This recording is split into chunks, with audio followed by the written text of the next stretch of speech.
championships. And as you see, the athletes starting to get ready for the first event of the day, which is the decathlon, the 100 meters. Brian, this is going to be a lot of fun this weekend. Absolutely. The Ivy League has continued to impress and continue to make strides to become one of the best conferences in the country in track and field, and you're going to get to see plenty of athletes over the next 2 days that will be competing here, trying to win an Ivy League championship, but at the same time have aspirations for the NCAAs. You see the decathletes getting ready to go to begin this exciting weekend. 7 participants in the decathlon, and they are off sprinting through the 100 meter. At the top, it's Jake Rose trying to push ahead. At the bottom, Jack Intihar of Dartmouth.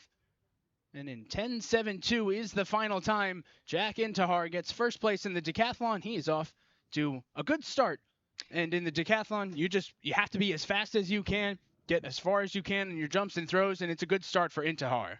Absolutely. Great sophomore coming out of Cleveland, Ohio. He's going to be the individual to really watch in the decathlon.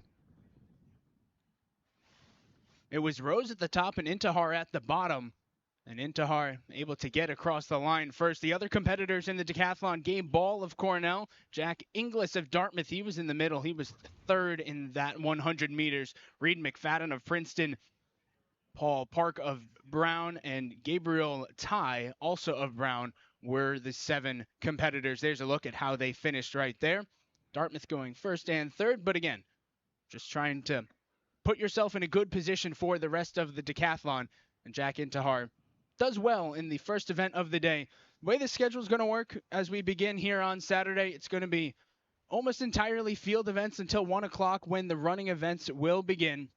We have long jump and hammer throw about to begin if they have not already started here at the athletic complex. One scheduling note, the pole vault, both for women's and men's, it's been moved indoors due to some wind. It's a little chilly, but the sun's out. It was rainy yesterday, but with the wind, they've moved pole vault inside. And so we will not be able to provide footage for you of it, but we'll update you with scores from the pole vault competition as we go along. And honestly, Brian, it's a little bit of a shame that pole vault's not outside this weekend because there's a lot of talent there. A tremendous amount of talent. The Ivy League has really become a force in the pole vault nationally, and you want to do what's best for the individual for the safety reasons, and we do have a pretty substantial wind. That last first heat of the men's 100 meters, 1.5 meters per second, which is pretty stout. Not crazy, but pretty stout. It's actually would be great for them, running 100 to get a little tailwind to kind of add to those performances. But you're going to get to see the hammer competition and the men's long jump competition. We're going to be able to offer you up an opportunity to see those in almost the complete extent of the competition, which is a great opportunity to showcase some of these field event individuals. And Jacob, we've got some incredible ones coming up. Yes, especially in the men's hammer, one of the best in not just the the Ivy League, but in the NCAA, and one of the best in the world. Kenneth Ikeji of Harvard, he is the presumptive favorite. He has won this event many times before. Ikeji is superb, no doubt about it. And you can see the hammer throwers getting ready, close to beginning. Ikeji has won this event outdoors a bunch. He's won indoors weight throwing as well. He's an NCAA champion multiple times over. And when you look at what the competitors have done this season, Ikeji's thrown about 10 meters further than the next closest Ivy League competitor. He's on a different level. He very much so is in a different level, and he's a perfectionist. He's talking to Coach Fletcher, his throws coach. He's consistently trying to improve. You throw the weight indoors, which is very different than the hammer, but he's constantly trying to perfect his craft, which is impressive. He's won the hammer 3 times outdoors in the Ivy League champions, which means his first year, sophomore year, junior year, Ivy League champs for the outdoors. Indoors as well, he's won the weight throw, NCAA champion in weight throw last year. Last year he was second in the hammer, and Ikeji certainly the favorite. But as you look at these this competition overall from a team perspective, especially on the men's side, assuming nothing crazy happens, Princeton is going to be in a very good spot to win the Ivy League championship. They have dominated really all year long. I mean, they're a clear favorite on the men's side to win the championship. They are incredibly, diverse as a team from where they're going to score their points. So it'll be fun competition. We have Scott Dockett up right now. His first other competition. He comes in as the 4th seed. Dockett's longest this season, 62.59 meters, back on the 11th of April. It was a pleasure. His father actually was one of my college football teammates. And so I got a chance to see him a little bit before the competition started. It's one of those things, Jacob, that as an athlete in college, some of your fondest memories aren't necessarily how far, how many wins you had, but the time with your teammates. And that's something that you can take along and have for the rest of your life. And that's the great part, as you see Dockett's distance there, 59.51. There's a list of the order of all the throwers and how this event will go down. It's something that all these athletes are going to experience this weekend as well. They all want to set personal best. They all want 100%. to put forth their best performance. And you'll also remember not just that, but the environment here as well, with all 8 schools coming together on a cool, breezy, but altogether pleasant afternoon. Asher Robbins has his first throw. The one thing about the hammer throw, extremely technical, but it also requires incredible athleticism to be able to have the footwork, to keep your footing as you're going through your rotations, the trajectory of where that hammer gets released. There's so much more to it than what most individuals that are novices to the hammer could understand. Brad Chosewood tumbles out on his toss. We saw 2 fouls, make it now 3 fouls in a row following the first toss of the day. Oftentimes in the hammer, you'll typically see the throwers just try to get their first throw, maybe not their furthest, but get yourself a score, get on the board. But so far, only one of the 4 has posted a good score. And I think, the individuals that are, Asher, one of the favorites of the event, there's different strategies. Try to make that first mark something that is out there that's going to assure you to get into the finals, or put pressure on an individual that might be after you.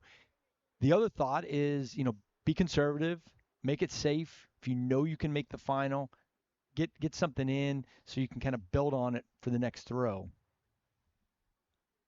Nolan Recker, the junior from Yale, just had his throw. Next, it'll be the senior from Columbia, Keegan Lee. It's 3 straight Columbia Lions seniors in a row. Columbia, over the last couple of years, has really started adding throws as a dimension to the program.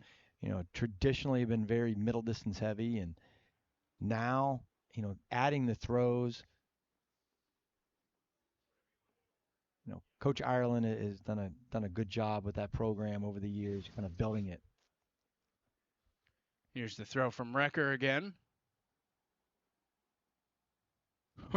You can see how wet the grass is with the way the mud flew out there. It rained all day yesterday, and it's been raining most of the week here in New Haven. But assuredly, everyone's happy that it's not raining today. Track might be a little damp from yesterday. It'll be interesting to see how the jumping pits are, but...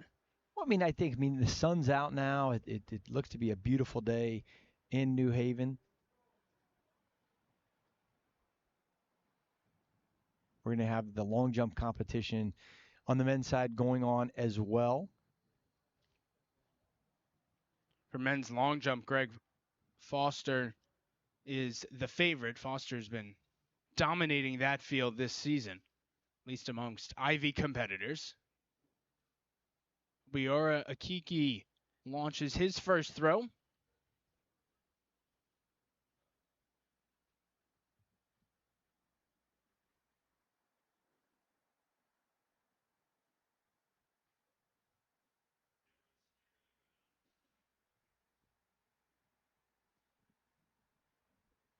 Next will be Simon Schummel of Columbia. His furthest this year, 58.26, which he got in the Oscar Moore 2025 back on the 12th of April. Here's a look at the long jump. Just getting underway.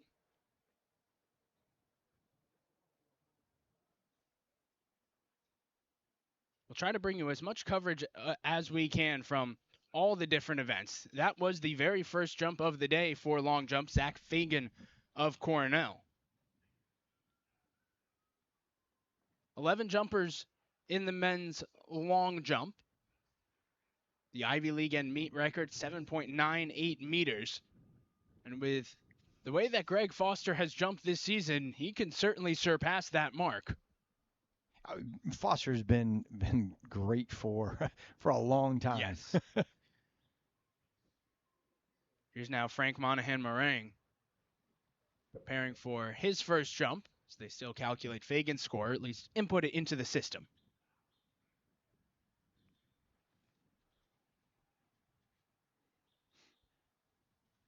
When you look at Greg Foster, who we'll see jump in a couple of minutes, he snapped the 40-year-long Ivy League record for the men's long jump. And again, given what he has done this season and throughout his career, it's certainly possible that he could break the record again. As we head back to the hammer. Well, if the wind stays at that 1.5 or right around that range, I mean, that's allowable for record purposes and NCAA qualifying purposes.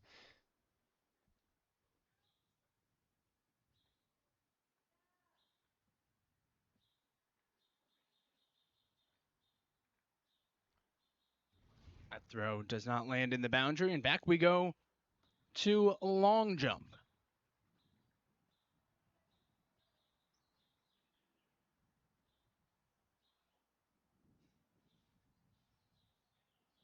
Pens Takunda Mahete, a first year.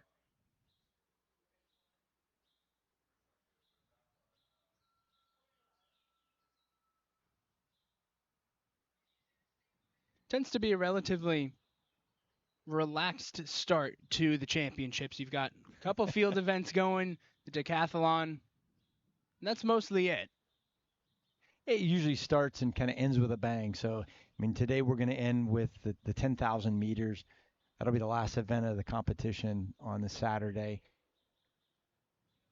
10,000 will scheduled to begin around 4:10. The long jumpers progressing.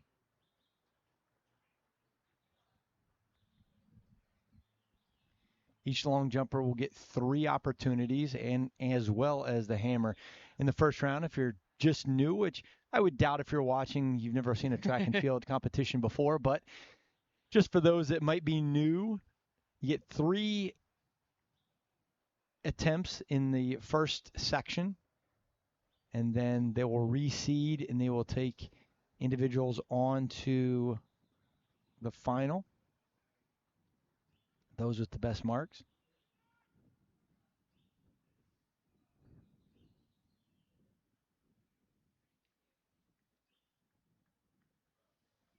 Parker Kim of Columbia released that most recent throw. So there's Ryan Antwi, the sophomore from Cornell, taking his first jump. See right now, through the first 4 jumps or so, it's Brown's Frank Monahan-Marang, who is the leader. He came in with 5th best mark this season amongst Ivy League competitors. He's in the hammer. Here is Jake Sun. Junior's best mark, 57.34. Getting to participate at his home venue. It's always good to have a competition where you can sleep in your own bed and you can you have more familiarity. You're a little bit more relaxed. You're a little more calm. You don't have to ask the questions of where is the water station? Where is our locker room for this event? No, absolutely. I mean, even today, I'm driving to the venue. I hadn't been here except one time, and coming from the hotel, it's like, hey, where can I get my Dunkin' Donuts, right? Exactly. Where can I get my coffee, right? And for those who live in the area, it's another broadcast, albeit a more exciting one because it's the championships. You can see there's a nice sized crowd over by the hammer throw already. Scott leading it from Penn. But there's Kenneth Ikeji, his first throw of the day. And that might be one of the better jumps that we have seen thus far. Princeton Tiger leaping ahead. That is Greg Foster. He is the presumptive favorite in the men's long jump.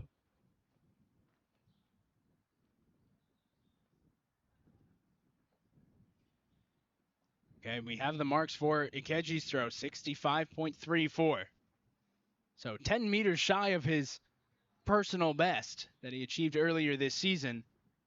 But when you're trying to get to the final, that number for Ikeji certainly is going to be good enough. Well, yeah, there's no question. That's getting a safe throw in. Now that he has a mark that, presumptively would win the competition or come close to it, now he can kind of open it up and really, hone on some efforts that he might be looking for down the road. Cameron Coleman's first jump. Both Coleman and Foster, they fouled. In terms of Ikeji at the hammer, that mark that he just posted, again, 10 meters shy of his best this season, but no one in the Ivy League has achieved a mark as good as Ikeji's first throw. 65.34. Now back to the top we go. Dockett's thrown 62.49, 200 feet 4 inches, or 204 feet 9 inches. That's his season best and personal best. Dockett has the fourth best mark amongst Ivy competitors. When you look at the top 6 in terms of the men's hammer, the best marks this year, it's spread out amongst a variety of teams. It has not been one school that has had a lot of depth in that event this season. True. Very true. What's the thing beautiful about competition, especially, in a championship like track and field, is you have to do it on the day. It's not necessarily, the combination of what things happened throughout the season. It is really, what are you doing right now? And that's not always the case. I mean, that's the case in March Madness or in the baseball, the College World Series. But, for a lot of championships that are accumulation, like a football-wise, where it's, how have you done throughout the season? Track and field's really what are you doing on that actual day of competition. So you have to be able to mentally be prepared and physically be prepared to bring it on that day. Richard Lawson takes his first jump. And on the other hand, when it comes to the long jump, Princeton has 2 of the best 3 marks this season. So they have greater opportunity to pick up a bunch more points. So we get a look at the hammer toss.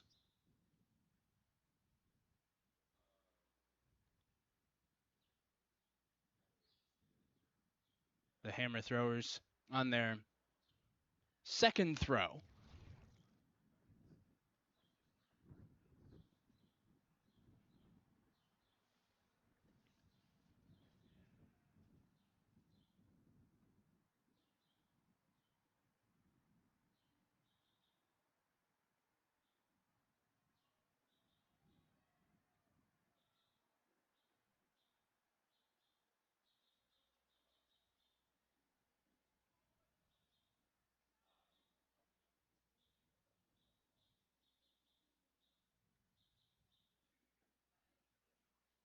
It's going to be a very busy weekend here in New Haven, Connecticut, with all 8 schools down here for the Outdoor Heptagonal Track and Field Championships.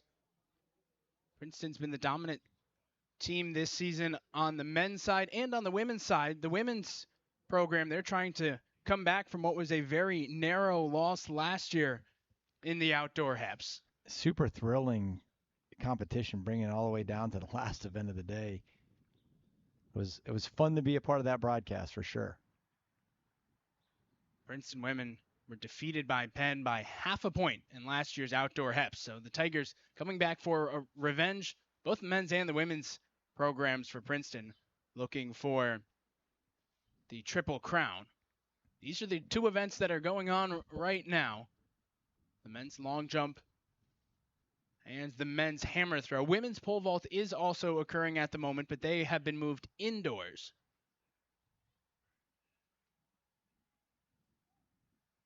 Right now, just for an update for those of you not at the venue, the women's pole vault, right now the bar is at 377, which is 12 feet, 4.5 inches.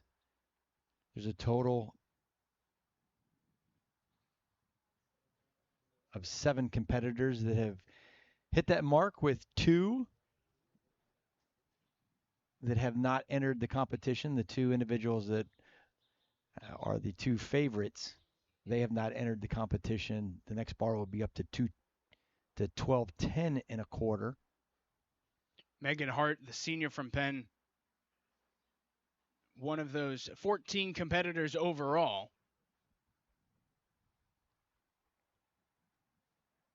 Princeton's Tessa Mudd, she is the favorite. 4.40 is her best mark this season in the women's pole vault.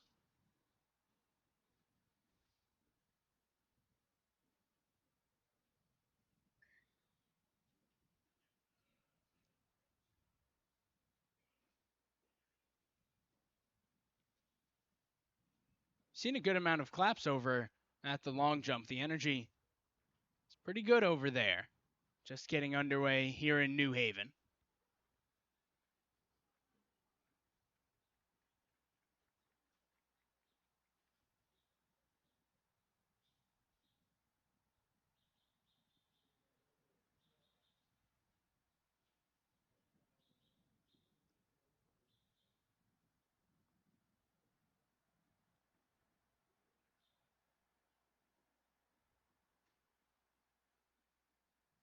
It was Keegan Lee throwing the hammer for Columbia.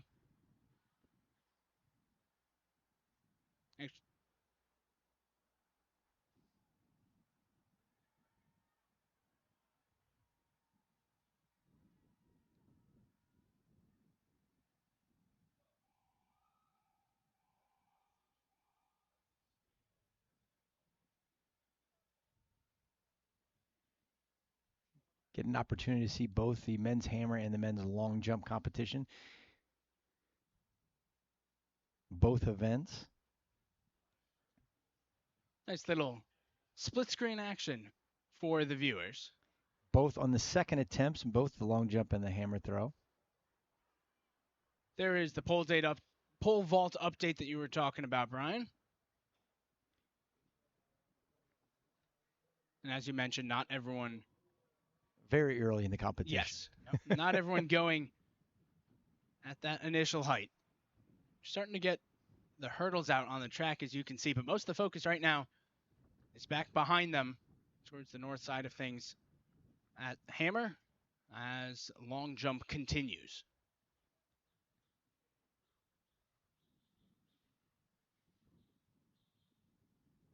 One of the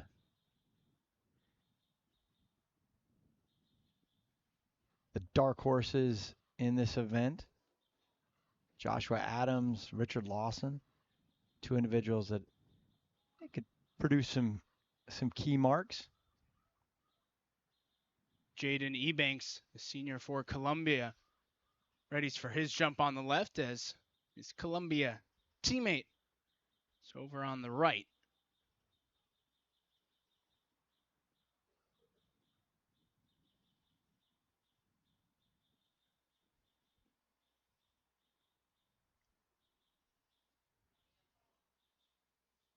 Ebanks on the left. And it's Parker Kim throwing for the Lions in the hammer, but he threw it wide of the boundary. Parker Kim coming in is what I would say is the 4th seed in the competition. Pretty consistent all year long. His best mark this year, 62.49 at the Larry Ellis Invitational That was just last week, back on the 2nd of May.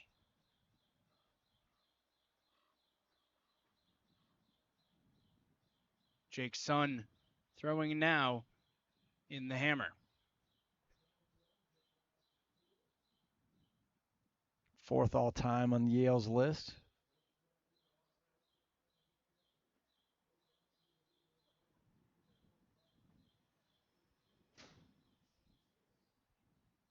Greg Foster, the favorite in the long jump, he's had his next jump and goes to look at the film.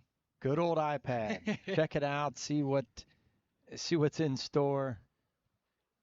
And when you get the opportunity to make adjustments after every jump, every throw, you want to see how you did. Absolutely.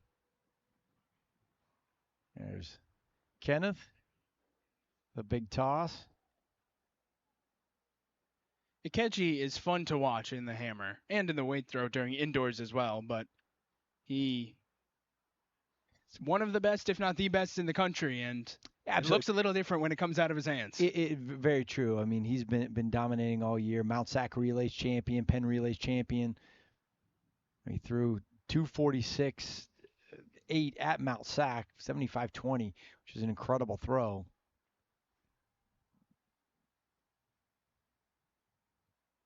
Here is Cameron Coleman for Cornell, taking his second jump.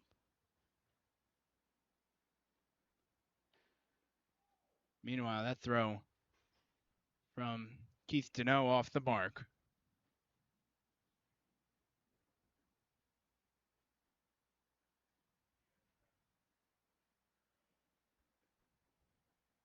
And thus begins the third round of throws for the men's hammer. They get 3 throws, and then as you mentioned, they hope to progress to the final where they'll get 3 more. Top 8 competitors will advance. Hear the wind behind us.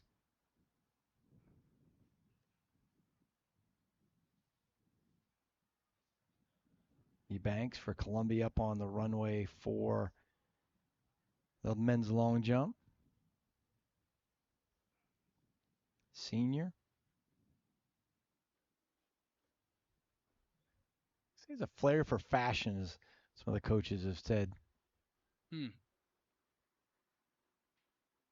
can appreciate that, although my fashion probably is not not up to his level. Not at the same. You know, you ask my wife, who is in fashion, she would laugh at you said if I was fashionable. Here's a look at where we are right now in the long jump. Most everyone has taken 2 jumps to this point. Only Richard Lawson, who you see now about to go, and Joseph Oduro have not taken their second jump. You're getting ready to have the women's 100-meter hurdles. This is the first event of the heptathlon competition. The Ivy League's best in the heptathlon, Izzy, not from Harvard, not competing. She's going to be focused on an individual event. She's one of the top heptathletes in the United States right now. Izzy Gudros, the senior for Harvard. She's 5th nationally right now in the women's heptathlon. But like you said, not participating. Myrtle Klar moves into that favorite position for the heptathlon, but the caveat is, hey, when Gudros not participating, it really can be anyone's event.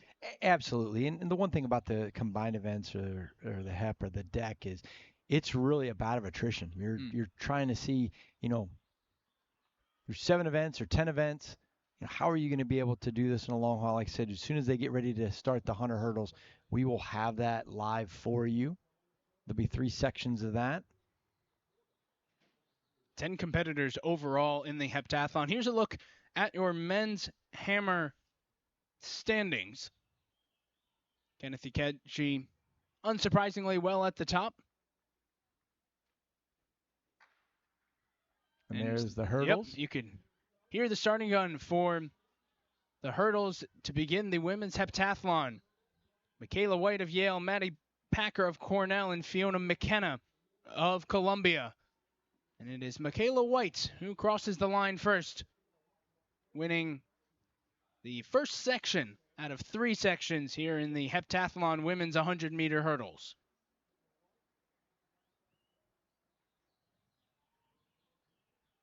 Michaela White, 14.90. She's not participated in the heptathlon. Well, she has, participated in the heptathlon. White is the third best time for Yale, or third best finish for Yale in program history. She did a couple of weeks ago at the UMass Multis. It's a personal best for her, 14.90. That's got to feel good, especially in the heptathlon when you've got so many events. If you can start your first one with a personal best. Well, I was going to say the 100 hurdles really sets the heptathlon up for so many individuals because it's that momentum, it's confidence. You get that first run out, you hit a PB. I could always predict or kind of see how an athlete would do because of the momentum that you could get after the hurdles. You know, I was very fortunate. All the heptathletes that I had were all very talented hurdlers. Some even NCAA level hurdlers in the heptathlon. So it definitely sets the tone, Jacob, without question. There'll be 2 more sections of the women's 100-meter hurdles. Next section will have Myrtle Klar, Maria Camposano, and Rosa Volpintesta. The latter 2 both Brown teammates.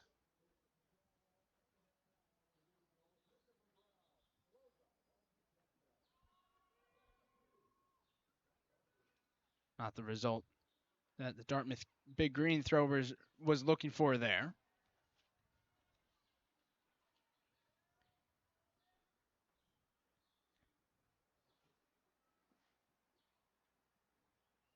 Really no change at the top. Here's Nolan Recker of Yale now, following Brad Chosewood of Dartmouth.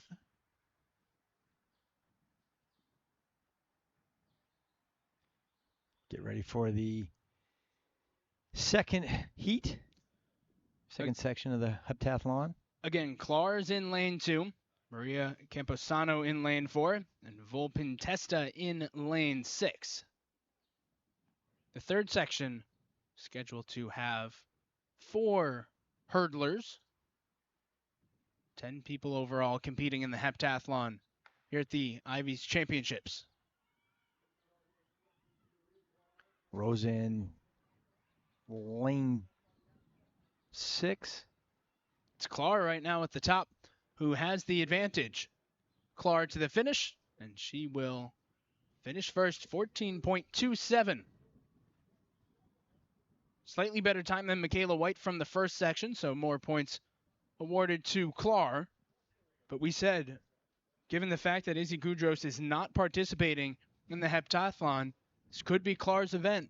Yeah, Klar, who comes from Estonia, she was the under-20 Estonian champion in the heptathlon in 2023, 24 to runner-up at the Baltic under-20 championships. So extremely talented, and international athletes that come in have a lot more experience in the heptathlon and decathlon than those from the United States, since they compete at a much different style or much different format. Heptathlon, decathlon not offered in high schools in the United States, really, unless you go to the New Balance national championship level. So there's not really an opportunity to compete and kind of get used to it.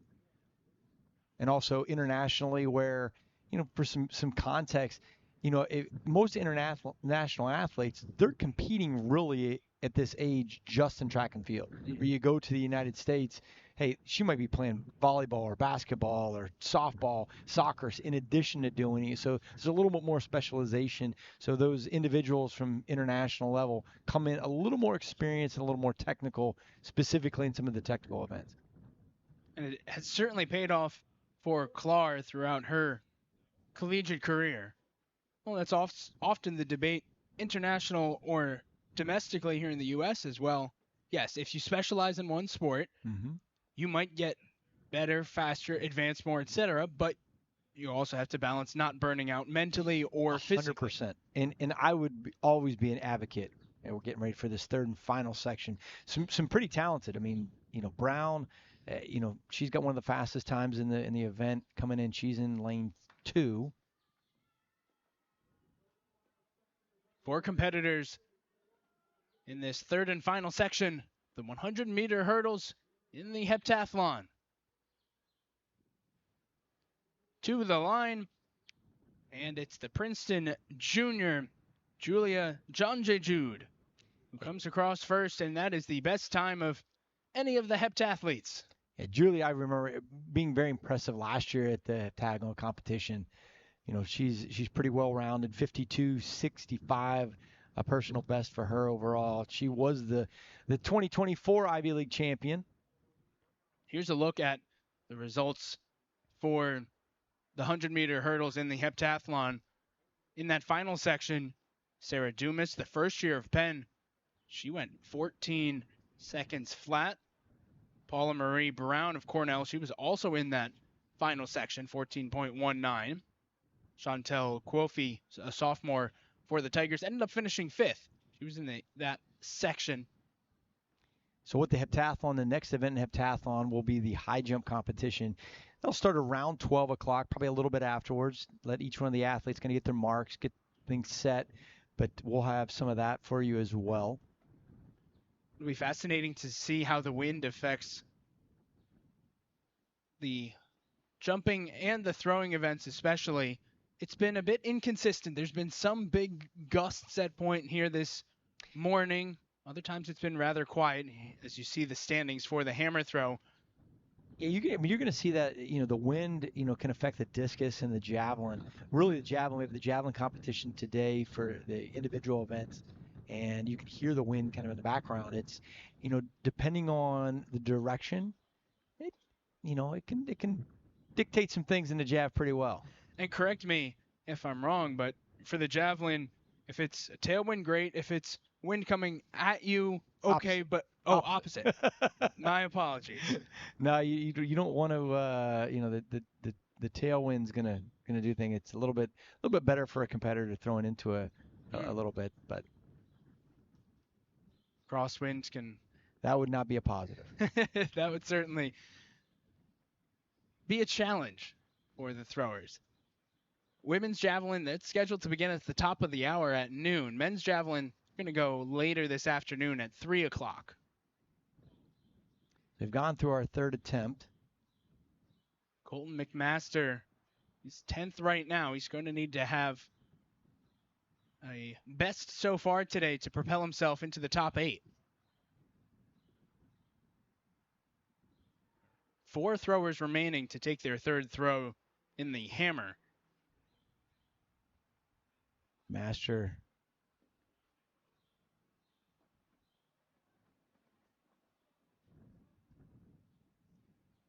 Parker Kim, you saw him for a moment in the circle. He'll give way to Jake Sun now. Sun sitting in that 9th spot. Needs to move up just a little bit. It's a big throw for him right here. Jake, I had him about 6th coming into the competition. He's currently in 9th. Before 4th in the all-time list in Yale. 58.05, 90 feet 5 inches, lifetime best. See Sun leaning a little bit after you let that go. His best had been 54.87.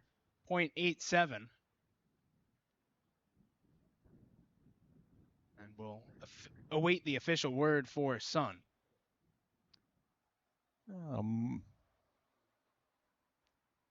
Potentially could move him up. KJ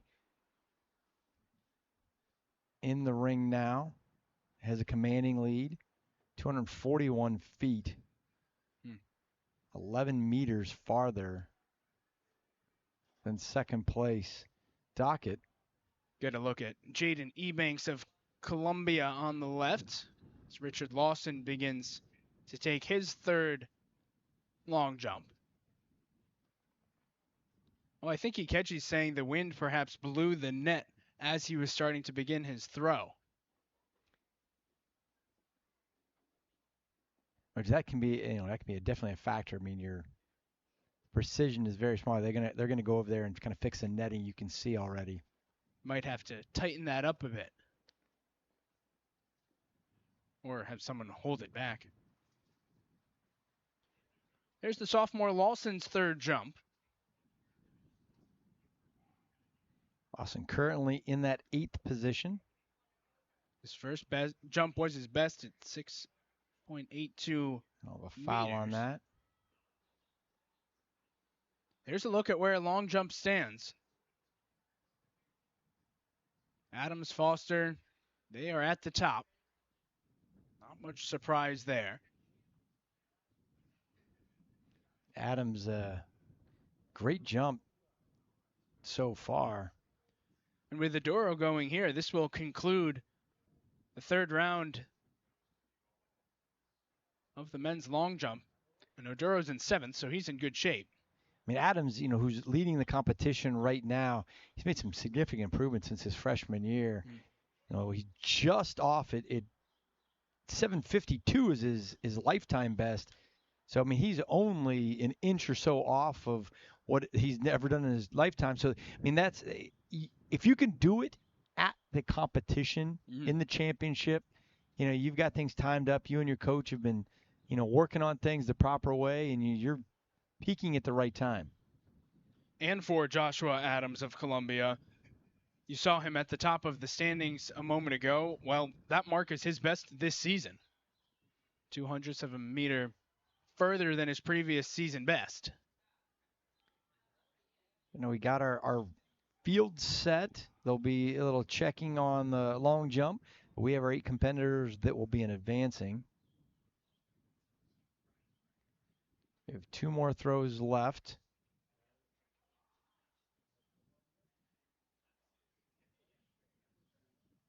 Keith Deneau with that throw. Didn't seem to me like he was too thrilled with that based on his initial reactions. But Keith right now sitting in 4th place. Certainly in a very good spot.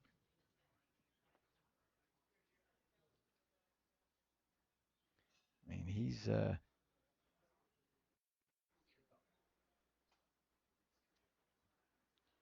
There's the Hammer standings after 3 throws. We're still waiting to have Ikeji's and Deneau's put in. Top 8 has Sun slightly on the outside looking in, with Okiki having that 8th and final spot. No surprise to see Ikeji at the top. Dokat's done well. Slightly, he's right off his season best. And in an event like this, when you're not Kenneth Ikeji, it's probably where your focus goes even more mentally on yourself, knowing that Ikeji's numbers are likely unattainable for most of these other competitors. The approach is, well, let's put forth my best, and these points matter still. 2nd, 3rd, 4th, 5th, 6th, it all has a big impact on how the final standings could shake out. 100%, especially in heptagonals, the Ivy League, that only the top 6 places score. That makes it even more, precise on, hey, I need to finish in the top 6. I want to score some points for my team. And it's funny you mentioned the top 6 as you get a look at Dartmouth long jumper. Actually, Dartmouth first-year head coach Mike Nelson, he was talking to us earlier in the week about how it's been one of the biggest adjustments for him is the fact that the Ivy League only has 6 score. Oftentimes you'll see 8 score, and he knew that coming in, of course, but it's still a bit of a different approach he was talking about. So we've got, I think this is the decathlon long jump that's going on right now. That is. We'll get you some results. Jack Indahar's first jump, 7:22. 23 feet. Gabriel tied just up next. Gabriel from Singapore. Or excuse me, from Vietnam, actually. Ty went 5.88 meters in his long jump. Gabe Ball from Cornell, the only decathlete from the Big Red. 20 feet 7 3/4, his best mark in the long jump this year. There's a peek at the long jump standings, not the decathlon long jump standings, but simply the regular men's long jump standings. The top 8 competitors moving into the finals. They're readjusting, they'll reorder, and then they'll come back in about 5 minutes or so to start the final round of the long jump. And during that little 5-minute break or so, as a coach, what are you saying to those competitors who go to the finals? Do you say anything and just let them catch their breath? No, I mean you're gonna get some strategy. You're gonna figure out, are you on the board? Where's your takeoff need to be? How's your approach? It might be one thing. The biggest thing about it is trying not to overcoach. Give one bit of advice. I would be the first one to admit as a young coach, I used to screw that up all the time, that I was giving them too much. And it got to the point where, I'd start laughing when I'd hear a coach, give a dissertation on what they needed to do, because the individual's only going to hear one thing. Yep. Because if you got them trying to think too much, they're not going to be very successful. So you're just trying to give one nugget of information to say, hey, maybe push out the back more if your approach is off or such, or hey, keep your chin up, or make sure we get a good penultimate step or a good last, something to stick in their mind. But you want, at this point in the season, you want your athletes to be athletes. Yes. You want them to just compete and get the coaching out of the way and just be an athlete. And that message you're talking about, Browns head coach Ken Hunt, he spent a while talking about that this week when we spoke to him. His point, like yours, it was he wants his athletes to be at the point where they can just let their body lead. You don't need to toss all this information at them. They've been training for months and months. It's been a very long school year. Mentally, they know what they have to do, and now it's just letting the body finish all the hard work they've put in all school year. Absolutely. As you're looking at the long jump runways, the runway that's to the nearest to the field, that's the individual competition. The runway that's on the outside, where you see right there, that is the decathlon competition with the 6 competitors that are competing in that. So one thing about the decathlon is if you finish all 10 events, you're going to score a point for your team, which is an important, note. And it can get kind of grueling, and sometimes, hey, you can sit there and go, man, I don't know if I can finish this. But that 1 point can make the difference between, where your team sits in the overall standings. And in the decathlon, they only get 3 attempts. There's not a finals afterwards. It's just 3 straight attempts. So you really do want to get a mark on your first one, so there's not that pressure. The wind has been a little bit blowing, so you want to make sure you get a mark in on that first attempt, so you get guaranteed points. And as we speak, Jack Intihar of Dartmouth has the best mark amongst the decathletes. His teammate from Dartmouth, also Jack Inglis, is at 6.92 in second. And then it's the 2 Penn Quakers with the third and fourth best marks amongst the decathletes in the long jump, Jake Rose and Paul Park. Reed McFadden is the next up from Princeton, coming down the runway right now. Just a freshman. Legendary coach Fred Samara, who is coach emeritus, I guess you would call him at Princeton right now. He's incredible mentor in the decathlon. He was a phenomenal decathlete himself, but Princeton always has great decathletes. And this might be a bit of a reset season for Princeton when it comes to the decathlon. Reed McFadden, the only Princeton Tiger, and you mentioned he's only a first year, but it means the potential feels limitless. Absolutely. I mean, he comes in, he's a very strong hurdler, sprinter, combination, coming out of Portland, Oregon.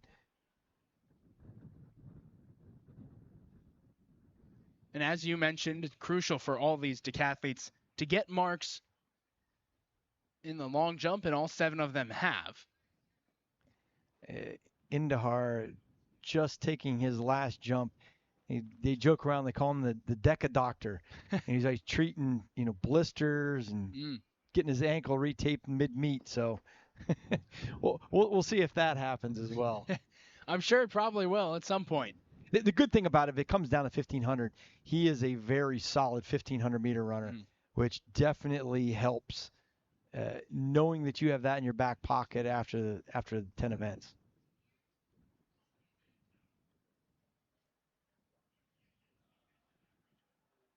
You saw just a moment ago a long jump from Columbia, meaning the final has begun in the men's long jump, just the regular long jump. Here's the decathlon long jump leaderboards that we were discussing.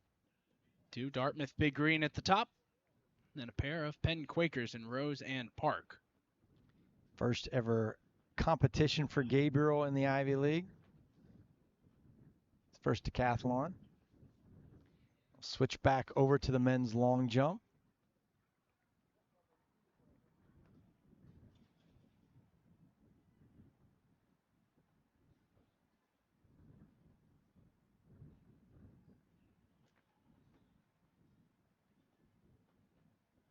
Here is Gabe Ball in the decathlon long jump. Getting a lot of action here. The crew at Yale really doing a phenomenal job showing as much of the competitions that are going on as possible. I know for those of you that have students, friends, children that are in the field events, typically doesn't get a lot of love. But I know I've been super impressed, doing the broadcast for the Ivy League the last 2 years of how much attention is directed to those field events, giving those athletes an opportunity to get some live TV time. Yep, trying to get everyone screen time. And the hammer finals will begin quite shortly. The long jumps finals have started. The actual long jump, there's been no changes to top. Adams and Foster still 1-2 through most of the fourth round.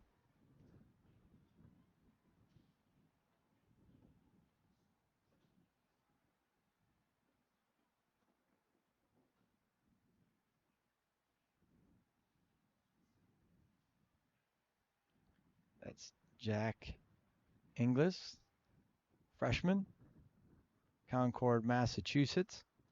Between the 2 Jacks at Dartmouth, Inglis and Intihar, who both participating in the decathlon, you probably imagine it helps to have that camaraderie, not just during the event, but also training.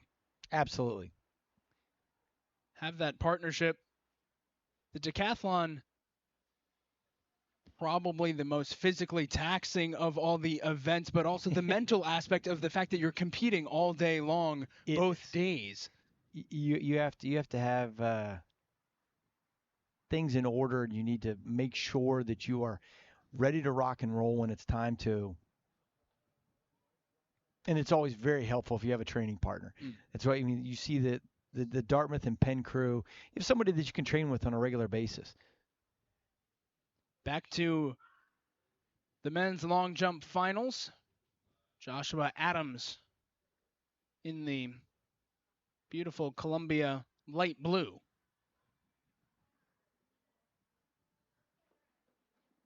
A little behind the board on that last attempt. You could see he wasn't real happy with it. Looked like he kind of slowed down in those last couple strides. Hasn't gone to an iPad immediately to see, but as a jumper, when your takeoff isn't quite where you want it to be. And you could see, he could see it really once he took off.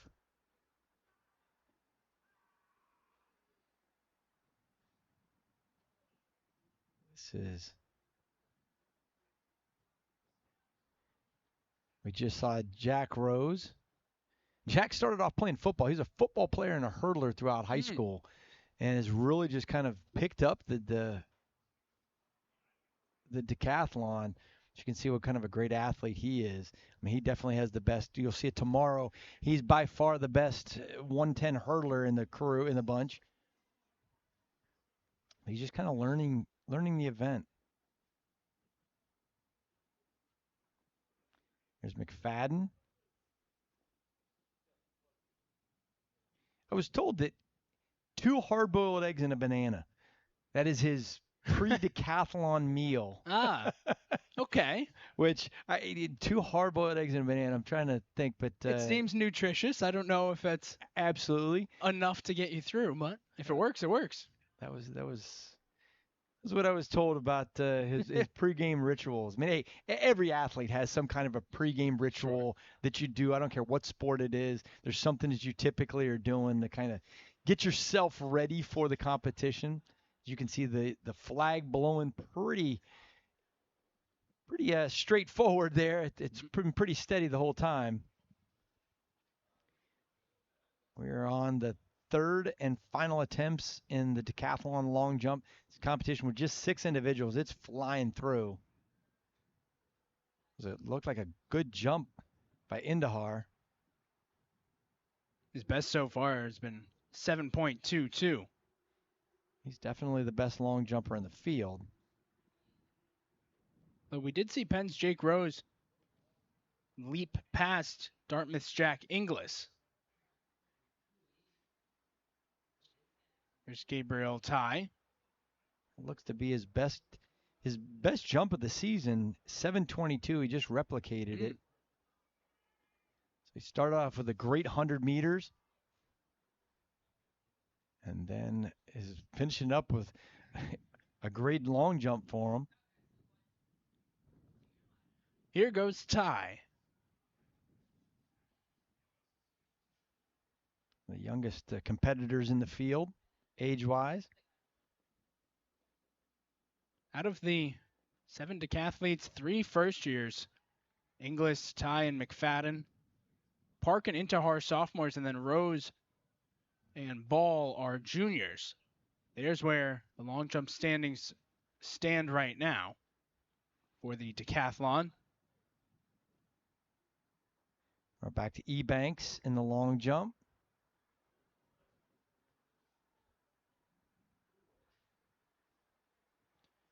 When you were coaching, in terms of the decathlon and the heptathlon as well, would you find that you would have athletes eager to participate in those, or would that require coaches saying, hey, we think you'd be great at expanding yourself a little bit? Because it's a lot. It's definitely a lot. I remember I had an athlete, LaQuinta Aaron, at Mississippi State that was a sprinter, and we kind of talked about it. She wasn't real thrilled with it. And I said, hey, I mean, I think, overall you could be a phenomenal athlete, but it's going to take a little bit of time to kind of teach you things. And by the time she became a senior, she was an NCAA All-American. Wow. And, had picked up the hurdles, but she was an athlete. And I think that's one of the things as a coach, you look at individuals that are athletic, that can learn some of the events. Like I said, we said earlier in the broadcast, really the decathlon, even more so than heptathlon, is not done in the United States at the high school level. Yep. So most of these individuals are learning to do the decathlon or the heptathlon for the first time once they get to college. And when you're trying to coach someone through the heptathlon or decathlon for the first time in their lives, how do you approach the not overwhelming them with the understanding that there is so much that goes into it, but they have a certain background in specific events that help give them that foundation? There is. In the women's events, you start looking at the heptathlon, it's truly a speed power event. So you're looking at somebody that is good in the long jump or is good in the 100 hurdles, somebody that has speed, because so many of the events are very powerful. There's technical events, but they're not as prevalent. If you have somebody that can high jump, typically makes a great heptathlete, because you can score a lot of points in there, because there's a lot of people that just can't high jump. So that was kind of what you're looking for there. On the men's side in the decathlon, you really want an athlete, somebody that is strong, that can learn some of the events, but is powerful. There is a lot more technical side of things. I mean, the discus, the pole vault, you don't have those events in the heptathlon. And those are very technical events. You got to spend a lot of time. So a lot of times with the decathlon, you start with somebody that was a pole vaulter potentially, and that you can convert into the other events. or you have just somebody that's a sheer athlete. I mean, I think of some of the Ashton Eaton, who's the world record holder. I remember watching him in his first decathlon competition in the Pac-12 or the Pac-10 at the same time. And I remember Dan Steele talking to us about, hey, this kid I've got is phenomenal. And he says that as he's doing a practice of the pole vault. And I remember Ed Miller, who was a legendary coach, actually used to train with Fred Samara at Princeton. And Ed's looking at me, and he sees Ashton. And Ashton looks like, looked terrible on the runway. And we kind of both looked at each other, and Ed's like, Dan, you think this kid's going to be good? He was like, oh, he's going to pick it up quick. Just wait. Obviously, down the road, he did and became, the best that there's ever been. You could see Rose pretty excited about that jump. And he should be. He's consistently gotten better each one of the long jumps so far. His last jump was over 7 meters. And that was 7:03. So continuing to improve on that. I mean, that young man, next year, I think is going to be even better than what he is this year. And that's an exciting aspect of these decathletes is the fact that none of them are seniors. They all have another year to grow and improve. As we have women's javelin that has begun.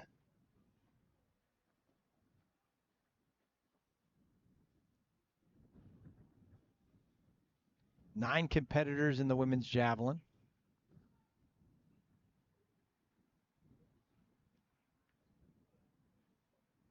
Julia Reifman, a sophomore from Brown, at her first throw. Nikki Woods from Princeton will be next.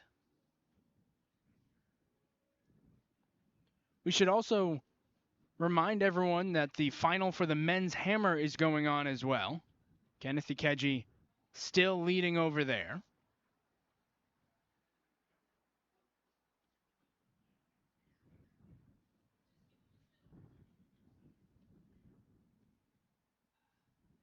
Woods with her first throw. It's going to be very interesting to see how the wind affects the first few throws. Right now, appears like it's blowing slightly left to right for these javelin throwers. Yeah, crosswind is definitely not what you would like. The junior Shea Green trying to follow up after her teammate Nikki Woods, who just went 46.1 on her first throw.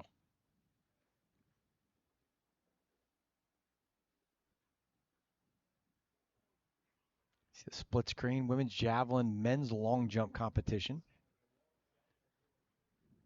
It's a sunny but breezy day, 63 degrees. Wind 7 meters per second right now. That's going to be a big number to keep an eye on as this weekend goes along. Hopefully the sun provides some warmth for these athletes, because if it's not, it might be a little chilly out there with the breeze. You would hope so. You would hope so. But hey, it does look like great skies. If you look up, there's very few clouds sporadically placed over the blueness of the skies here in New Haven. It's very picturesque.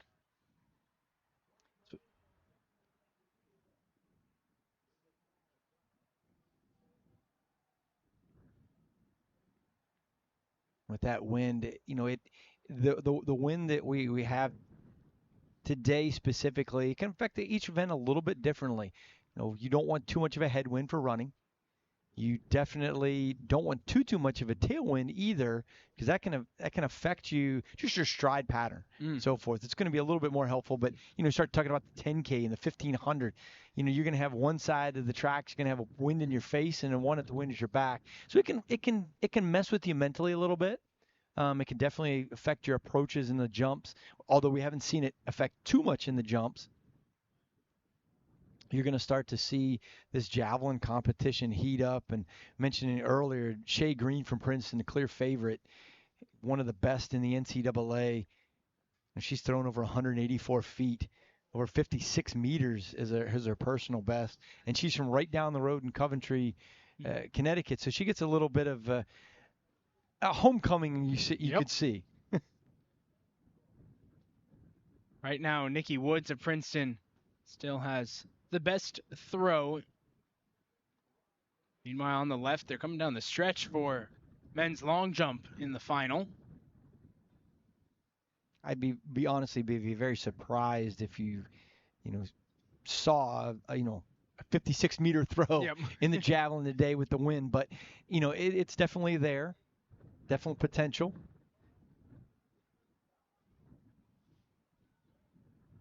Eight competitors overall in the women's javelin throw, 4 from Princeton.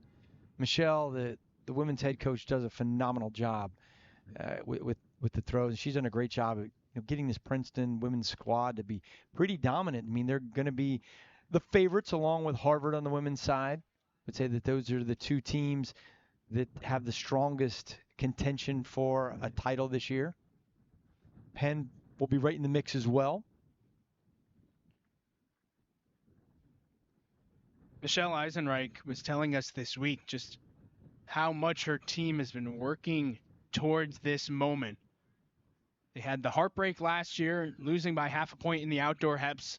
They've come back with a bit more of, even more focus, even slightly more. Anytime they need any motivation, they can just think back to that, and it gives them enough of a boost to get through a tough day of training or perhaps difficult conditions on an event day.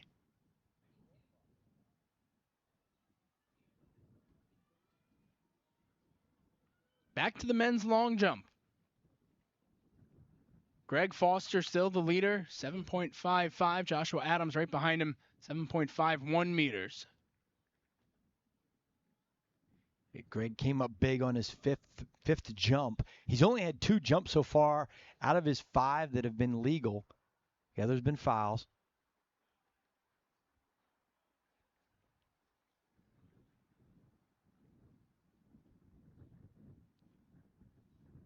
Julia Raithman from Penn. When you know it's windy, as a javelin thrower, do you try to attack the wind or adjust the way that you throw, or you just have to roll with it knowing that it's going to affect everyone? You know it's going to have to affect everyone. What you don't want to do from a technique standpoint is really alter what you're doing, because I mean you have the elbow. I mean the javelin is such a fragile event. With the elbow and the shoulder, and you had to plant. I mean there's so much to it that you don't want to take a risk of a long-term injury. To alter how you're going to actually throw. Biomechanically, you're going to throw the same way. Keep your mechanics the same. Yeah. And let the wind do whatever it does.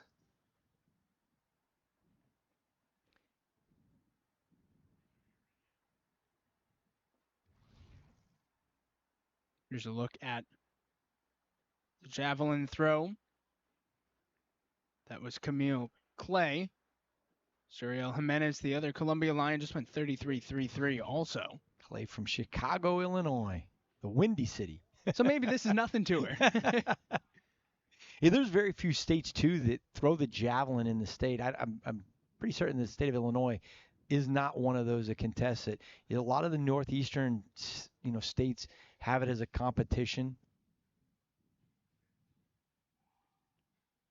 Here's Joshua Adams for Columbia, currently sitting in second in the long jump. It's the final.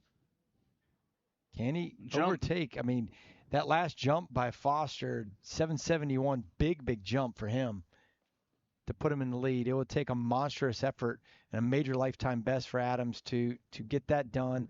Looks like he got all the board, but I don't know if that's going to be quite far enough. He looks a little to make disappointed. Foster, struggled early on in the competition with the board, finding the right placement, but really came up big in his 5th and 6th attempts. His 2 best of the competition, this first one, 24.9 1/4, and then his last, 25 3.5. He stepped up when he needed to. Oh, absolutely, and that's a big part for it. Hugs between Adams, Ebanks, and the Columbia coaches. Adams is going to finish second in the men's long jump. Ebanks will come in fifth, so he'll get some points. Meanwhile, so Foster's at the top. Then a pair of Brown Bears go third and fourth. And that's, Foster's jump now moves him up into the top, or he's already the number one, jumper in the East. But even that mark, just for perspective reasons, that's one of the top 10 jumps in the East region, so far. So a little bit off of what his season best is being the best jumper in the East region. But overall, a great W and a big 10 points for Princeton. Princeton gets first and sixth behind Foster and Lawson. Columbia second and fifth with Adams and Ebanks. And then Brown third and fourth with Adarogba and Monahan Meringue. For Joshua Adams, his mark was a season best at, again, 7.51 meters. Yeah, I'd say, Adams and Ebanks really, performed well in the competition. And I'd mentioned that I would be surprised if Green threw, a great mark, but just broke the meet record. So you can just take whatever I say and kind of use it with a grain of salt. Obviously, you can't see the wind too much out there and feel what direction it's being thrown or being blown, but clearly not much for the best thrower in the Ivy League. It did not faze Shea Green. 52.28 meters, a new meet record. And again, that's one of those things. You're getting it done when it's time to get it done is an amazing feat.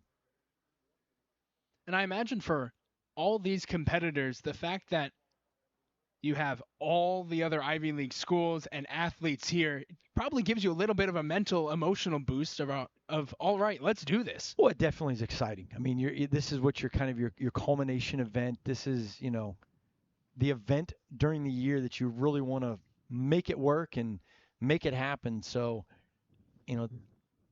a lot of these individuals, I mean, one thing you're playing with too is final exam schedules. Yes. Not all the schools are on the same exact, week of finals. So, that could be a mental, hey, man, got this and can go for it.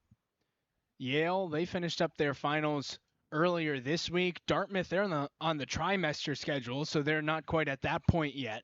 They'll be going more towards June with their academics. It depends on the school. So you see Corinne Ahern release her third throw. We should mention, just to cap up the long jump, that Adiposi Adarogba of Brown, who finished third. That was a new best by him by over 3.5 meters. And even when you don't win the events today, this weekend, if you can set a new personal best, get your team and your school more points, that's all you want, really. Yeah, centimeters, not meters. My apologies. Yes. That'd be a heck of a jump. Indeed, centimeters. Well, we're the only crazy country that still does feet and inches, so it's kind of a little bit. I don't know if you've seen the Saturday Night Live skit with Nate Bargatze. Oh, I have not. You should. If any of you out there, I mean, you talk about a YouTube clip that's worth it, is him describing, the oddities of the United States and why we do the liters for certain things, and we only use meters. And he actually describes, well, the only time we use meters is for swimming and for track and field. So I mean, it's very true. You sit there and go, what? Now, why did we do that? Well, why do we do that? I believe that was President Jimmy Carter, who was a part of getting the U.S. to do feet and inches. Yeah. Certainly has made things a little more complicated. It's definitely an interesting go of it. We're through almost 2 rounds of the women's javelin, which you're seeing right now. The men's hammer throw completely finished. We'll get you the final results of that as well. Eyes are all on the javelin at this time.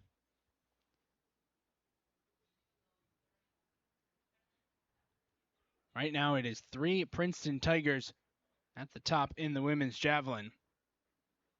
Madison Nyer, the sophomore, you just saw her throw the jab for the second time. And she's also a heptathlon, pentathlete as well. Got a chance to see her throw down at South Florida early in the year on the broadcast in the javelin. Solid javelin thrower for a heptathlete. She's going to be able to factor in pretty good in this, overall competition in the javelin. She's currently sitting in 4th place with a performance that is, beyond her lifetime best. So great start for her.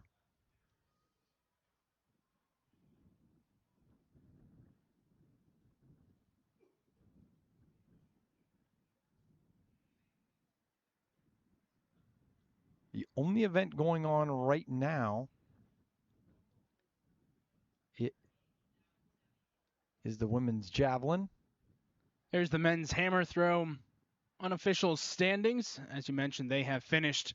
Kenneth Ikeji doing his thing, but a great performance in the number 2 spot. Yeah, Dockett came in as what I would have thought would be the fourth best, and really shined on the day of competition, coming away with 8 big points for Penn. Asher Robbins dropped down to 3rd. Parker Kim up to 4th. Keith Deneau in 5th place, picking up points in the men's hammer throw. And then Nolan Recker was 6th for Yale. He had a new season best. We'll give you the overall team standings here shortly on the men's side, with now 2 events completed. Once those come up, right now the trio of Princeton Tigers sitting 1, 2, and 3 in the competition. And that's how it's been all season long. And you look at the best javelin performances amongst the Ivy women, it's been Shea Green, Nikki Woods, and Camille Crane, the top 3, before Elliott Bush and Madison Nyer of Penn. But Bush not participating in the women's jav. We just high jump. Just started the heptathlon high jump competition. Again, not a lot of heptathletes or decathletes competing, so those events in the combined events will go pretty quickly.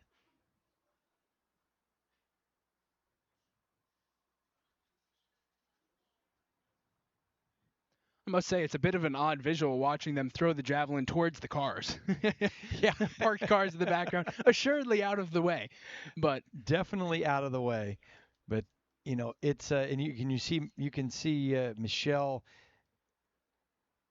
giving some instruction. Michelle Eisenreich, head coach since 2016.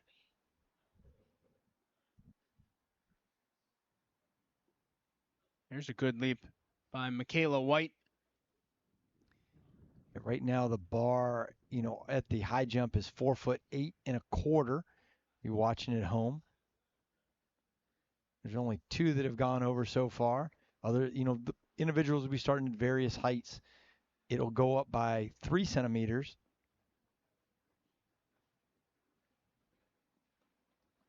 A little bit of visual disappointment on her face there.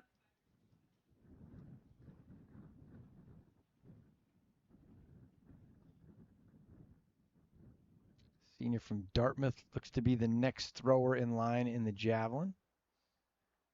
Karina Hearn had her best throw on her first throw, went 37.38. She's number 10 all-time in Dartmouth history in this event. Lynn, Massachusetts. Bishop Fenwick High School.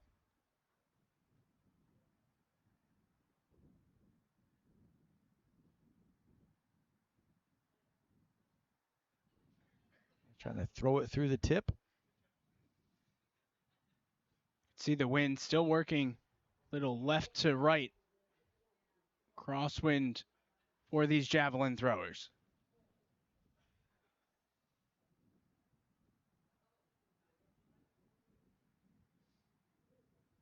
You'd mentioned Coach Nelson, the new head coach at Dartmouth, definitely traditionally been, a lot of success on his mark. And for him and his new coaching staff, so much of what this year has been is simply learning and soaking everything in. He was talking about he's still, well, at this point, he has a general idea, but first couple of weeks it was, okay, where do I find the hurdles? What hill do you use for your hill workouts? And that's where the veterans in the program helped. But also, that's what happens when it's your first couple of years. You've got to get your feet underneath you. And I mean, he had a lot of success in Monmouth. Even before that, had time at, at St. Louis and, with the Billikens, and was at Marquette for a good period of time, for a really good period of time, about 12 years. So I mean, he's had success really everywhere he's been as a coach. So I'm sure that it will take a little bit of time, but he'll be able to get Dartmouth rolling in the direction that he wants them. And it's one of those things. The Ivy League is in a general, specifically in track and field. There's usually not a lot of turnover in the head coach realm. Yes. Because it's such a great conference. They're great schools to work at. You get to work with some incredible young people that not only have great academic side of things, but have a desire to be good. So it's exciting overall. Coach Nelson has really prioritized also just getting to know the people in his program. He understands that these student athletes are more than just athletes. They are students as well. They're working on projects. They have other interests. And if you could get to know them as people, that can help your understanding of them as athletes as well. Absolutely. We are almost through 3 rounds of the women's javelin. Princeton still with a 1-2-3 mark, 1-2-3-6 mark, to be honest. So a lot of points available for the Tigers during this javelin competition. We just have one more thrower, if I'm not mistaken. Madison, moved up a little bit with a great lifetime best throw, 44.29, 145 feet 3 inches. That's a heck of a throw for a heptathlete, and she is moving up the ranks. And that throw by Madison Iyer was over 5 inches further than her season best.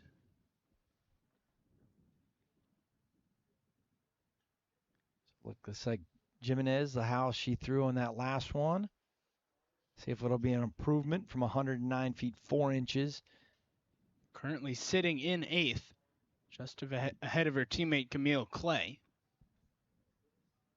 You mentioned it earlier, Columbia trying to get more points in a greater variety of events, adding more throwers, putting more of a focus on that. Absolutely. And that's a good throw for Jimenez, 34.75. She improves. She'll stay in that 8th spot, but concludes her first 3 throws on a positive note. There could be some big points, or a big point in that 6th position, depending on how Rodriguez and Ahern finish this out. The two of them very close for the 6th and 7th spots right now. Ahern probably has a lot still in the tank. Her season best is over 41 meters. Got the women's heptathlon high jump going on. A lot of individuals have passed all the way up. We only have one competitor that no heighted. We've got 2 over bars, 2 scoring points. McKenna and White. Most of the athletes have passed for a while.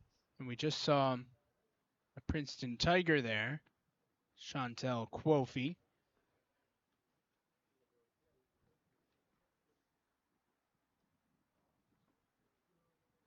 So now they will move the bar up to 4 feet 10 and a half inches. It'll be 149 in the meters.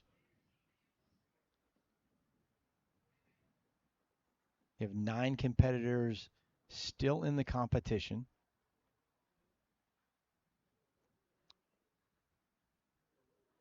2 individuals over that bar. We'll take about a 10-minute break on the women's javelin as they'll reorder and reshuffle the individuals competing.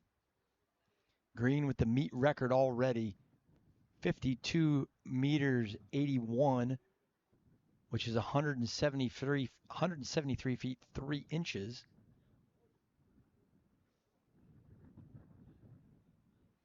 You can hear the wind in the background. Pretty gusty day in New Haven, Connecticut. There's a look at your heptathlon high jump standings, like everything that you were talking about. And with the fact that women's javelin has a bit of a break before the finals, and the only thing going on right now is the heptathlon high jump, we are going to take a commentary break. You'll keep getting the visuals of the heptathlon high jump.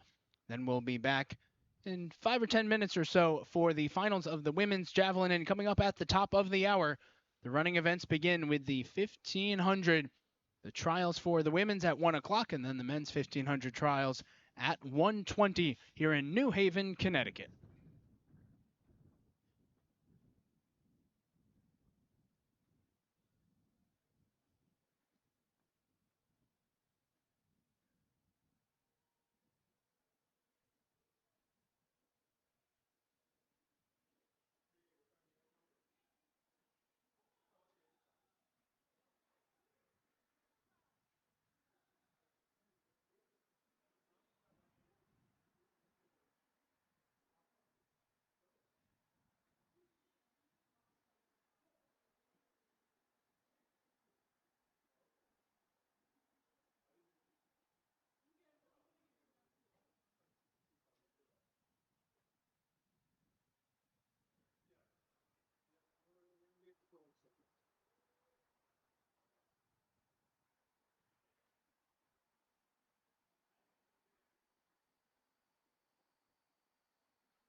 They said once they change cameras, then all in.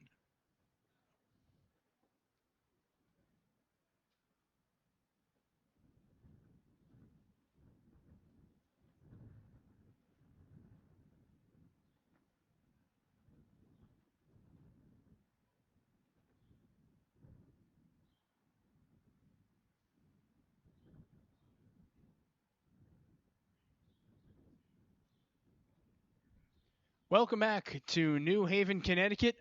The overall men's team's score. Princeton leads behind Greg Foster winning the men's long jump. Columbia is in second place. Brown third, Harvard fourth, Penn fifth, and Yale sixth, with Cornell and Dartmouth yet to get on the board. But so far, I don't know if Princeton's going to relinquish the lead, honestly. Well, I think another number of teams would hope they would, but that's a good strong start. And the biggest thing is really doing what you're supposed to do.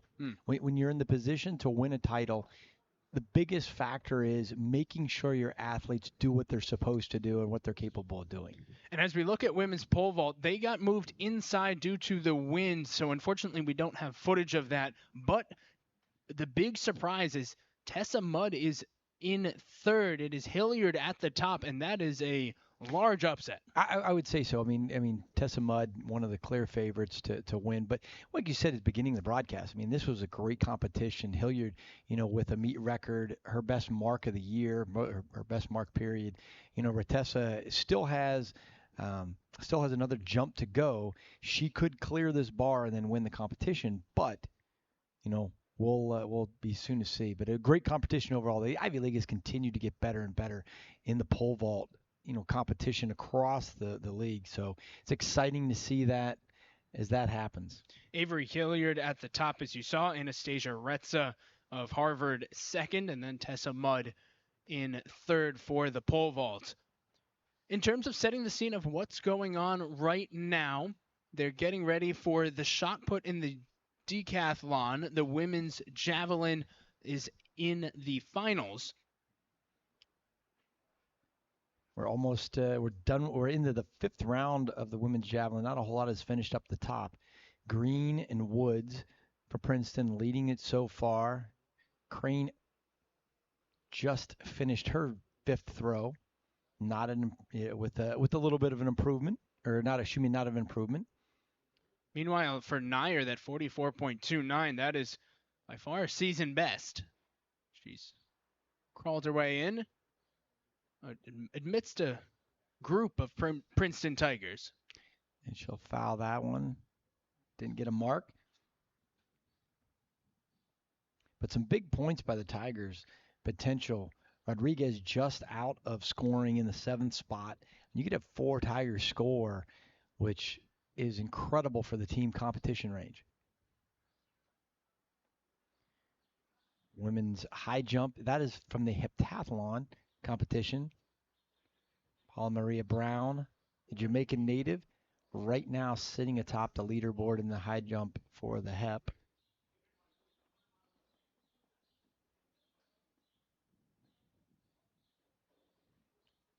Get you the update. The overall standings in the heptathlon high jump. You can see Brown in first. Several athletes still have not come into the competition just as yet. Brown, again, native of Jamaica.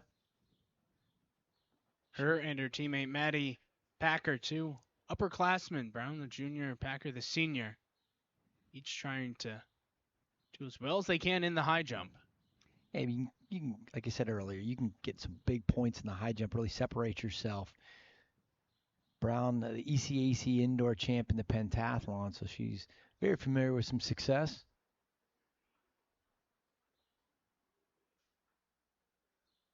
It's one of the first.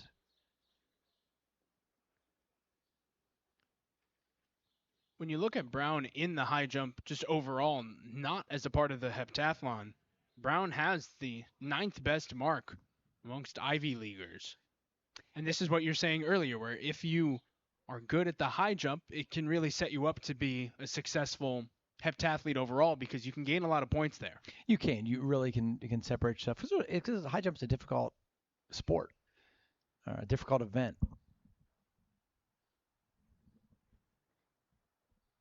Another over the bar. Julia, that's her first attempt of the day. Pretty efficient high jumper from the Netherlands. She's jumped 167.55 and 3/4. The bar is now at 5'1". The high jump is one of those events that, overall in most conferences, it's very top heavy. The first couple athletes pretty high, do pretty well, maybe in the national level or the regional level. Not as much depth in that event. No, but the Ivy League has been a power over the years of always producing some great performances and great marks. We are now at the decathlon men's shot put, getting you a full visual of that on the screen. Gabe Ball with the first throw. 7 competitors overall. Indahar in first place with 2 great performances in the 100 meters and the long jump. Jack Ross from Penn, he's in second place. I know Coach Dolan very high on Jack and his potential of what he can do so far. He's had opened up with a good 100 meters and a good long jump. Gabe Bell from Cornell, the junior. He's the first one to throw the shot put. Gabriel Tai has his first throw. So we'll be going back and forth between the heptathlon and the decathlon.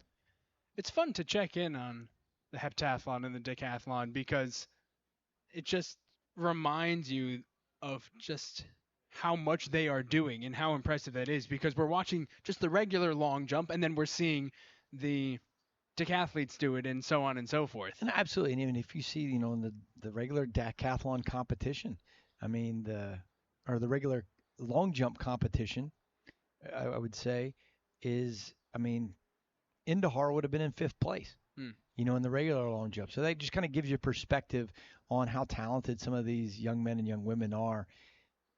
You get the decathlon, you have 5 events today, 5 events tomorrow, ending with a grueling 1,500 meters. On the heptathlon, we have 4 events today. High jump up right now, then the women's shot put, then 200 meters tomorrow. There's 3 events, which ends with the 800. I can honestly say there's very few heptathletes and decathletes that go, you know what, I can't wait to get to day 2 and that last event because it's my favorite thing.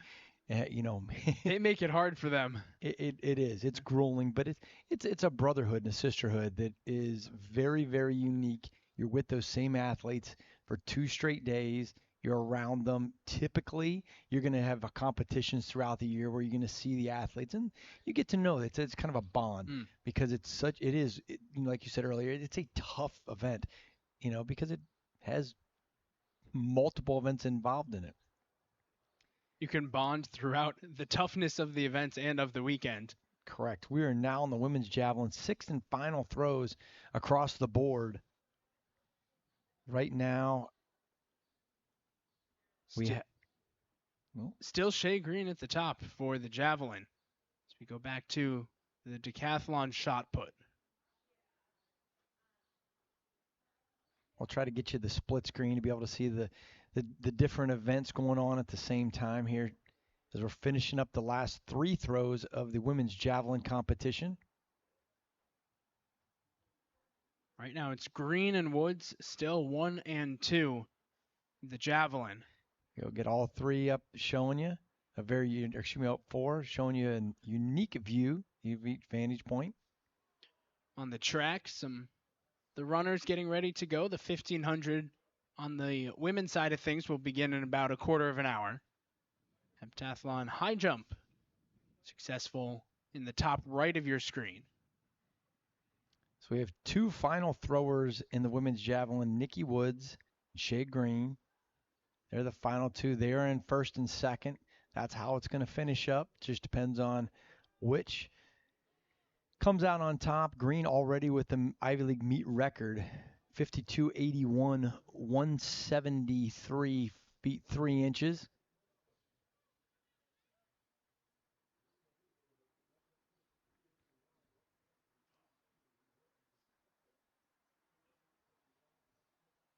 Princeton's going to pick up big points in the women's javelin.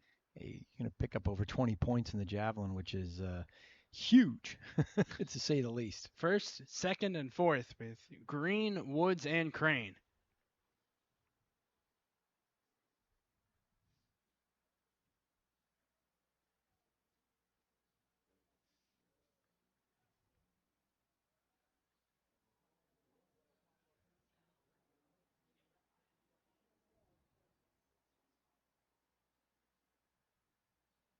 And the final throw of the competition for Miss Green, your Ivy League champion. She was excited with that. A very good way to finish for Shea Green. Already had the meet record, 52.81. She really enjoyed that final throw. It's an incredible competitor overall. We'll see what the final result ends up being.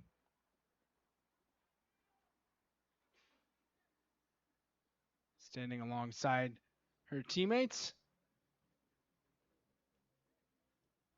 Again, first place, second place, and fourth place for Princeton in the women's javelin. And it's another meet record for Shea Green, 53.44. In her final throw, she resets her own meet record from a few throws before. And that is Princeton Tiger domination in the women's javelin here in 2025. Academic All-American. She's just impressive overall. You're talking about somebody that's Olympic trials qualifier, all Ivy in the javelin, lots of championships. Just phenomenal overall individual with a great career at Princeton. And Green, only a junior, has another year with the Tigers. There's a pretty good chance we see her at this event next year setting another meet record. I would say that's a pretty strong probability. She's currently sitting in fourth place in the region, in the East region, where the East region takes the top 12 to the NCAA championship. So she's well in place for that. Meanwhile, they're resetting the bar for high jump in the heptathlon on the left. It's the shot put for the decathlon on the right. They have finished up pole vault across the street indoors for the women. Avery Hilliard, she is the champion, a meet record 4.32. Meanwhile, for Harvard, they get a good stash of points. Anastasia Retza finished second, Lily Hodge fourth. And Cornell and Harvard now with 12 points each after the pole vault events. Great way to start for both of those institutions. So it goes Hilliard in first, Retza in second, Mudd of Princeton in third. Harvard's Hodge is fourth, Quincy Hansen of Cornell fifth, and Natalia Ileva, the senior from Penn, gets the Quakers their first point on the women's side of things. It's the first women's event that has gone final. We are now, as you look on the left side of the screen, the women's heptathlon high jump. The bar, the bar is currently at 161.53 and a quarter.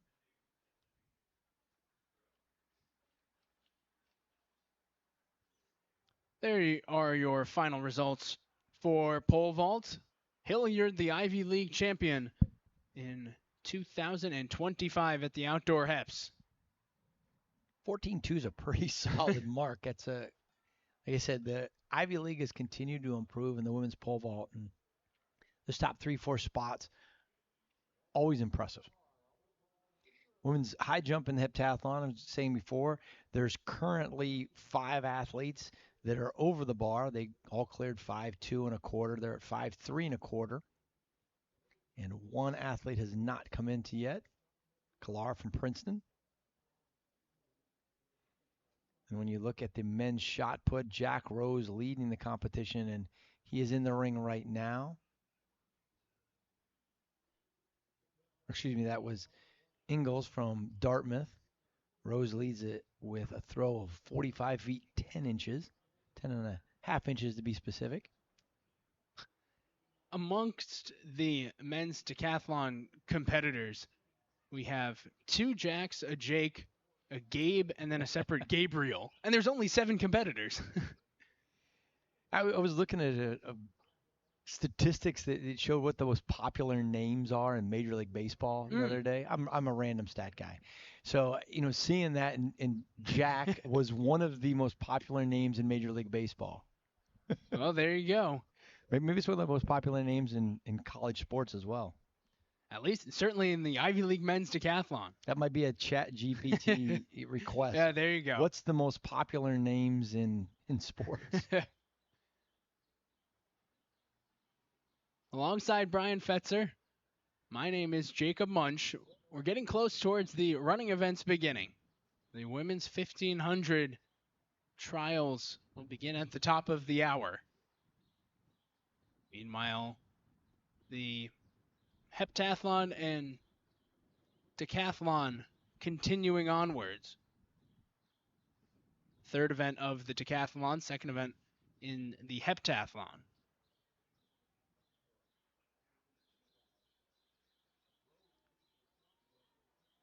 Well, as quick as ChatGPT can pull something out, the most popular name in college basketball specifically is Jordan. Oh. Overall, the most popular names, James, John, and Michael, have the most roster spots in college athletics. Okay. So, Jack wasn't one of them, but... Although you might have a lot of Johns who go by the nickname Jack. That is true. But there's some very unique names like General Booty and Fat Watts. Those are 2 very unique There names. You go, yep. Track and field has unique names, not to, as we're going off on a little tangent on the names, but I think you can see why. The uniqueness of sport is pretty fun across the board. It's a fun opportunity to learn about different people, different events, and everyone has their own story.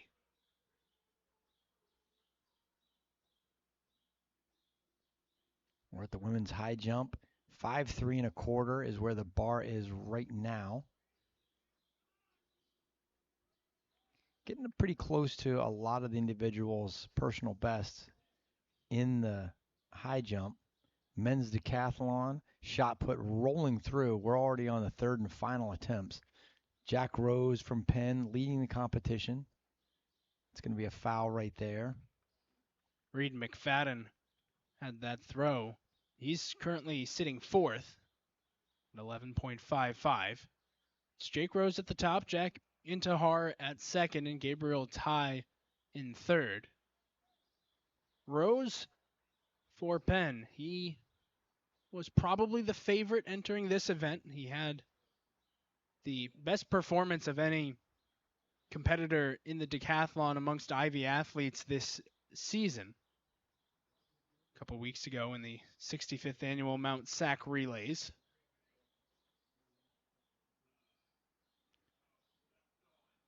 The wind has calmed down a little bit. Now you hear the birds chirping in New Haven.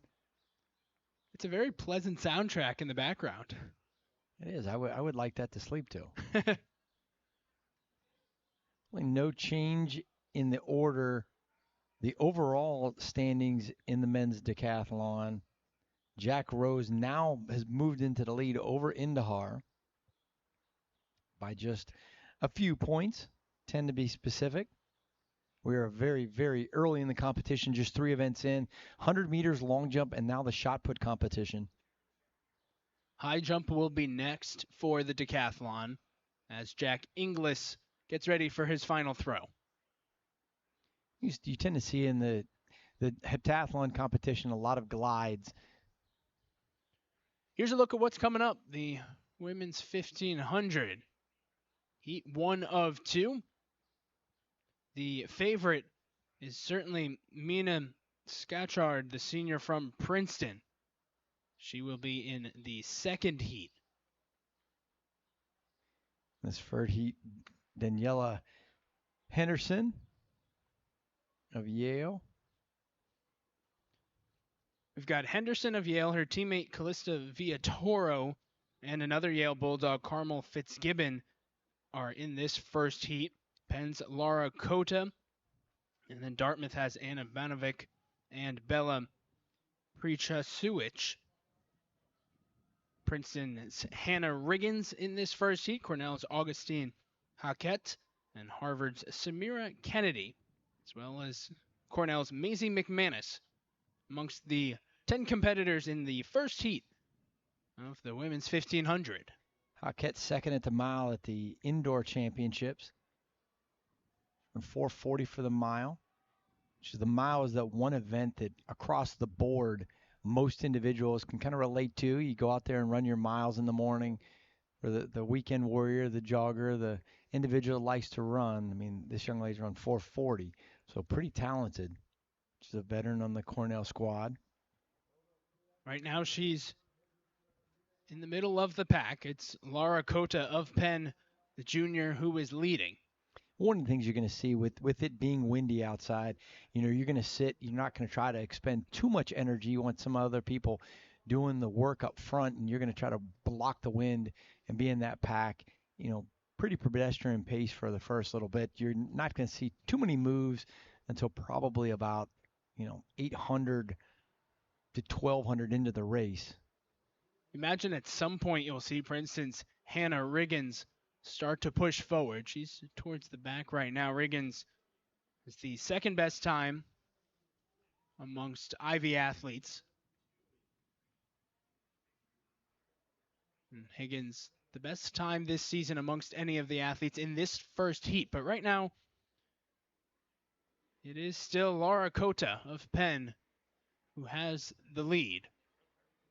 You'll notice, see Cornell right there, they have the slash going through the C in the front of Augustine Hackett.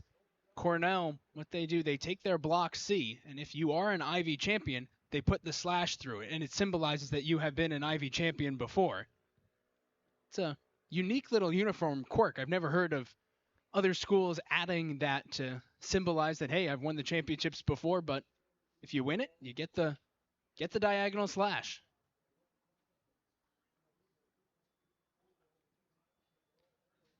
Riggins has made her move towards the front. She's joined up there by a member of the Big Green and a member of the Big Red. Now they're going at about 79 seconds a lap pace. 700 meters in. It's Hackett and Riggins right now.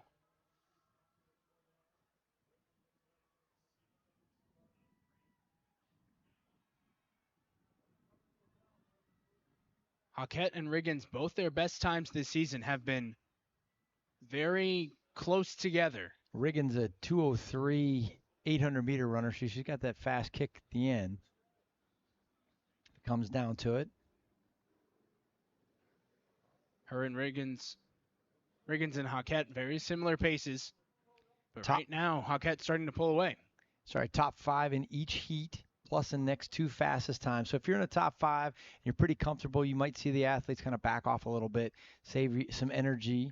We'll try to get that zoomed out as much as you can, see as much of the race as possible. It's turning into a 2-woman race right now with Hackett and Riggins. But like you said, just need to be in the top 5. Yeah, you just need to be in the top 5 to advance. You can see Riggins looking over her shoulder to kind of make sure that no one's coming up hard on her inside or her outside. Both the two of them seem to be in pretty good shape.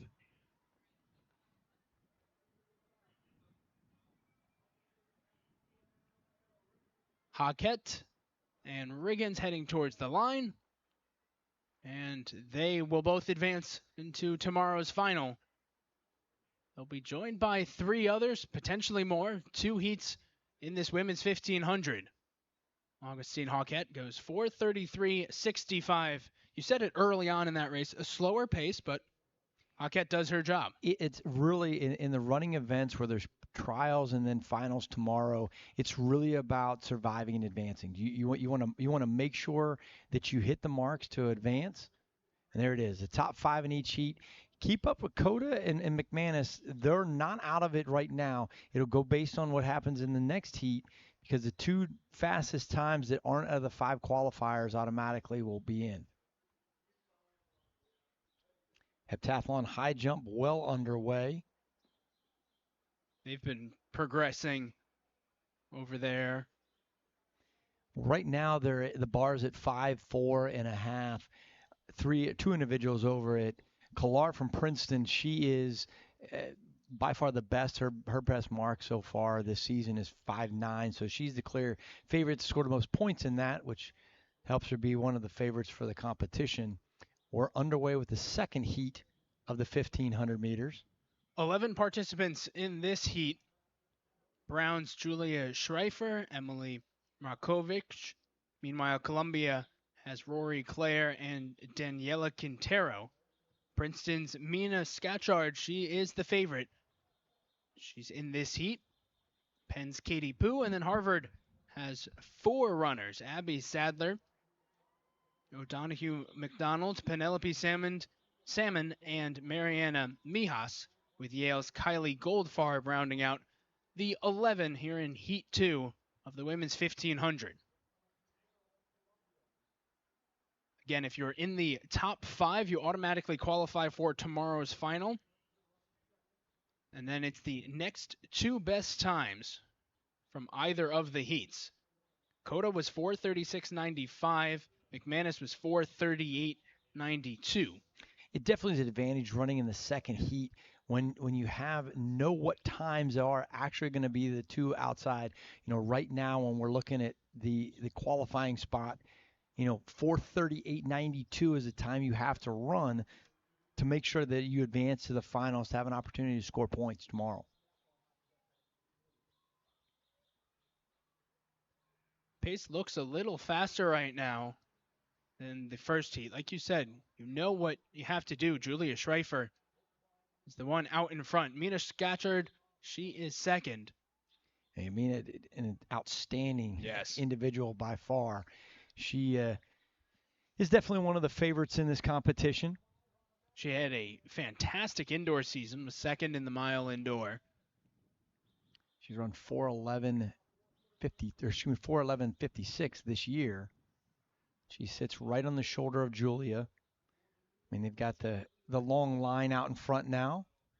And in that front group, the key will be getting yourself in the top 5 and not fading off down the stretch. That way you secure automatic qualification. And you can see all 7 of those competitors are right in the mix to have an opportunity to make the finals. I mean, I would say that, Laura Cota from Penn, 4:36.95 is a pretty solid mark, but, you'll see how fast this next section goes. The 4:38.92 by McManus, she's currently the last spot in, and that's the number to beat for these current runners.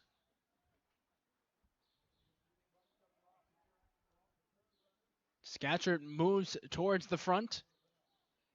And it's Penelope Salmon moving in behind her as Schreifer starts to fade away. Schreifer came out with a quick pace, maintained it for a while, but in just one turn has dropped to the back of the front pack. Yeah, Schreifer was, qualified for the Mao and the Melrose games during high school.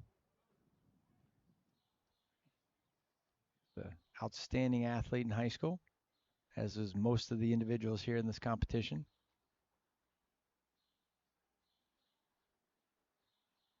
The 5 on your screen right now, they would automatically qualify. We head towards the finish. Scatchard, see her long strides. About 200 meters to go. Scatchard and Salmon. Scatchard, your Ivy League champion in the mile and the 3,000 at the indoor competition, and holds the Princeton school record in 1,000, so she has some wheels. Rory Clare sitting in third at the moment, with Mariana Mijas in fourth. But Mijas being pushed by her teammate Abby Sadler.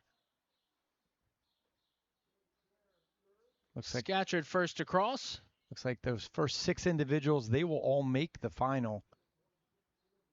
Time-wise, they seem to be in very good shape. And to my knowledge, Laura Cota will be the last qualifier in. We'll await or she'll be the the last one out, one of the two. we'll await the final word. McManus certainly out. It looks like Schreier will get that second qualifier spot. So your 12 finalists, we'll have that up here shortly. There they are. Well, those are the second heat results. And so both Katie Boo and Julia Schreifer well better than McManus's 4:38, and both far better than Cota's 4:36. So you can see how that second heat, Yep. and I think you'll see something similar when the men come out. Women typically tend to be a little more aggressive in the 1500 meters. This is your qualifiers, your 10. Overall, there would be 12 individuals that would qualify. We'll get to see the other results as well. 5 from each heat plus the 2 best times, but you can see on this graphic even just how quicker the pace was in the second heat. They knew the standard, the bar that they had to get to, and absolutely. They certainly did. And that makes it a lot easier. There you, Samara Kennedy. And that's it, running in the last heat or the second heat, whatever it might be, is always an added benefit.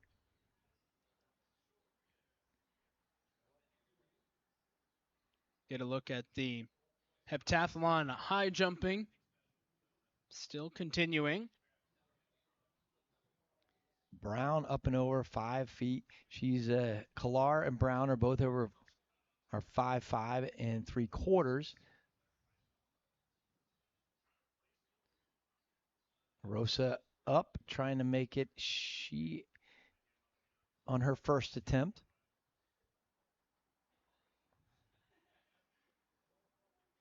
No luck there for Volpin Testa. Some great names in the women's heptathlon. Testa from Bethel, Connecticut. Business economics major. It's going to be a very good degree once she graduates. Absolutely. Julie up now from Princeton. Your champ from last year. Just nicked the bar on the way down. This would be her best. And Mark, she's from the Netherlands.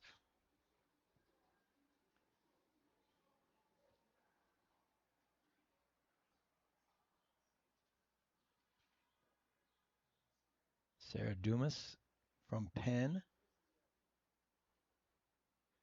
Her first attempt.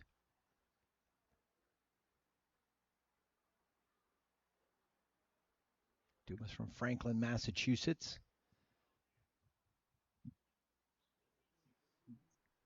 Two-time high school All-American in the pentathlon, which is an indoor event. Now it's Rosa Volpin Testa.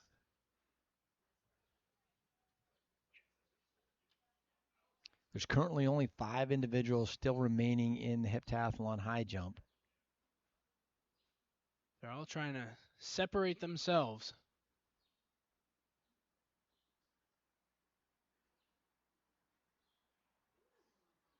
Oh, great emotion from Volpin Testa. It's a nice personal best for her in the event. And there's no better way to come and do it than get it at a conference championship. She was fired up. Here's another angle of Rosa Volpin Testa. Does a nice job of staying away on takeoff. And you can see, you hit the right mark. I mean, she, obviously she's coming around the curve. She did a great job of keeping away, keeping that shoulder turned.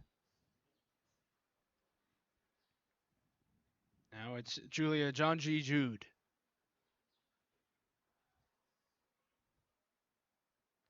She got a little flat coming down on the bar.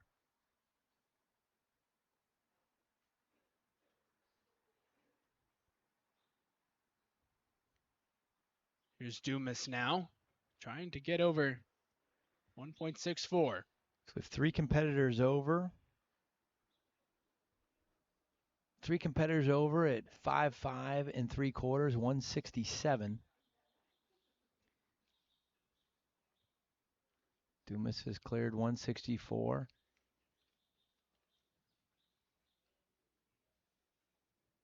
Good attempt, a little closer than takeoff. When you look at those top 3 with Brown, Clark, and Volpe Testa, I mean, Brown has gone 1.7 this season. Volpe Testa, her previous best this year was 1.61, so vast improvement, at least in terms of just the high jump specifically. As you can see the excitement when she hit that mark. She said two today. The high jump, you have such focus approaching the bar, and then as you get over it. But once you know you're on the way down, about to have the soft landing, and you haven't clipped the bar, it's a very good feeling for these athletes. Running event wise, we'll have the men's 1500 meter first round. That'll come up at 1:20 in about 6 minutes. We're going to spend our time at the women's high jump, which is the only event going on right now. And Julie excited about her clearance. Jonji Jude clears 1.64.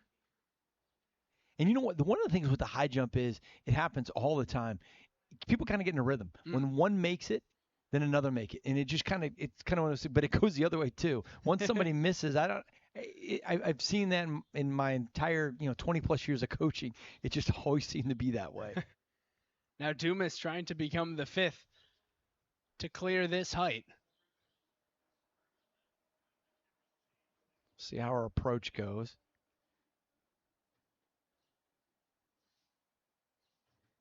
You could see that shoulder dipped in just a little bit at the last moment. The one thing while you're running through the curve in the high jump, the big thing is try to keep your shoulders back. And the quote that a lot of coaches will say is try to stay away from the bar. Because as you're going in, the centrifugal force, it's going to take you. If you can stay away and come within good speed and to be able to take off, keeping everything away, you're going to have a better opportunity for a clearance. It's going to be Brown, Clark, Volpe Testa, and Jonji Jude moving on to the next height. Next height's 175.7, which is a solid bar to clear, especially in the heptathlon. That's big points. Brown and Clark, especially, they've had to wait a little while for this bar height to go up. As we prepare for the men's 1500, we saw the women's 1500 start a few minutes early, so. It did, so they're probably going to do the same on the men's side. I'm sure all the event organizers would love to have everything running early. That would be a great start. Here's a look.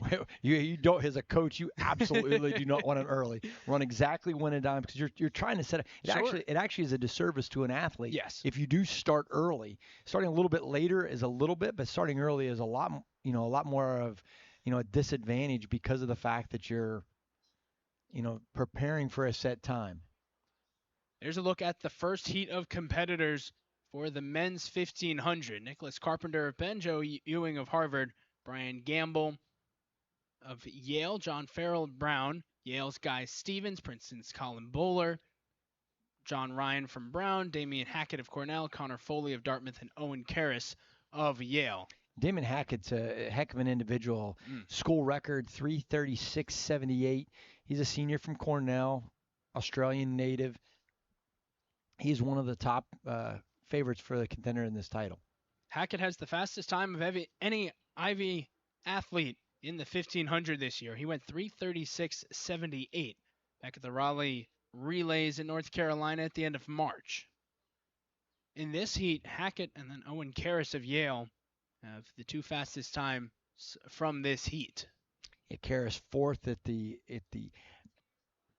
Ivy Championships, 13 at the NCAA East Prelims last year. Karras and Hackett, watch for those two. But one of the things that, look for Brian Gamble. I mean, home field advantage, potential there that he could have a shot at making the finals and doing something there as well. And Gamble had his best time just a couple weeks ago at the Penn Relays when he went 346.42. we referenced the Raleigh relays when Hackett had his best time in this event. Well, the Raleigh relays were kind of like a mini Ivy's championships. Yeah. Cornell was there, Yale was there, Harvard was there, Columbia was there, Dartmouth. You get a sense of what your competition might be like in conference. The one thing with Karis being a New Haven, Connecticut native, I mean, it's a nice opportunity to run in front of truly the home crowd in more ways than one. And with it being a rather nice day out, a decent amount of fans here at Dwyer Track. It's Guy Stevens of Yale, who is at the front. Meanwhile, you're seeing high jump for the heptathlon at 1.67 going on in the corner of your screen. 2 heats of the men's 1500. The top 5 advance to tomorrow's final, as well as the next 2 best times.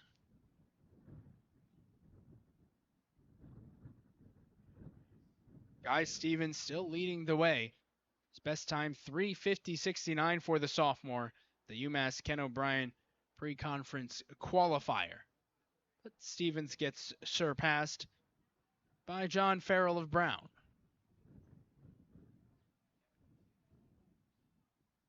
As you mentioned during the women's 1500, Brian, we're likely during these trials not going to see the top runners go out to the front immediately. They'll probably sit back so the wind's not as much of a factor, especially early. Yeah, they're gonna play it by ear. I mean, every single athlete has a plan that the coach and them have set, to what the strategy is, depending on where the race goes and how the flow of the race goes.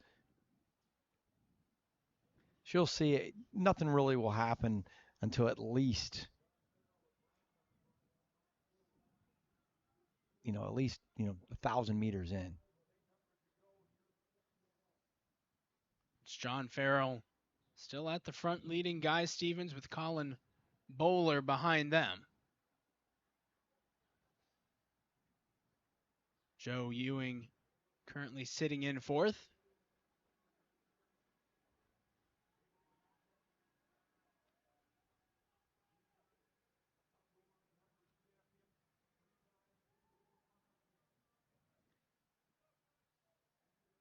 Really packed in there. Feels almost like the pack has tightened up as we've gotten closer towards the finish. You can see Hackett kind of making a move on the outside. Hackett, along with Harvard Crimson, a little bit of a stumble there. Little bumping going on in there. So we are on the last lap of the competition. Ewing, who also is very talented from Harvard in there. Hackett was the favorite for this event. There is still a big push for what would be 5th place. Still a jumble right now as they head towards the final 200. Ewing looking strong.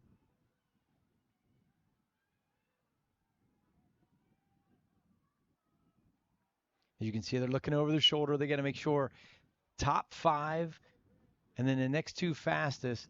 You're obviously, if you're in the top 5, you're assured. Hackett kind of going to move to the outside to make sure he gets out of the way and make sure he maintains that top 5 space. And Hackett keeps checking his shoulder to make sure he's top 5. He is. And that's all you really need to do. Ewing, set a little tone to it. Showed that last, 250, 300 meters that he has a little bit of wheels underneath him. Ewing goes 3:49.55. And the question will be, what were the 6th times and the 7th times? Nicholas Carpenter and Brian Gamble, they are going to have to sweat it out through the second heat. We'll get to see how the next heat goes. 3:50.86, pretty solid. We'll see Brian Gamble from Yale getting that final spot as we go into the second section. We'll look for Noah Ward from Harvard, the senior. He's one of the favorites in this heat. as is Harrison Witt from Princeton. And Pierre Atiogbe of Cornell, second best time amongst all Ivy athletes in the 1500 this season. Witt 10th at the NCAA championships in the mile. Now that these runners know what it kind of is going to take to make the finals, knowing that 350 is kind of that mark. You'll see him get out, get in position. We'll see who kind of takes over the lead. Wants to maybe be a front runner.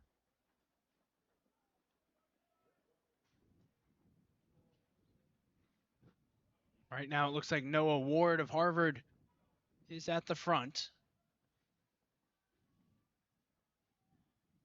Ward has the sixth best time amongst Ivy athletes in this event this season. So perhaps he's hoping just to take an early lead and stick with it all the way, but likely the pack will get a little closer to him. Yeah, definitely will. I would be very surprised if they could keep up that pace for that long. Second faster than the rest of the group for Ward, senior for the Harvard Crimson. Racing in his final Ivy League championships, and as expected, the group starts to gain on Ward.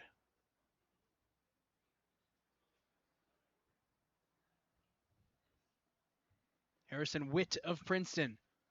Witt and Ward definitely two of the clear favorites in this race, and they're actually two of the favorites to win the Ivy League title in the 1500 meters.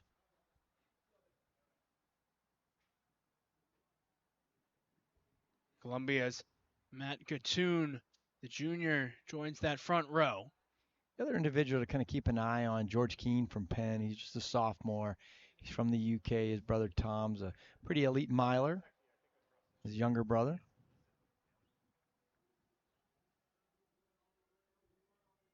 Top 5 advance, then it's the next two best times. You have to beat 350.86. It's Ward, Witt, and Gattoon, the first three. Gattoon, a native of Kenya. Keane still hanging in there, as is the sophomore from Cornell, Pierre Atiogbe. Columbia's Ben Berge on the outside, hanging right there. Pretty tight pack. Be jostling. The last thing you want to do is really get boxed in on the inside, because then you can't make your move when you want to. You want to kind of stay on the shoulder of whoever's on that inside lane.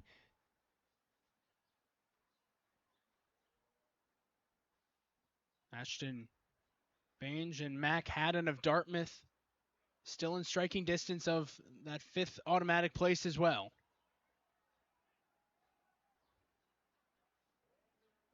It is a very tight pack right now.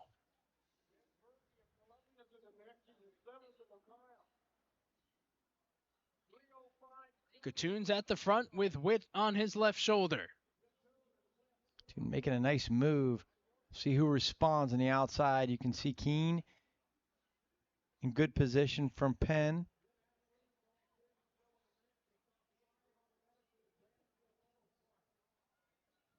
The pace quickening up as they approach the final 200. Watch those shoulders to see if those shoulders are real high. It's not a good thing. Whoa, we have a fall and a step. Two people go down. Takes down a couple, and all of a sudden the pack seems to separate because of it. One of those was Ward. Dartmouth is trying to make a push for fifth, because that's really all that matters, being in the top 5 or sprinting your way to the finish timing-wise. One of the things you're gonna keep in mind is, because of the fall, and because of that, they're going to look back, officials will see if there was, some kind of a foul in play. So not necessarily the results will actually be impacted. There could be a disqualification depending on how that happened. We'll see. Well, and Brian, it was something you were talking about. Here's what the standings look like, unofficial. That's in the first section. When you're on the inside, you can get boxed in. Yep. Boy, I think it took down three. Yeah, you three could runners. see. I don't know if it looked like on the outside the Dartmouth runner caught Ward by his heel. I'll be curious to see what happens. There definitely will be a protest without question. So you're going to get a little bit of opportunity. These results will be under protest. There won't be anything that will be finalized for a little bit for sure. Those are the first heat results. Or perhaps they are the final, because we saw that the final time. They won't be final yet until the protest period goes through. So as of currently, because there's going to be a protest, I'm sure when somebody gets tripped, that is the case every time. But we'll be able to see from that second heat, and both the two automatic qualifiers, Gamble and Carpenter, would come out of that first section. But that would be a big blow. Yes. I mean, with Noah Ward and Keene, two individuals that had outside favorites to do something conference-wise, and team scoring-wise for sure for both Penn and Harvard. Meanwhile, this is the award ceremony for the long jump. On the men's side, Greg Foster, 7.71. He will get to stand atop the podium. 2 Brown Bears on the podium, 2 Columbia Lions, and 2 Princeton Tigers. Big points overall for the Tigers coming out of that competition, the 11 points. All 3 of those schools taking a decent amount from that event. Greg Foster is the Ivy League champion when it comes to men's long jump. Following this award ceremony, we'll have the award ceremony for the men's hammer throw, with Kenneth Ikeji winning that event.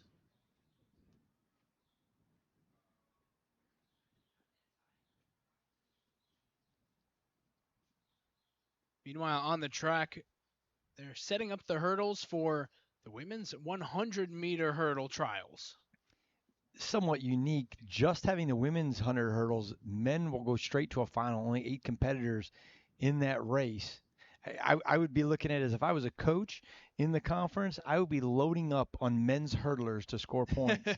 Because if you can just go straight final, that means you're guaranteed to score some points. Or not guaranteed, but you get to finish in the top 6. So that'd be an event to gain some points. If you're one of the teams that aren't in title contention, shoot, go get you some men's hurdlers. Well, once again, that's the difference between the Ivy League and some of the other conferences, is the fact that if you make the finals, it doesn't mean you're guaranteed points with only the top 6 scoring points for their teams. But you're exactly right. If there's no trials, well, take advantage of those opportunities. Getting a delicious food delivery here. They're sitting up in the press box. Nice and warm. Indeed. Big thanks to our directors today, Taylor Wink, Avery Jackson, and our entire fantastic crew with us this whole weekend. I'm Jacob Munch alongside Brian Fetzer. Got camera ops out in the wind.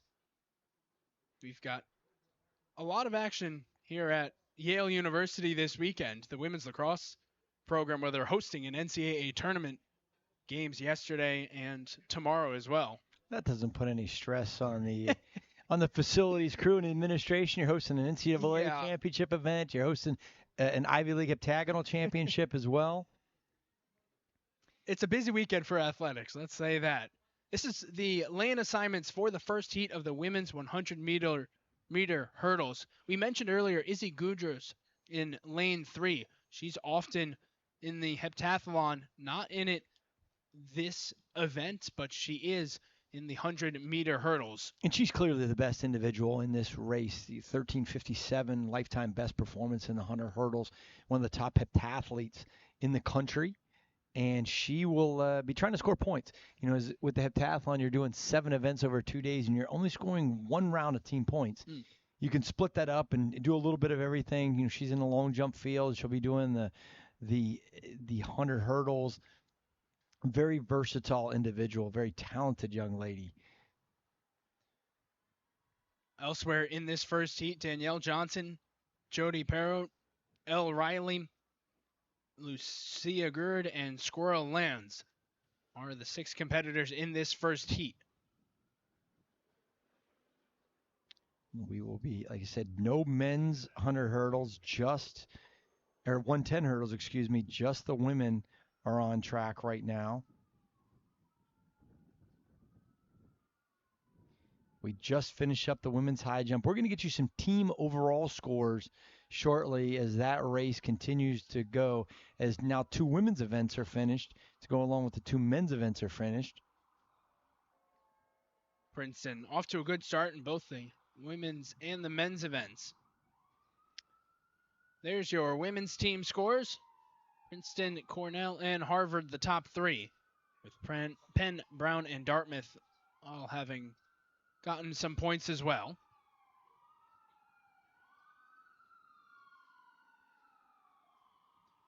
And on the men's side of things, Princeton, Columbia, Brown, and Harvard all in double digits, with Penn and Yale wrapping that up.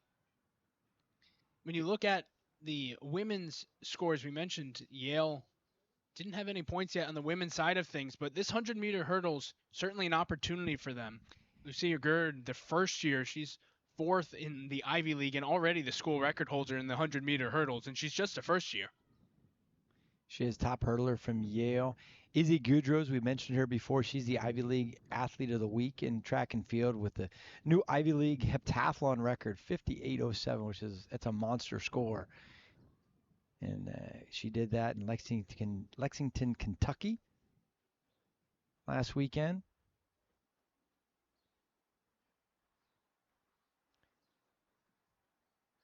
Johnson, Gudros, Parrott, Riley, Gerard, and Lance in the first heat of the 100-meter hurdles for the women.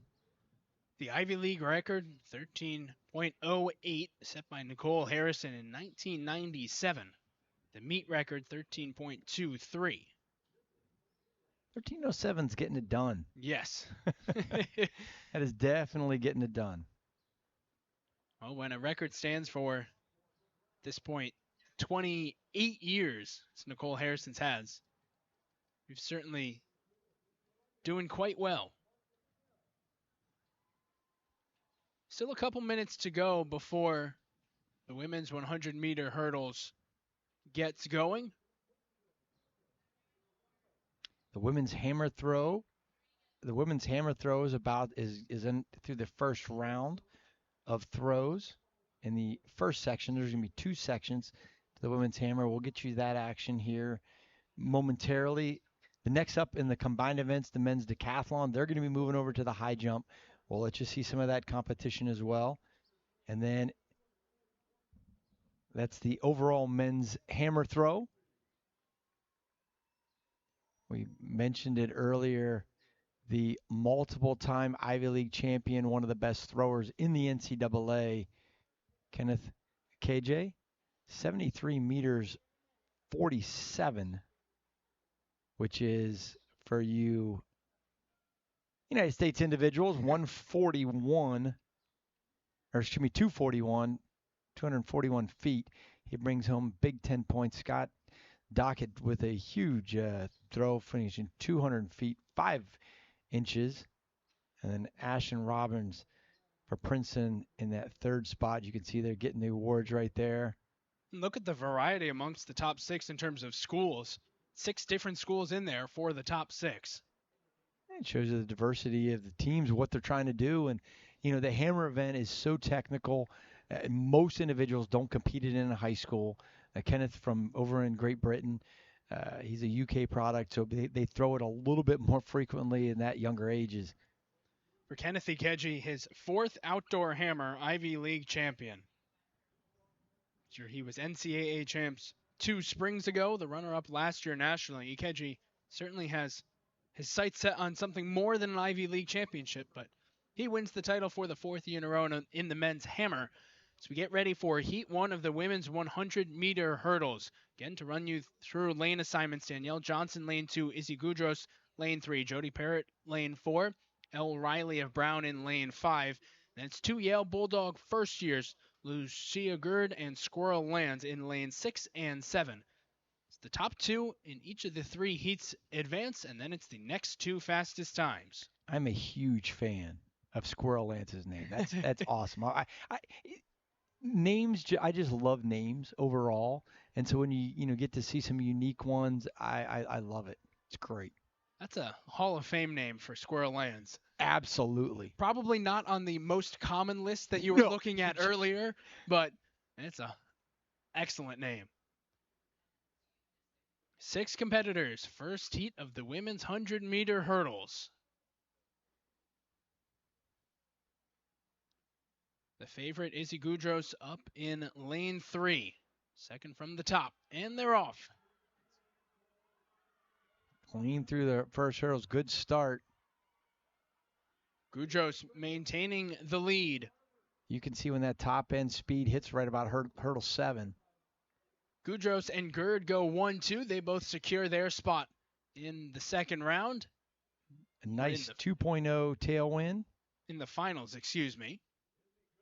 Gudros 13.56. Top 2, next 2 fastest. So Ellie Riley, 14:08. That's a pretty solid time. She'll look like, she could have one of those 2 non-automatic spots. Danielle Johnson, 14:36. And for both Riley and Johnson, they'll have to wait through 2 heats. Here's the second heat. Audrey Hubble of Cornell in lane 2. Cami Lynn Blake, lane 3. Simone Dunbar, lane 4. Mariella Schweitzer, lane 5. And Chika Doniaka Akazi, in lane 6. Who is the favorite in this race along with Blake? They're the 2 that look to be the automatic qualifiers. Akazi, by far the best time in this event amongst Ivy competitors this season. 13.42, and she's only a first year. Akazi, one of the members of their 4x1 relay that Penn has recently been producing a tremendous amount of sprint talent, in the 100, 200, 100 hurdles. They're doing a great job in that program.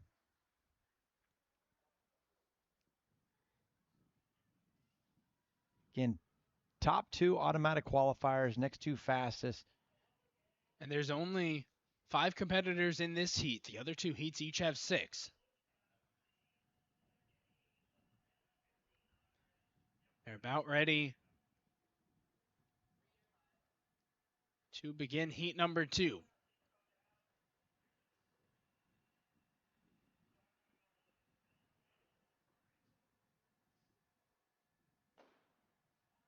And they're off. Good start. You see them push out of the blocks. That first hurdle, such a key. You got to get a good acceleration, and it's Akazi pulling ahead. A hurdle was hit in the middle by Dunbar. Akazi sprinting to the finish with Schweitzer. They'll both advance to tomorrow's final.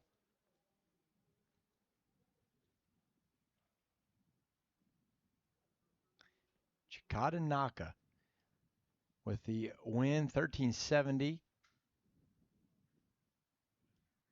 Akazi and Schweitzer go 1-2.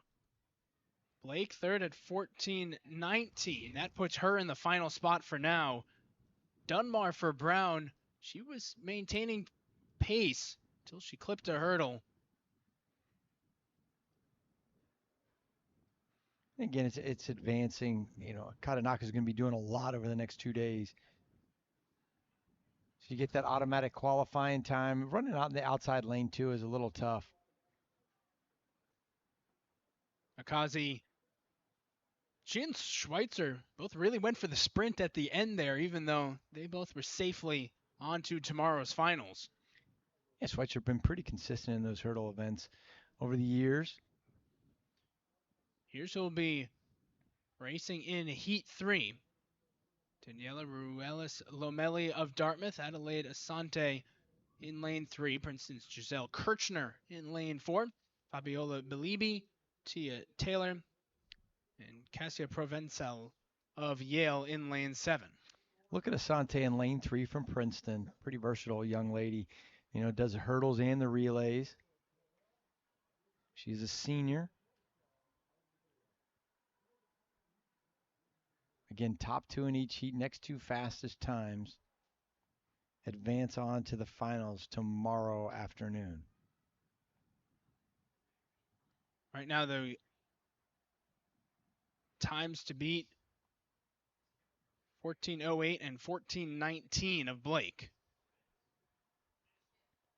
Cassia Provencal at the bottom right now for the host Yale Bulldogs.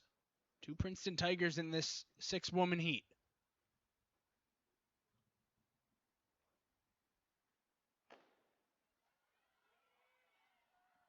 Clean start.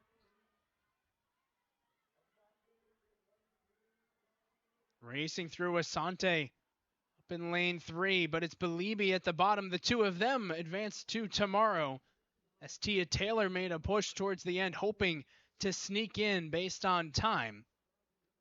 But Fabiola Belibi gets in at 13:61. First place in heat number 3. And for there are your results. Tia Taylor did do enough at the end to sneak in. Elle Riley, 14:08 from the first heat. Also enough to advance to tomorrow. Belibi, a junior from Inglewood, Colorado. Regis Jesuit. There's the rest of the results from the 100-meter hurdles. For Belibi, that was her best time this season. Previous best had been 13:67 all the way back in March. She goes 13:61 here. We'll set up a fun final tomorrow. Kazi, Belibi, Gudros, the top 3 favorites. Meanwhile, Schweitzer, Asante, Gerd, Taylor, and Riley all qualify as well to tomorrow's 8-team final. We will be moving on to the 400 meters. Next up on the track, the women's hammer throw. We're going to go over there right now. Right now, Olivia O'Connor, the junior for Dartmouth, leads the hammer throw. They're on their 3rd round of throws as you get a visual of the standings. So you have 2 sections in the women's hammer throw. Top 8 overall between the 2 sections. They'll advance to the finals. So we got a little bit more to go on this, and then the second section will be starting. See all the way at the bottom of Harvard, Amelia Colocotroni. She has the best mark this season. It's a very competitive field. We are still finding out that the 1,500 meters from the men, we saw the fall with the 2 individuals that fell down earlier, Keene and Ward. They're still under protest, finding out how that goes. So we let you know as soon as we find out the definitive answers on who advanced on. A little bit of extra drama in the men's 1,500.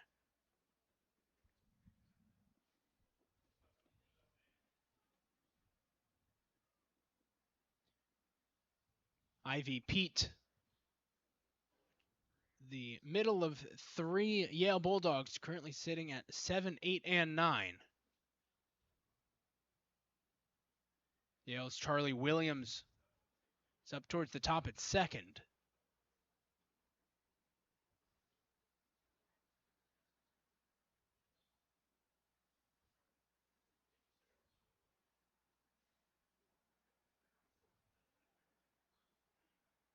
Beginning any moment, the men's decathlon high jump will commence.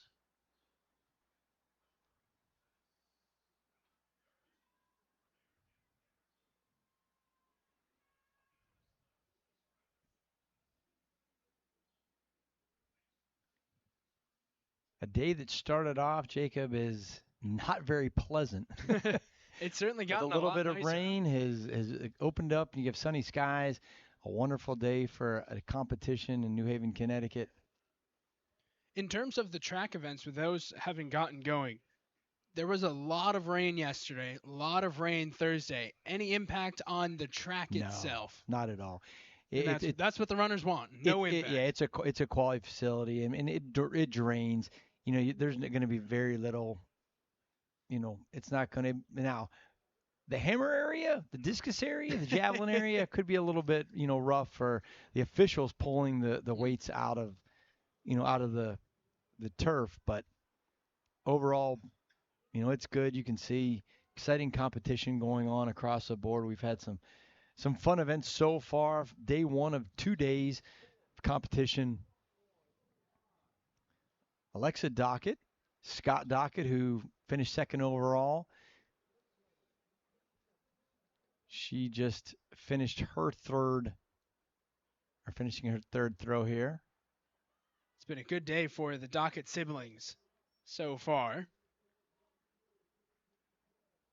Really an excellent day for Scott Dockett. Yeah, it's always a good time you get a chance to have two siblings competing at the same school.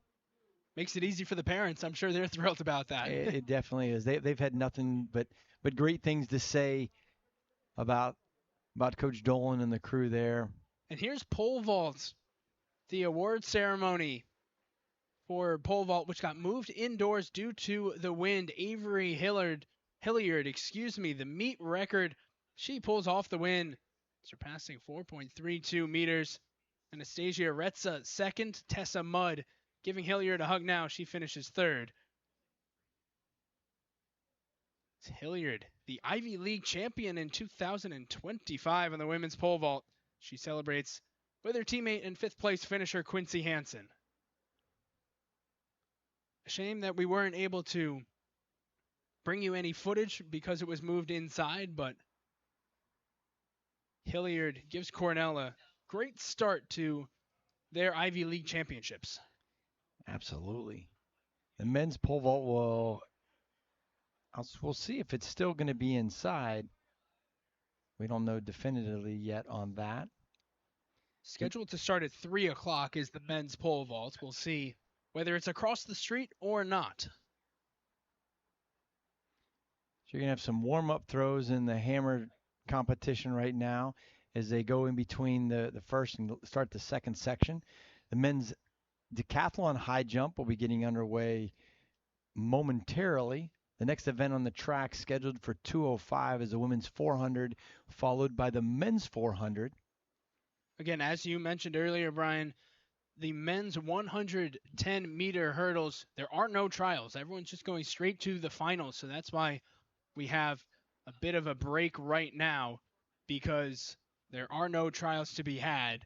And so with about 10-15 minutes until the next track event, we'll keep showing you footage of the field events, the heptathlon and the decathlon as well. But we will take a commentary break as we continue on day one of the thrilling Ivy League Outdoor Heptagonal Championships here from New Haven, Connecticut.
Back at Dwyer Track in New Haven, Connecticut, alongside Coach Brian Fencer, and my name is Jacob Munch as we get set for Heat 1 of 3 in the women's 400-meter dash. Here's a look at your competitors in Heat number 1. Chloe Fair is the favorite in this heat. Yeah, and she's doing a pretty tough double, doing the 400 hurdles and the 400 meters. But she's an incredible athlete, so if anybody can do it, she would definitely be one that could. The top 2 in each heat advance, and then the next 2 based on times. The overall favorite in this event is Chloe Fair's teammate, Victoria Basong. The two of them aren't separated by very much. Basong will be racing in the 3rd heat. Yeah, look for also in this heat, Atkinson from Princeton, very talented young lady. She'll give push, if anybody can, to Fair. Aisha Atkinson and Lauren Harris, the 2 Princeton Tigers. Sydney Goldson of Columbia, Anna Pollock of Brown, and then Justine Hussel. Fair, who's been a stalwart on Harvard's relay teams for the last couple of years, has a 52.17 PB in the 400. And look for her to get out, but she's got that 400-meter hurdle strength to be able to bring it home.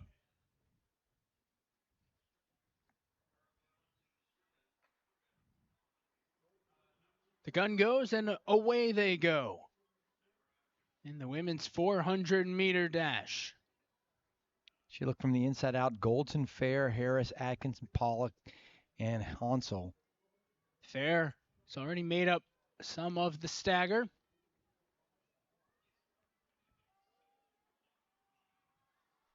Through 200 meters, Fair continuing to zoom past in lane 4. You're going to get the breeze on the backside, or breeze in your face on the backside, but then at your back as they come off the curve. Sydney Goldson of Columbia to the left of Chloe Fair. Maisha Atkinson battling for second. And one thing about it is this, like other heats, top 2 in each automatically qualify with the next 2 fastest times. Your time is going to determine your lane, so you don't want to just kind of just breeze in. You want to get a good time so secure yourself in that center of the track for the finals tomorrow afternoon. Fair goes 54.31, about a 2 3/4 slower than her fastest time this year. Sydney Goldson of Columbia ran out of steam down the final 100. She drops to 4th as Lauren Harris goes 56.51. So 56.51 and 56.58, which I would be surprised if those 2 times hold up, going into the finals. They could. Here's who we've got in Heat 2. The big name to watch is Jada Jones, the junior for Dartmouth. She has been fantastic. She went 52.99 in this event at the Yukon Northeast Challenge back on the 18th of April. Yeah, Jada Jones has really developed over the last couple of years. She's a pretty versatile sprinter. Started off doing a lot of 100, 200 meters. Now it's kind of moved up to that 400 and has really, become a versatile sprinter. The other one, Jocelyn Nemec from Penn. She's in lane 4. She's on the inside of Jones. She has a PB of 52.98.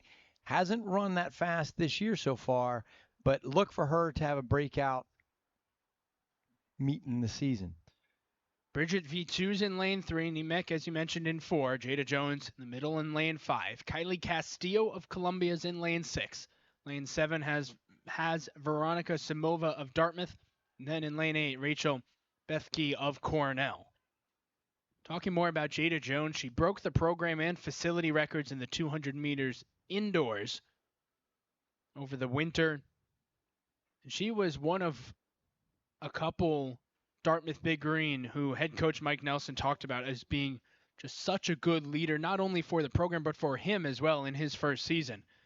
Jada Jones, a very steady, workmanlike mentality. Well, that's really what you need. You need somebody to become a leader in the program.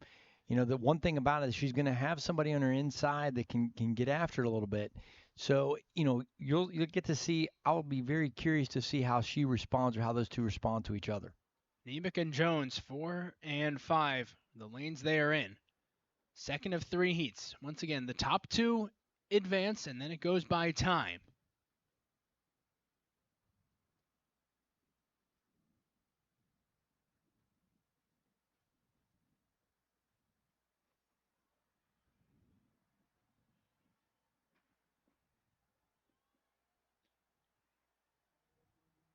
Jada Jones already trying to zoom past Kylie Castillo on her right, and she makes up that stagger quickly. And Coach Mike Nelson said, Jada Jones, one of those athletes who makes you look good as a coach. Good athletes make good coaches, he said. And Jada Jones, a prime example of that, as she is streaming past her competitors. That's 100% a true statement. 100%.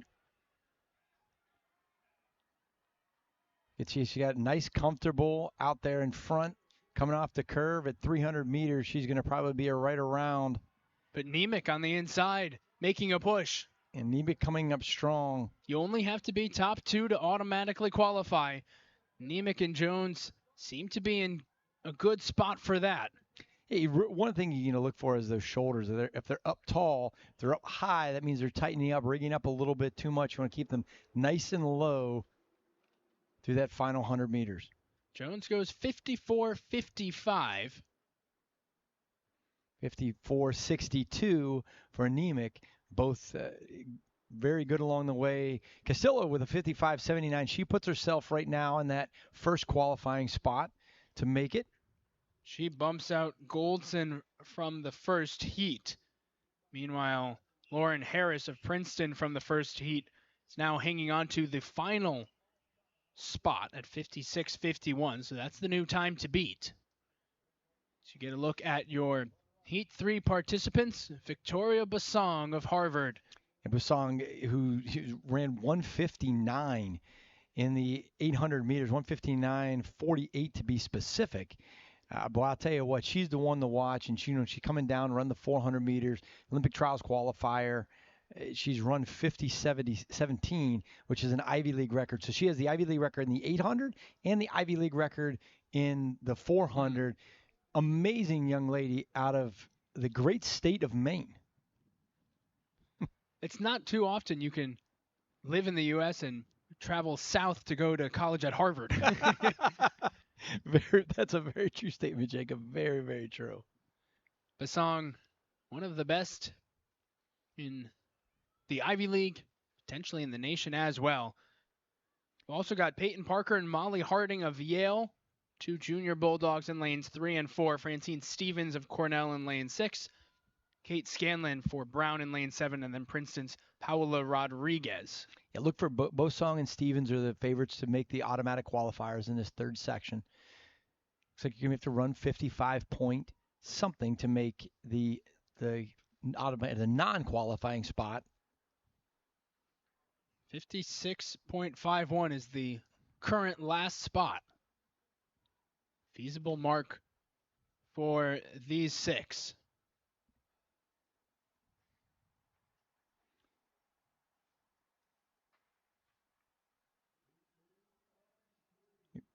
Got Basong in lane 5, Stevens in lane 6. Stevens, talented underclassman, pretty big upside, going out really hard. Stevens and Scanlon both went out super fast, but Basong making her move. Now the question is, will Stevens, Scanlon, will the two of them have enough in the tank after they went out so quickly? Yeah, I mean, one thing as a youngster of Stevens, she's just a sophomore. I mean, you want to make sure you don't go out too hard and trying to chase the rabbit that's out in front of you. But at the same time, she looks strong to keep that chin down. Victoria Basong appears to be on her way to cruise to a victory in this heat. Francine Stevens has enough in the tank, and then it's Molly Harding who comes across third. Will her time be good enough? It was Peyton Parker, my apologies. I'll tell you what, Victoria always wears that arm sleeve in her races, which is kind of her trademark. Makes her easy to spot. Definitely makes her easy to spot. For Peyton Parker, that time of 56.42 is enough. That knocks out Lauren Harris from the first heat. They can all thank Stevens for taking that heat out really hard, really fast. So your 6 qualifiers automatically and your 2 non-automatic qualifiers. Harvard have 2 big spots. They're expecting big points out of this event. So now we progress to the men's 400-meter dash. 3 heats as well. Amongst this heat, Harlow Tong of Harvard. He's got the 4th best time amongst the Ivy League in this event, and he's only a first year. This is a young heat. We've got 3 first years, a sophomore and a junior. Well, I know Coach Turetsky was really excited about how he's progressed and his accomplishments. School record at Harvard, 46.55, huge, for them. He went 46.55 at the Tiger Track Classic on the 26th of April. Xavier Donaldson, also from Princeton, he's one to watch out for as well. He'll be in lane 3, or should be in lane 5. And Donaldson of Princeton, this is an event that Princeton often has a decent amount of depth in.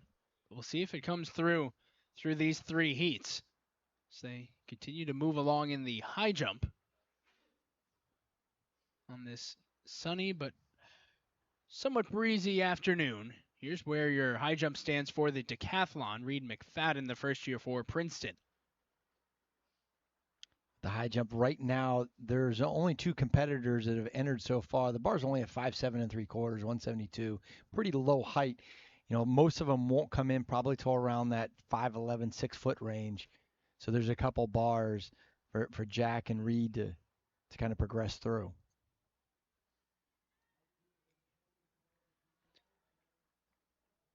The 6 competitors in this first heat of the men's 400-meter dash: Trevor Wilder of Browns in lane 3, Michael Mazzaro lane 4, Donaldson, as mentioned, in lane 5, Harlow Tong in lane 6, Caden Kutchell in lane 7, and Ruben Henry Dare in lane 8, the junior from Harvard.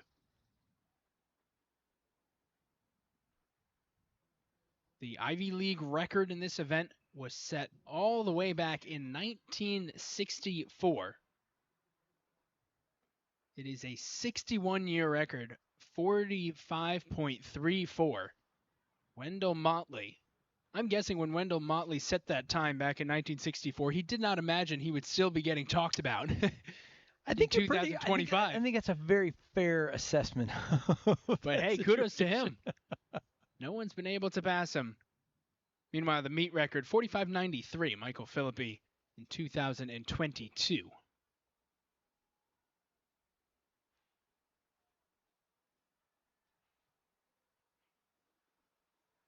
Everyone waiting to get settled. They were a little bit out ahead, so we're making sure they keep them back a little bit longer. Meanwhile, in the women's heptathlon, they've moved to shot put now. They are taking their 3rd throws there. Chantel Quofi of Princeton is first by a significant margin, 14.05. She's a talented shot putter, one of her best events. It's 2 Princeton Tigers at the top right now. We saw them in the heptathlon doing the high jump. Don't think we updated y'all on how that finished, but it ended up being Myrtle Klar who was able to clear 1.7.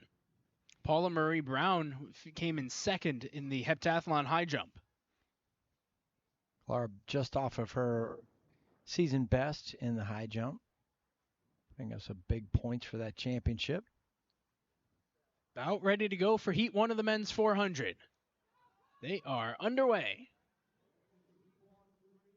Tong in lane 6. He's one to keep an eye on, as well as Donaldson on his left. Donaldson makes up the stagger, as does Kutchell up near the top. Donaldson got out real well in the first 100 meters of the race. Tong right on his outside. We'll see how they come off the curve. Back starting to tighten up around that back turn. Pretty even across the way so far. Donaldson with a slight edge. Look on that inside. Michael from Cornell coming hard. Michael Mazzaro just behind Donaldson. Mazzaro trying to make a push. You only have to be top 2. Mazzaro's first, Donaldson second, and then Harlow Tong third. Mazzaro said, "Hey, I'm not leaving anything for chance. I want a piece of the pie myself." And Great. in a relatively young field, it's the junior Mazzaro who comes away with the heat victory, securing his spot in tomorrow's final. Harlow Tong, 48-44. So that's going to be one to look for. We'll see how that plays out. Pretty solid time, but Mazzaro, Cornell, great effort. Trevor Wilder, 48-77, also one to keep an eye on. We said it beforehand, but for Tong, his best time this season had been the fourth best in the Ivy League. Exactly. But you also have to remember he's a first year, and perhaps there can be a little bit of more adrenaline going in a championships meet like this. Emotions can be a factor as you see who's running in Heat 2. The favorite, Nair Nuash Campbell of Penn. He's in lane 3, the fastest time amongst Ivy competitors this season. I'll tell you what, the individual, it's kind of an outstanding and just kind of this remarkable accomplishment. Is you talk about individuals breaking records that last a long time. Nawash Campbell broke a 93-year-old Penn school record that dated back to Olympian, Sam Clark back in the 30s. My goodness. Which, you sit there and go, Bill Carr in the 30s. 1932 in Los Angeles, Bill Carr won the gold medal in the 400 and in the 4x4 relay, and this young man just broke his record, which you just kind of shake your head at it. It's incredible to break a record that's lasted for that long at such a prestigious school. And for Nuash Campbell, he's also only a sophomore. Yeah, Coach Dolan was pretty fired up about him and doing that because it's not too many times you come close to breaking something that's 100 years almost 100 years old. Also in this race, Carl Dietz from Princeton. He's one to watch out for. Very promising freshman. Hudson Elaine, another first year for Harvard. He is in lane 4. He's at the top. Mason Childers moving quickly right out of the blocks. Yeah, there's a lot of talented young men in the 400 meters in this conference. Childers and Estrada both making up the stagger along the top. Nuash Campbell doing his thing in lane 3. Nick Felix has dropped back, as has Yale's Simon Jupp. Into the final 100. Nuash Campbell, remember, only the top 2 automatically make it. It's Nuash Campbell, Elaine, Dietz, and Estrada right now. 4 o'clock cross right at the 50-meter mark. And it looks like Jason Estrada was able to lean in and get that second spot, the automatic qualifier. But we'll await official word. Based on what we've seen so far, if you didn't finish in the first 2 in this race, there's a good, strong chance you're not going to make it to the final. The number to focus on was 48.77. For second, indeed, it was Estrada leaning forward, and that puts both Elaine and Dietz in tricky spot. Well, they're right now. Elaine and Dietz, they're number 1. They're number 1, 2 in the non-automatic qualifiers. Tong is going to be in the outside looking in. He's out of the competition. As is Wilders. Both Elaine and Dietz go 48.02. We have 1 remaining section. And in this heat, Liam Murray, the junior from Dartmouth, likely the one who has the best probability to win this heat. Murray, third best time amongst Ivy competitors. Hayden Brodsky of Columbia, Fabian Del Silva of Cornell, Kavan Miller from Princeton, Stefan Jones, and Josiah Williams of Columbia round out this 6-person heat. Say, look at De Silva from Cornell, the senior from Toronto, Canada. He's been a key relay member for them. Just look for him to be an individual that could be that advancing. 48.02. Again, that's the time that you have to get if you are not in the top 2.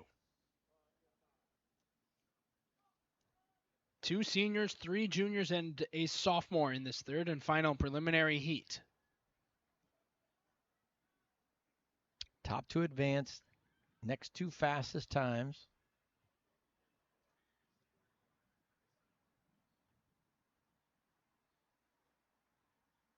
This heat, a slightly smaller one than the one before it.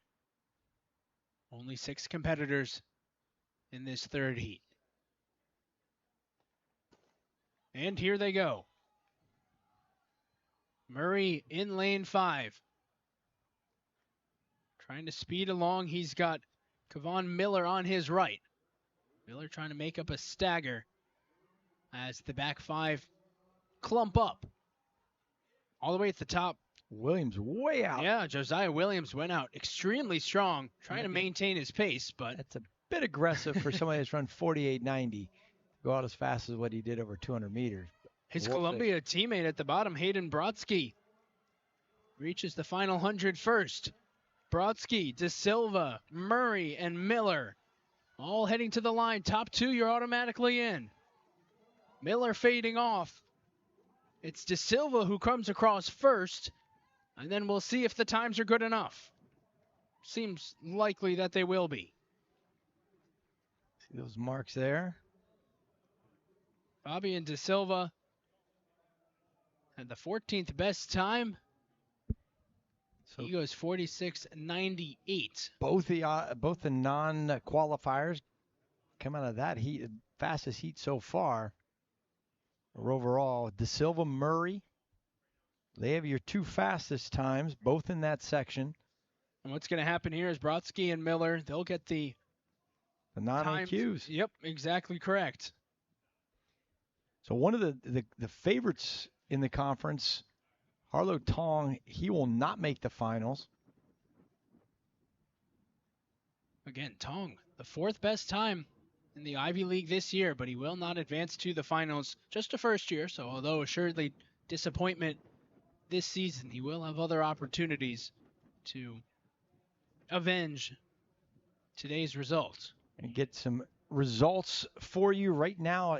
To give you an update, the women's heptathlon has competed 3 of their 4 events of the day. And they have the 200 meters that will be coming up. They'll kind of add that in when they can during a break of time. You can see the results from the women's heptathlon shot put that just finished. Pretty huge throw. Chantel getting after it, 46 feet 1 1/4 inches. What that's going to do with her is, that doesn't really move things. She's still only in 10th place because she no-heighted in the high jump. So she's not going to be a factor in the scoring position whatsoever. But, what it does do is Princeton now still 1-2 in the overall standings. Julia Jajan with 38 feet 3 1/4. She has the overall lead with 2,455 points, and her teammate Kalar sits in 2nd place with just 40 points behind her. And Paula Maria Brown is 60 points behind those two. That's your top 3 going into the 200 meters, which we will have a little bit later on this afternoon. And the men's decathlon high jump is well underway. Everybody's now is in place except for Paul Park from Penn. Right now the bar is at 181, 5'11 3/4. Gabe Ball, Jack Indahar, and Reed McFadden, they've all cleared that. Jack Ross, he's the individual up right now. And it's interesting in this decathlon is that for Princeton, Reed McFadden, and then for Brown, Gabriel Ty, neither of those schools had anyone participate in the decathlon all season long. Yeah, it's not necessarily an event that unless you are a true decathlete and you have a chance at doing something, you're not going to compete in many of them. You maybe compete in 1, maybe 2 per year. And with so few competitors, it's a great opportunity to get your team points. Absolutely. Like you said, if you can complete each event. This is Paul Park's first attempt. He hasn't competed. Drug his left leg a little bit on that. Never kind of got the full extension on the drive. They'll get that cleaned up pretty easy. I'm assured of it. Well, about ready to go now for the women's 100. Olivia Sterling, Glenn Parker, Mary Rozier, Jada Smith, Dominique Romain, for Abinusawa, and Jordan Reed in this first heat of 3. Well, I mean, I tell you what, this first heat has got 2 individuals, Abinasawa from Penn in lane 6 and Dominique Romain in lane 5. Both of them very outstanding 100-meter runners. They're 2 of the favorites for the conference. Abinasawa, just a junior. Man, she is a heck of a starter. So when you see her come out of the blocks, she'll typically very, very good in the 60 meters. You know, she'll get out there pretty salty. Here's where the men's decathlon stands. Jake Rose, Jack Intihar, and Jack Inglis at the top. McFadden, Ball, Ty, and Park, the bottom 4. In most of the events in the decathlon, it has been Rose, Intihar, and Inglis in some order or another as the top 3. But you see Paul Park just cleared the high jump, and fist bump for him as he's successful and gets to advance to the next height. Yeah, the coach that coaches the men's multis, Joe Clem, outstanding coach, been around for a long, long time, and has always produces some incredible athletes on the vertical jumps and in the men's multis. Park up right now. He hasn't cleared one yet, but that was easily a clearance. You can see why he came in late overall. So about ready to go for the 100 meters. Abinusawa down in lane 6. Has the fastest time in this event this season, 11:44. Dominique Romain of Yale, her time of 11.75, as you talked about, school record, the fastest wind legal 100-meter time in Yale history. Her teammate, Juliette Cosmont, has a faster time, but that was with an illegal wind a few weeks ago. Romain with some NCAA experience and, you know, being an anchor on their 4x1 team.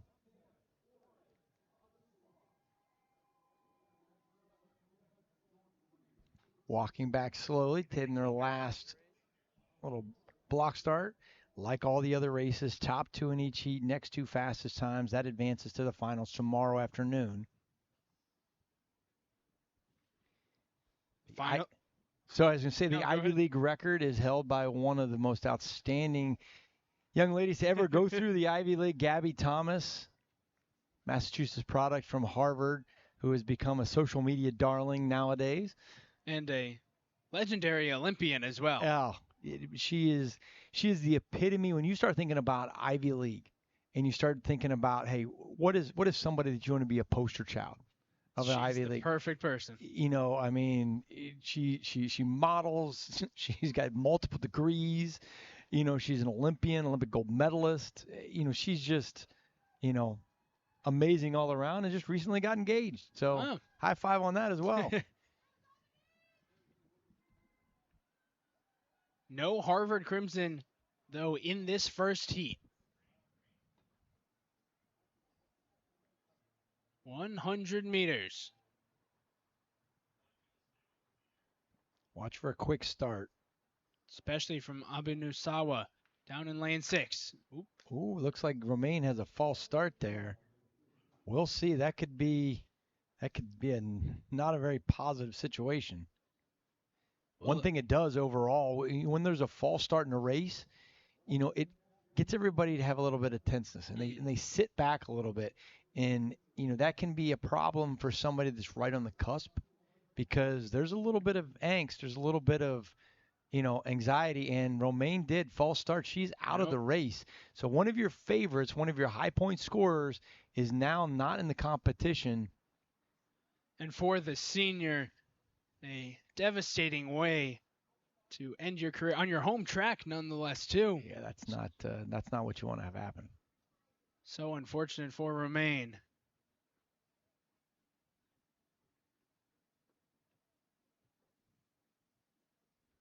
The remaining 6 will retake their spot in the blocks.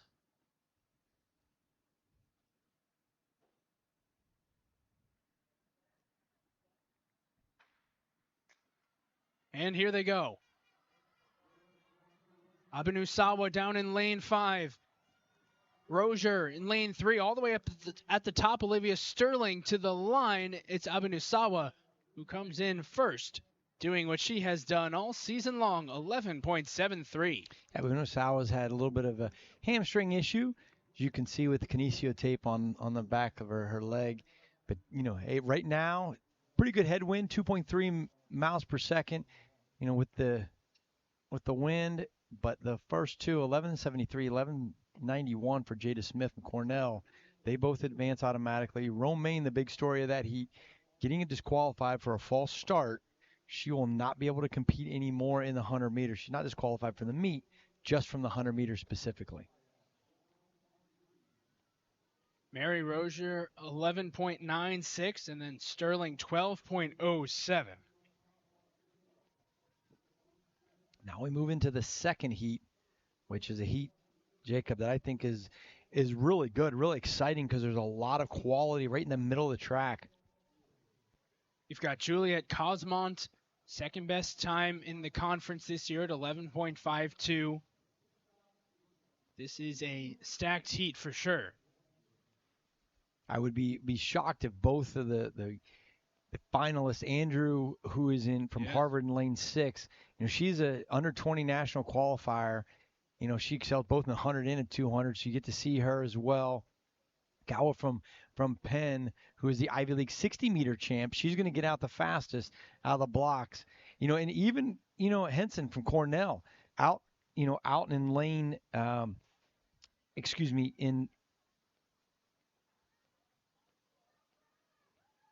in Fazio, Andrew. She's in heat 3. Sorry about that. Well, Andrew, all good. She's certainly someone to watch for as you get a look at the decathlon continuing. Andrew's down near the bottom. She's in lane 6. Juliet from Yale in lane 5. And there's another false start.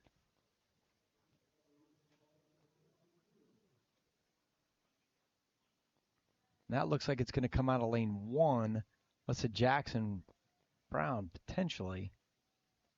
Sophomore seems to be the one most animated. I'm not 100% sure, but no. Maybe not. It's going to go on Infancio Andrew. Well, it's just a yellow, so that means she's not disqualified.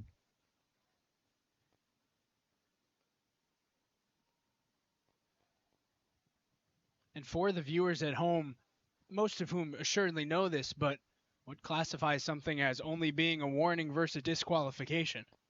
Yeah, so I mean, it really depends on what happened. I don't necessarily know what the officials saw.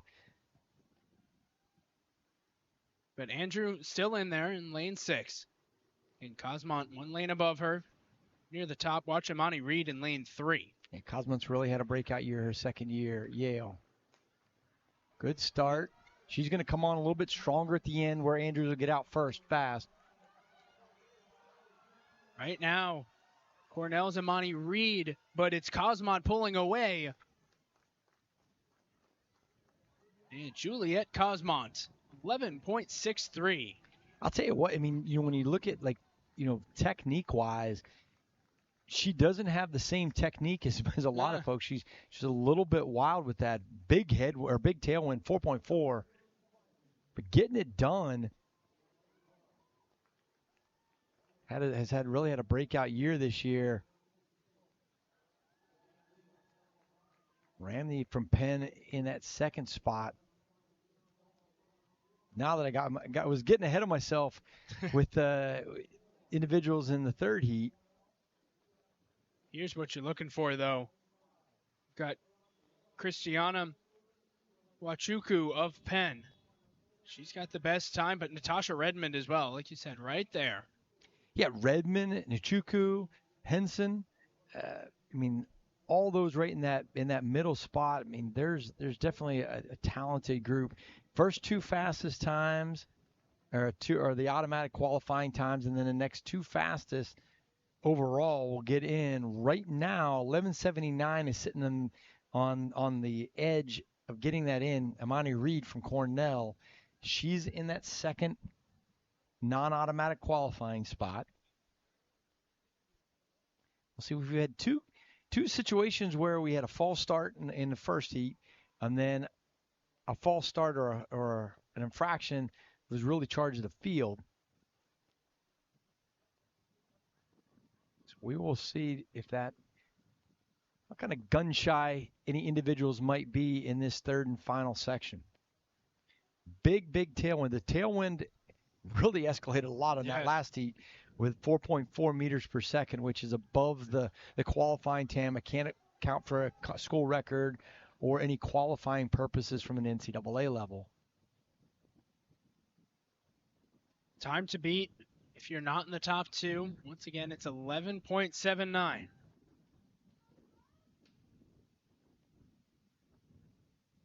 Machuku in lane 5, Redmond in lane 6. No false start now. All fan running. Machuku trying to pull away Hazley of Harvard with her, and those two will advance to tomorrow. Hazley, a great run for the sophomore from Harvard. It's going to be see where the wind falls. I believe I saw it pop up that the wind was legal. 11.73 is a season best for Hazley. Look at that. Two of the Crimson and 3 of the Quakers advance on to the finals for tomorrow. Big scoring opportunities. Be a great chance for Penn to gain some points on the women's side. So you get a peek back into the men's side on the decathlon. Bar's now up to 187, 6'1.5". Jack Indahar from Dartmouth, he's been over the bar already. This is going to be the first attempt for Jack Rose. Just kicked it off with his heels. And we have the award ceremony for the women's javelin. Shea Green, 53.44. She blew away the field. She's done it all season long and kept it going in javelin. Princeton gets first, second, and fourth. It's huge points for the Tigers of Princeton, who now have, after 2 events, they're in the lead with 28 points. Cornell and Harvard tied for second with 12 each. Again, we're only two events in on the women's side. The women's hammer throw is into the final round. Hopefully we can get you a little bit of coverage of that as well. Ball of Cornell getting ready for his next jump at the high jump. 2 over the bar in the men's decathlon high jump. Indahar and Park. Right now, Rose leads the overall competition, followed by Indahar. Very easy understanding of Ball there. Ball's a tall, lanky kid. He is. He's a high jumper. He looked so fluid going over that bar. He's definitely, an ironic thing about Ball is he built a homemade javelin launcher for his physics class, which is a pretty cool thing. Homemade javelin. Think about that. That's an Ivy League thing. It's great. You're not having that in a lot of other conferences. That somebody in physics class is making a homemade javelin launcher. I love that. As we're off in the first heat of the men's 100. Top 2 advance. Bryce Thomas of Dartmouth is someone to watch, but currently Kit Colson leading the way. They are close to the line. The wind of 2.3. We will see how it finishes. Kit Colson of Yale, 10:45 with his time, by far a season best, albeit slightly wind aided. Colson, you see that surprise on his face. He did not realize that he had won this. He surpasses Thomas by 1 second. Thomas gets the second automatic bid. All top 4 of those were within 0.04 seconds of each other. I would tell you right now, if I was doing something on DraftKings, I would not have picked Coulson to make the final. Dominic Barresi and Christian Pereira are the ones who have to hold their breath now. Yeah, Pereira, that was kind of surprising. Here's what it looked like down the finish. 4 men striding towards the finish line. That lunge at the end, got to do it. Legitimately a photo finish on that. Pretty exciting. Really tightened up a lot, too, right at the end. So we'll move to Heat 2, where the favorite is Jadon Spain, a first year. There are 5 first years, 1 sophomore, and 1 senior in this heat. Skylar Hall is the only sophomore. He's in lane 1 from Brown. The senior, Aaron Stilitano from Penn, is in lane 3. Look out for Jordan Coleman from Harvard as a freshman. He's got opportunity. He was second at 100 meters at the California State meet last year and is really starting to come on. Jadon Spain of Princeton down in lane 6. He had a time of 10.22 in the Virginia Challenge back on April 18th. That's the best time of any Ivy sprinter this season. Princeton's really had some great sprinters. When you look at last couple of years, sure. Yeah, you look at what they've done the past few years, and they're great sprinting, and they tend to dominate the Ivy League in so many ways. Going for the Triple Crown are both the Princeton men and the Princeton women. But Heat 2 is off and away. Spain trying to push ahead down at the bottom in lane 5. His teammate Kuhner pushing him in the middle, and Princeton goes 1-2 with a wind of 1.4. Unallowable. Kuhner 10.3. That's the second best time by an Ivy athlete this season. Yeah, phenomenal freshman year so far. Really kind of sprinted on the scene in the Ivy League. And 10:30, 10:33, you can see Coach Vigilante excited about that. A great effort. 1-2 in that heat from Princeton, both making the finals. And for Stilitano at 10.48, that is 1/100th of a second faster than Pereira for the final spot. So Stilitano, as for now, in the field for the finals. But he's got one more heat he has to wait through as you see women's hammer. Right now they're in the finals.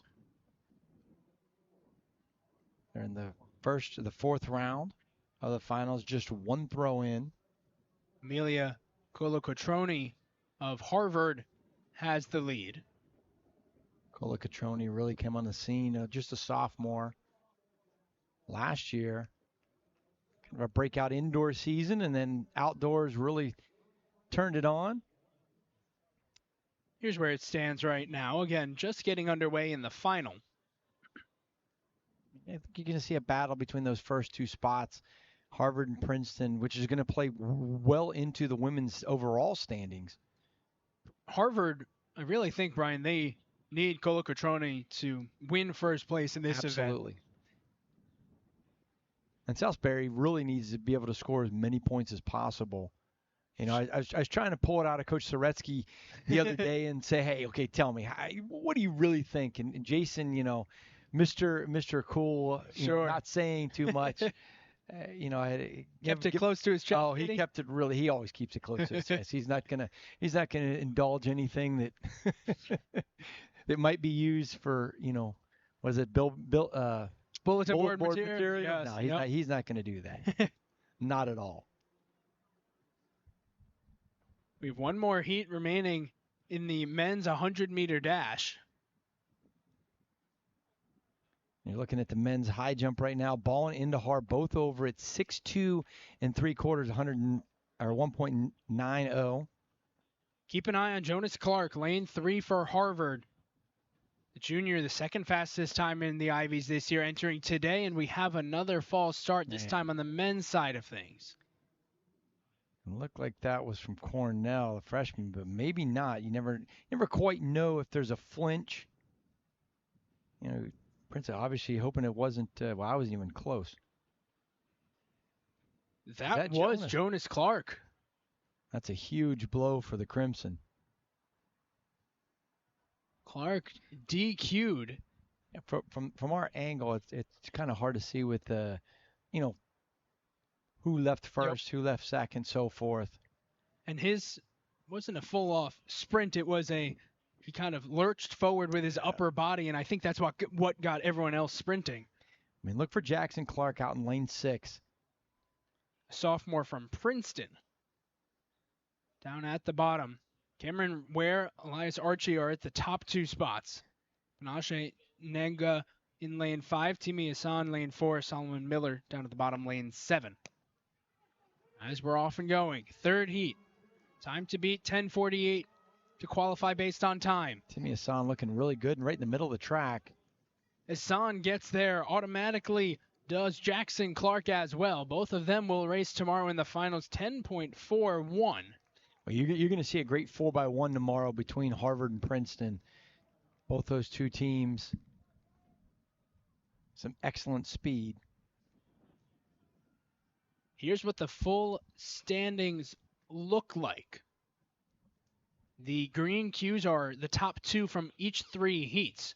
Baresi and Stilitano are the ones who will get the timed entry into tomorrow's finals. Princeton putting 3 guys into the finals tomorrow. That's big points. And one of the biggest stories of this men's 100 trials was the fact that Jonas Clark, the junior from Harvard, DQ'd due to a false start. We're going to quickly go over to the men's high jump. See Gabe Ball, his first attempt at 6'4". Paul Park, he will come up with his first attempt at 6'4". This is where we stand right now. Intihar has already moved up to 1.93. So right now in the overall standings in the decathlon, Indahar's in first. Jack Rose 47 points behind him. Jack English is 457 points or 475 points behind. So I mean, Indahar and Rose really kind of taking a commanding spot so far in the competition. Especially given the fact that Inglis, you see him at the bottom there of the high jump standings. Yeah, he had really good. He had a couple of good events so far.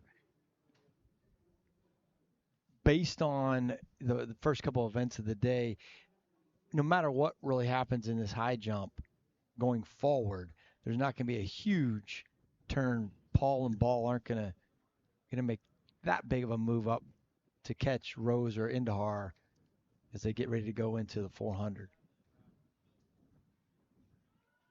Our next event on the track will be the women's 800 meters, which we'll happen to be able to see one of the nation's best from Harvard, along with Patterson from Penn. We've already talked about Victoria Basong, just how good she has been. Basong, the best time in the women's 800, but she's not running that. And she's not even running. That's the impressive thing. When you have two individuals on the same team that can run 2:01 or faster, it speaks volumes of what the Harvard program's doing. Between Kaba Tolbert and Alex Gibby, the two coaches, they coach different, and so the way they coach that, it's kind of like the longer sprinters versus the shorter sprinters that go long. And here's where we stand with the hammer throw. Still Colocotrone. Salisbury just had her 4th throw, hoping to surpass Agbasi. Harvard right now, actually, 1st, 4th, and 6th. That would be huge for them. Yeah, big push. They even have the possibility they can have another good throw from Mijas to perhaps slide into 5th place. We're a little bit behind schedule on the track right now. The women's 800 meters is supposed to go off at 2:45. It's now 2:54. I guess as those false starts probably contributed a little bit, but not really. Yeah. Shouldn't really. Over 6 total heats in the 100 meter dash, both men's and women's. 3 of the 6 had false starts. And we'll continue to wait for the 800 by watching the decathlon continue. The high jumping portion of it. Indahar with Park also the only 2 remaining. This is Park's 3rd attempt. Didn't get a good takeoff on that one. Now we're on the track for the 800 meters. The Ivy League record, we said, Victoria Basong, 159.48, broke a little bit earlier this year. The meet record, Julie Fennery from Dartmouth, 203.81, very much so could have a chance of going down. And let's not gloss over Basong's 159.48. That broke a 35-year Ivy League record. So she has been something special, but not in this event today. They're doing a little bit different. Watch for Gran, who's the 3rd in lane 3, and Patterson in lane 5. Those are the 2 to keep an eye on in this race. They'll stay in lanes until the backstretch and then break in. 2 laps around the track. Top 2 in each heat.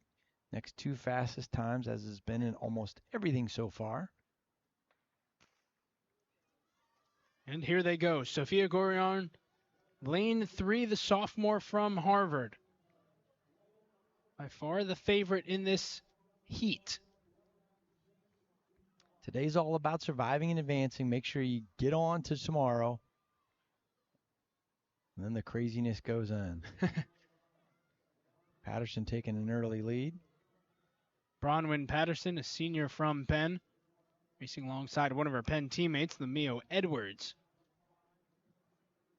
But it's Patterson right now who has the advantage. Harvard's Sophia Gorion right behind her. Gorion from Providence, Rhode Island. She was the NCAA Championship's 9th last year outdoors. Just out of scoring position. Lemio Edwards, Stella Veith, and Maddie Kramer currently sitting 3 through 5.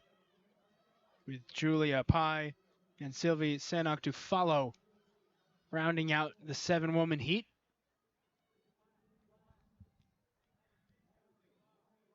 Patterson's PB 204.54.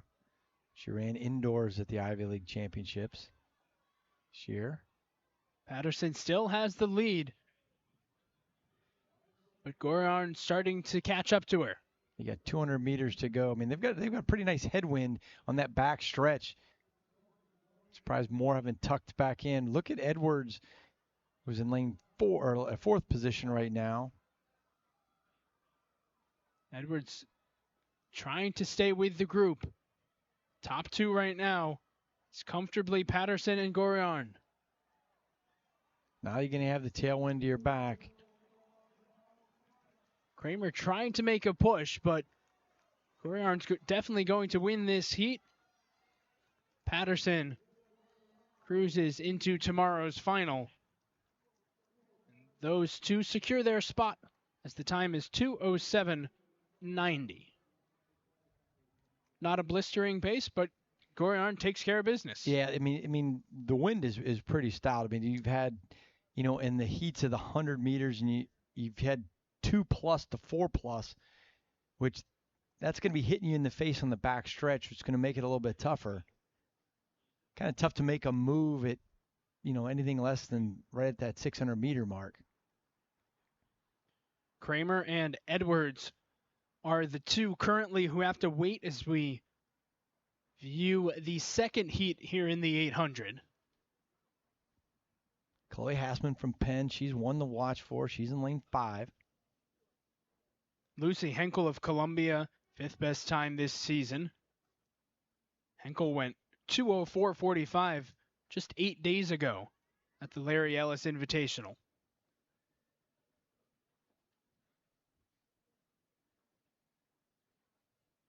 Good mixture here.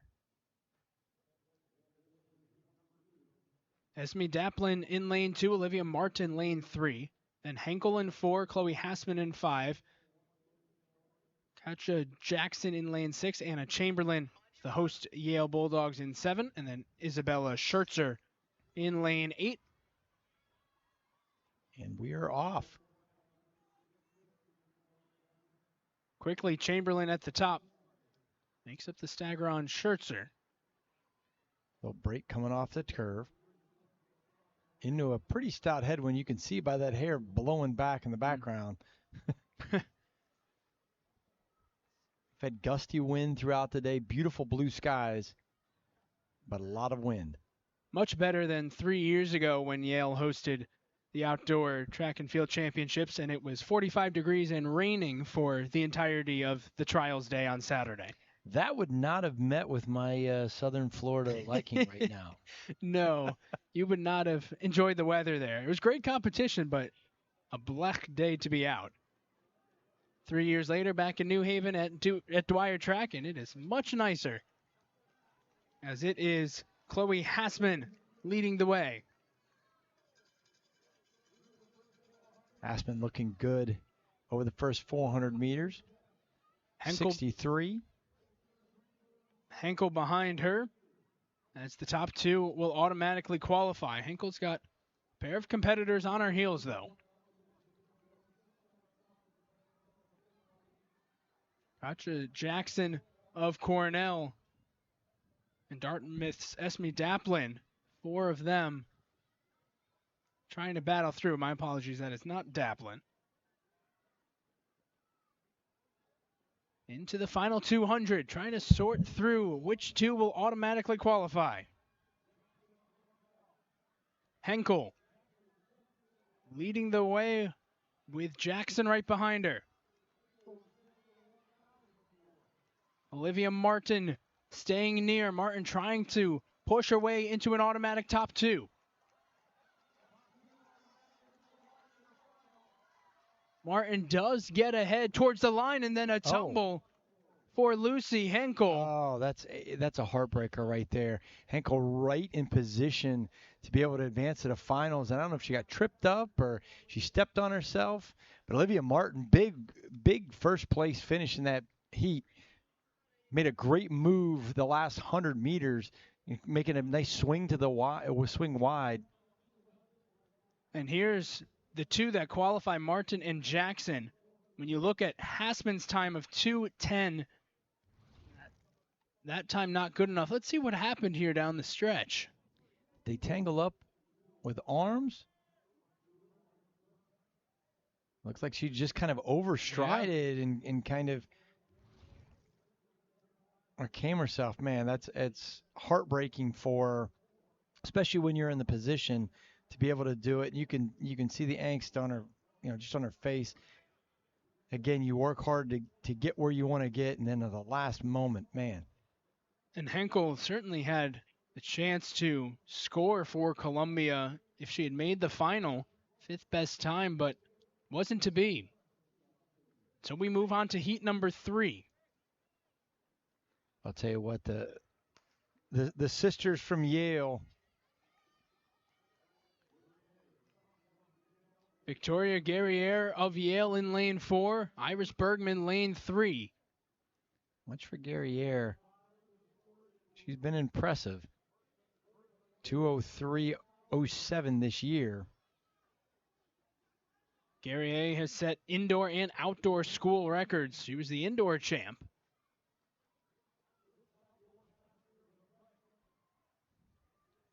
Three Cornell Big Red in this heat. They're all currently towards the back of this front group. It's 2 Yale Bulldogs right now, Guerriere and Bergman. Yale has had some great 800-meter runners in the past. One that comes to mind, Kate Grace, who had some incredible success on the professional level. It's Victoria Guerriere and then Iris Bergman. As you see men's javelin getting underway. Guerriere pretty fast. I mean, boy, her and Bergman both going out 61 seconds in this win. That's impressive. Trying to hold off Andy Murray of Dartmouth, who currently sits in 3rd. Grace Carr behind her. Really trying to leave no doubt.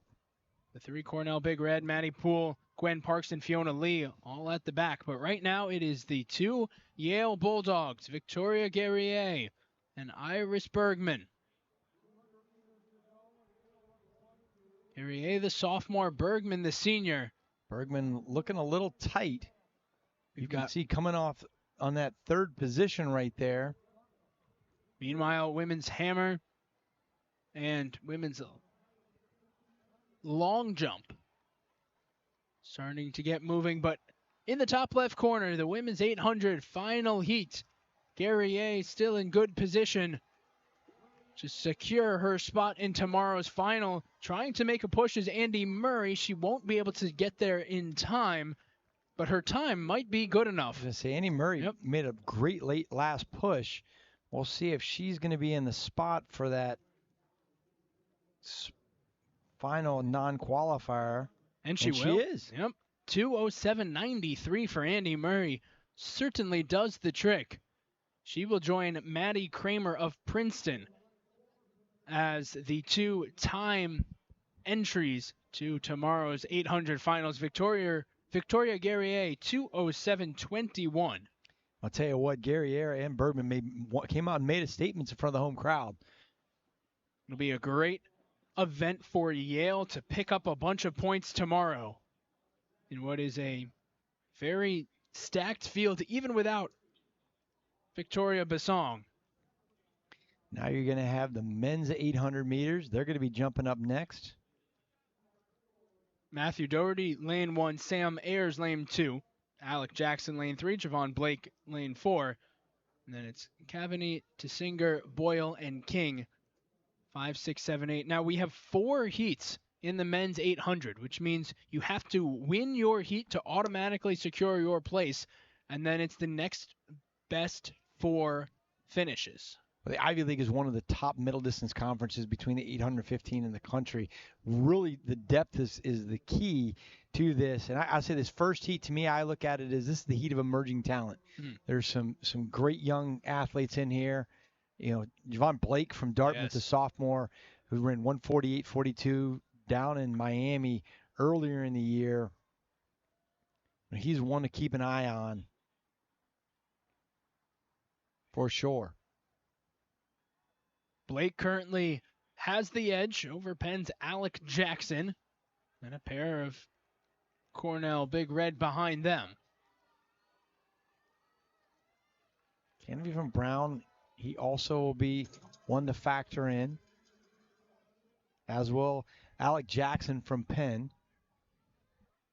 Jackson right now still pushing against Javon Blake, but Blake comfortably ahead. Through that wind they go. 110 the time so far. See, this heat spread out really quickly. And Cornell's trying to make some ground back up as they head into the final 200. But it is very much Blake and Jackson. But remember, only the top finisher gets automatic qualification. Yes, I mean you got to be huffing it the whole time. You can't rely on your place in this heat. And Cornell's making a push for second. Won't be enough to catch Blake. Likely not. All the way to the finish. That's a little too risky for me. Javon Blake cruising into the finish line, but that got close fast. You don't need to put your brakes on that soon. Keep running through the line. And Blake does secure his spot. And how about the finish by Finn Boyle? Yeah, Finn's known for getting a good, strong finish. He keeps peaking, does Blake. Yeah, I would not want that if I was a coach. We'd have a little talk out there. Blake, the sophomore, still pretty young. Yeah, you want to make sure you take care of what you need to take care of. Women's long jump. And men's javelin right now. A lot going on. There'll be 2 sections of the women's long jump. They're on the first one right now. The men's javelin, only 7 competitors in. We're 3 throws in so far. Jeremiah Sweat with his throw. He's currently sitting in 4th place.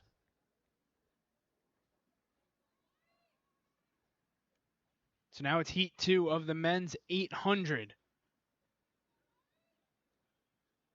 Nicholas Pizarro of Penn, third best time in the conference this season. 2 Penn Quakers, 2 Columbia Lions in this 8-person heat, and they are away. Pizarro, an impressive season. He's got a big finishing kick if it comes down to the last little bit. And that's even more vital given the fact that only the winner of this heat advances to tomorrow. Whoa, a stumble. Lots of contact, and finally a Penn runner goes down. He spent 20 meters just trying to stay on his feet. And now we're down to just 7 in this first pack. You've got the yellow flag up, so it's under caution. Similar to NASCAR. Right now it is Nicholas Pizarro leading the way. Matthew Wing behind him. And then Cornell's Elijah Schechter. A little action of the women's long jump competition going on. That jump will not count. Stepped over the board. Pizarro and Schechter, the first 2, each sub 57 around the first 400. Trinity Gray from Brown holds the meet record and the Ivy League record. Meet record 146.07. I think that's pretty confident that will stay intact for a little bit. Overall 144.91, both set back in 2000, so over 25 years ago. This second heat has stayed a lot more packed. They are. I mean, and that's what I say, you come to that last little bit of a kick. Well, and we know Pizarro has a good finishing kick, but it's Harvard's Ferenc Kovac who is pulling ahead. Pizarro's starting to fade, and Kovac gets the victory. I had in my notes to say that Kovac could be one to make it, so now I look like I'm making it up. No, I see it. It's in the notes. You had it. And Kovac proved you right. 152.86. Pizarro seemed to run out of gas down the last stretch. He did. Looked a little tight those last 40 meters.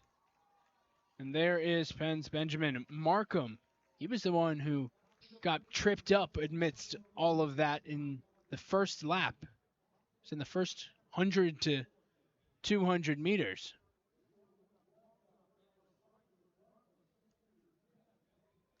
And Markham really was trying his hardest to stay on his feet for a while. You'll see him stagger right there.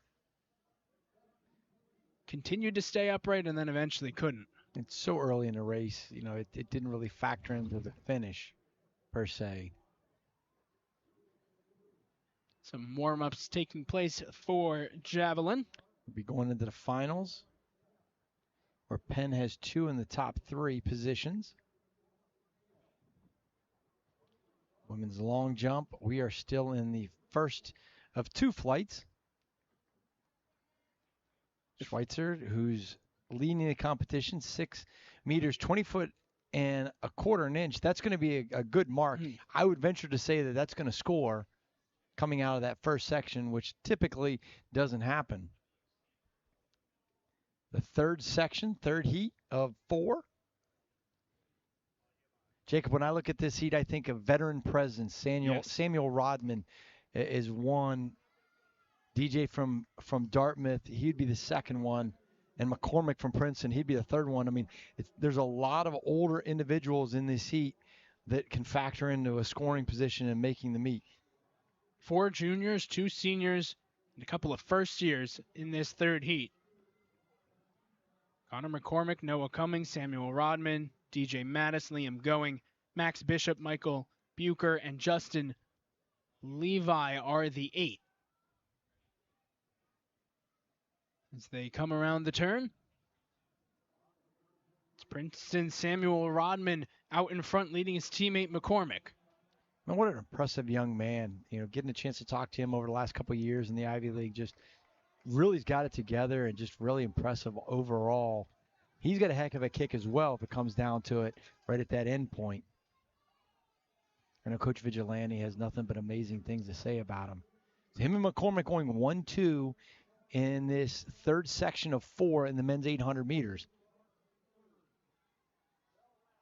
The time to beat for those who don't finish first is 1:53.84. Justin Gottlieb. It's the 4 best times from the non-finishers that advance to tomorrow's final. You could see coaches and teammates imploring their guys to pour it on. Well, there's a lot of yelling going on there by coaches. I don't know if the athletes can hear them in the wind or even in the place, but you can see the cheering going on. Right now it's Princeton 1-2. Dartmouth's TJ Mattis looking to make a push. Here comes Max Bishop from Yale. He's making a strong move at the end. Looks like Princeton will go 1-2, and they will secure their spot in tomorrow's final. Samuel Rodman, 1:50.24. That is a group of tired men who just put forth a very good 800-meter race. The freshman from Yale, Max Bishop, with that close the last 50 meters, he's going to move himself into a pretty solid spot. Right now, that 5th spot, DJ from Dartmouth, 1:51.69. That's the last time qualifier as we go into this 4th and final section of the men's 800 meters. And here's a look at who we have. Jake Haley, Connor Chen, Calvin Katz, Noah Kemper, Kyle Miller, Jacob Van Orden, Ryan Borden, and Keon Grieve. I'd say, Kyle Miller is an individual to kind of look at from Penn. 1:49.39. And just behind him, 1:49.43, was Jacob Van Orden of Columbia in this heat. I say don't count out Connor Chen from Princeton. The senior, he ran 150 at the Virginia Challenge a little while ago. He's very consistent. And the time they'll need to beat is 1:51.69. And already some runners making their moves to get through that backpack.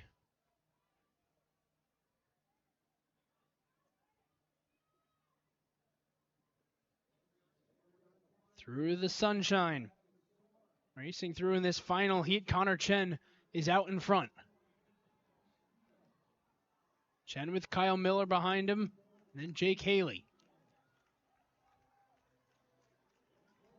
The split screen with the women's long jump on top.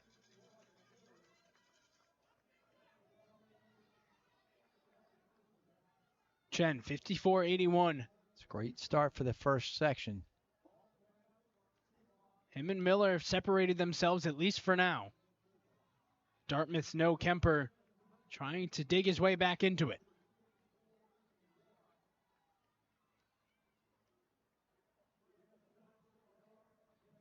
Miller pretty poised.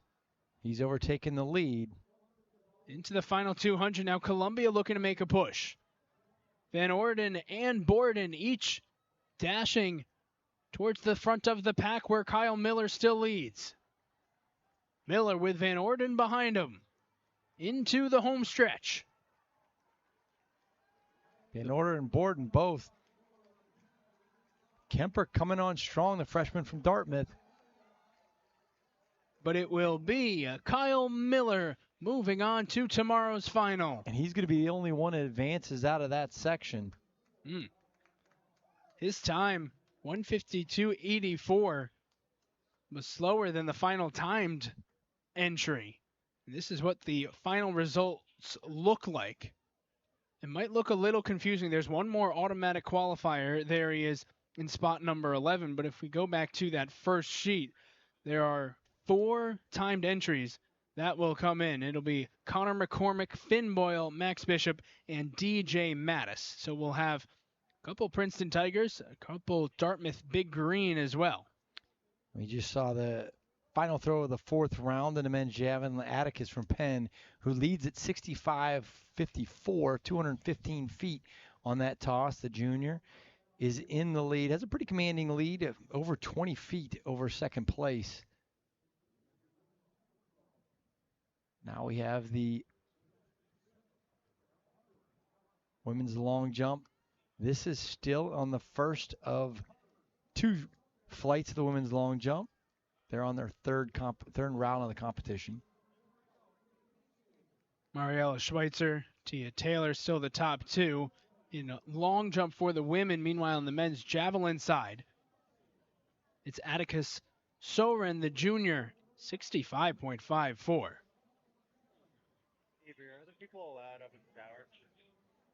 Joseph Rachiel getting ready to throw, take his next throw. Back at long jump, here is Mariella Schweitzer. Well, one of the things you're going to see is you're going to see the men's decathlon 400 is going to get woven into here sometime. The women's 200 meters for the heptathlon probably will be placed somewhere right around the 200 meter time.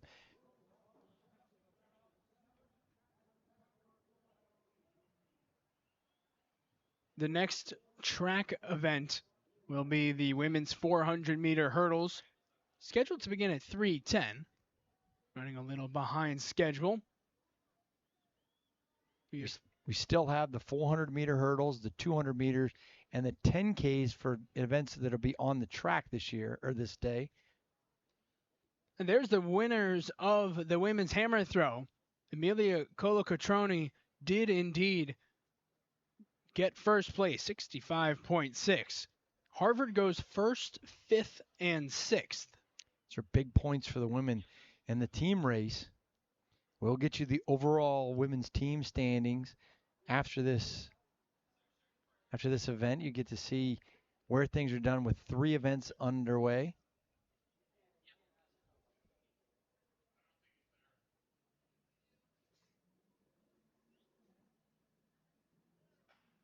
Men's javelin.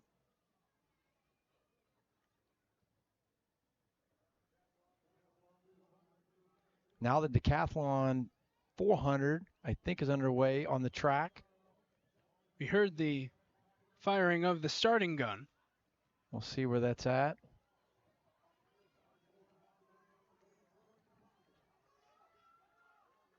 Might also be the it's the women's 200 heptathlon that just had. We're going to get you right to that 200 meter results, or 200 meters on the track. We'll get you right to the 200 meters on the track right now.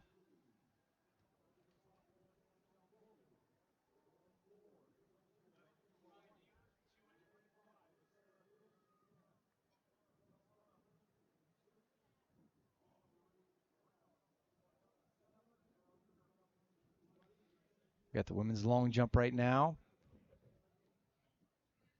There's 2 heats of the heptathlon 200. So the times for the first heat of the 200 meter heptathlon, we apologize for not having it. Oh, I apologize. There's the long jump.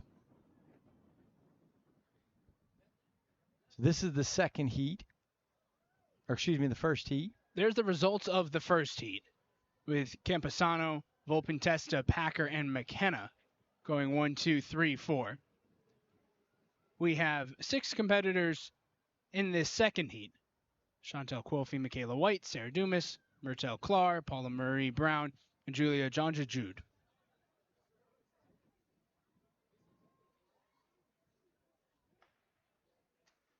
And they're off in the 200. Jonja-Jude, Kalar. 3 Princeton Tigers in this heat. They come into the final 100. Kalar is going to be the favorite in this race. And she is well in front.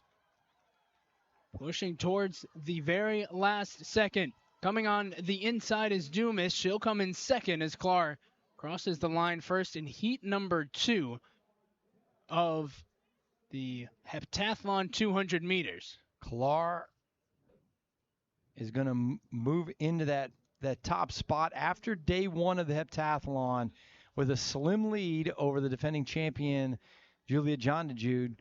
Her teammate, Dumas, with a great 200 meters there. She moves all the way up. So there's going to be a battle. And then Paula Maria Brown, you've got 4 individuals sitting within 74 points from that top spot going into day 2. Day 2 has the long jump, the javelin, and the 800 meters. It was a good performance by Clark. She went 25:10. Dumas at 25:38, and then both Camposano and Brown were 25.7. Back to long jump we go now. Klar, the freshman from Estonia, putting up some great numbers in her heptathlon right now. And certainly interesting that in the heptathlon 200, the top 3 finishers were all the first years. Yeah. The youngest were best on the track when it came to the sprint.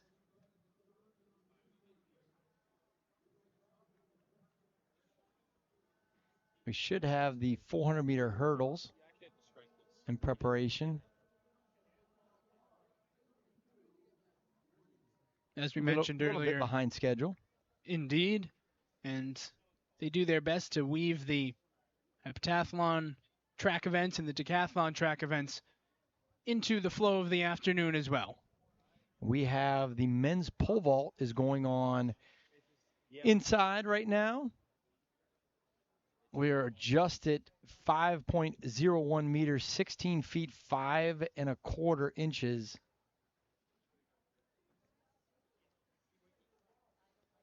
The favorite in that event, Eli Goltz-Crabbe, 5.37 is his best mark. Got that just 6 days ago. He won't come in for a little bit, probably to the next bar where they're at. Keegan Macabelli. His Cornell teammate. His Cornell teammate, and his father, Chuck, was a teammate of mine. I keep dating myself. It's kind of crazy to think that I have college teammates that have kids that are in college, but I guess I am getting kind of old, Jacob. Well, your teammates' kids are having great Ivy League seasons. They are. Well, so at least that's something. Well, it's a thing that their fathers and myself could have never gotten into an Ivy League school. So. There you go. Men's javelin, here's where it stands right now. They're on their 6th and final throws. Atticus Soren of Penn in first. This would be a good finish for Penn to go 1 and 4th. Absolutely. Atticus, you getting Jeremiah getting ready to step up there. Meanwhile, for Cornell, they can hold on to that 5th spot. They'll get themselves their first points on the men's side of things.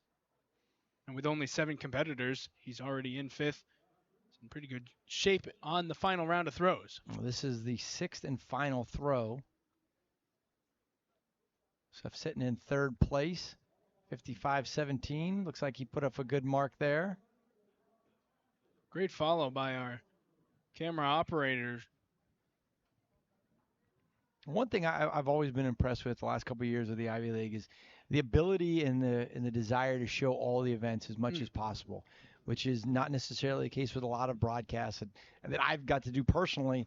So, I mean, it's exciting to see that you're giving lots of young people an opportunity to get some airtime if their parents can't come. I mean, there's a lot of international students, so they're getting a chance to see a broadcast overseas.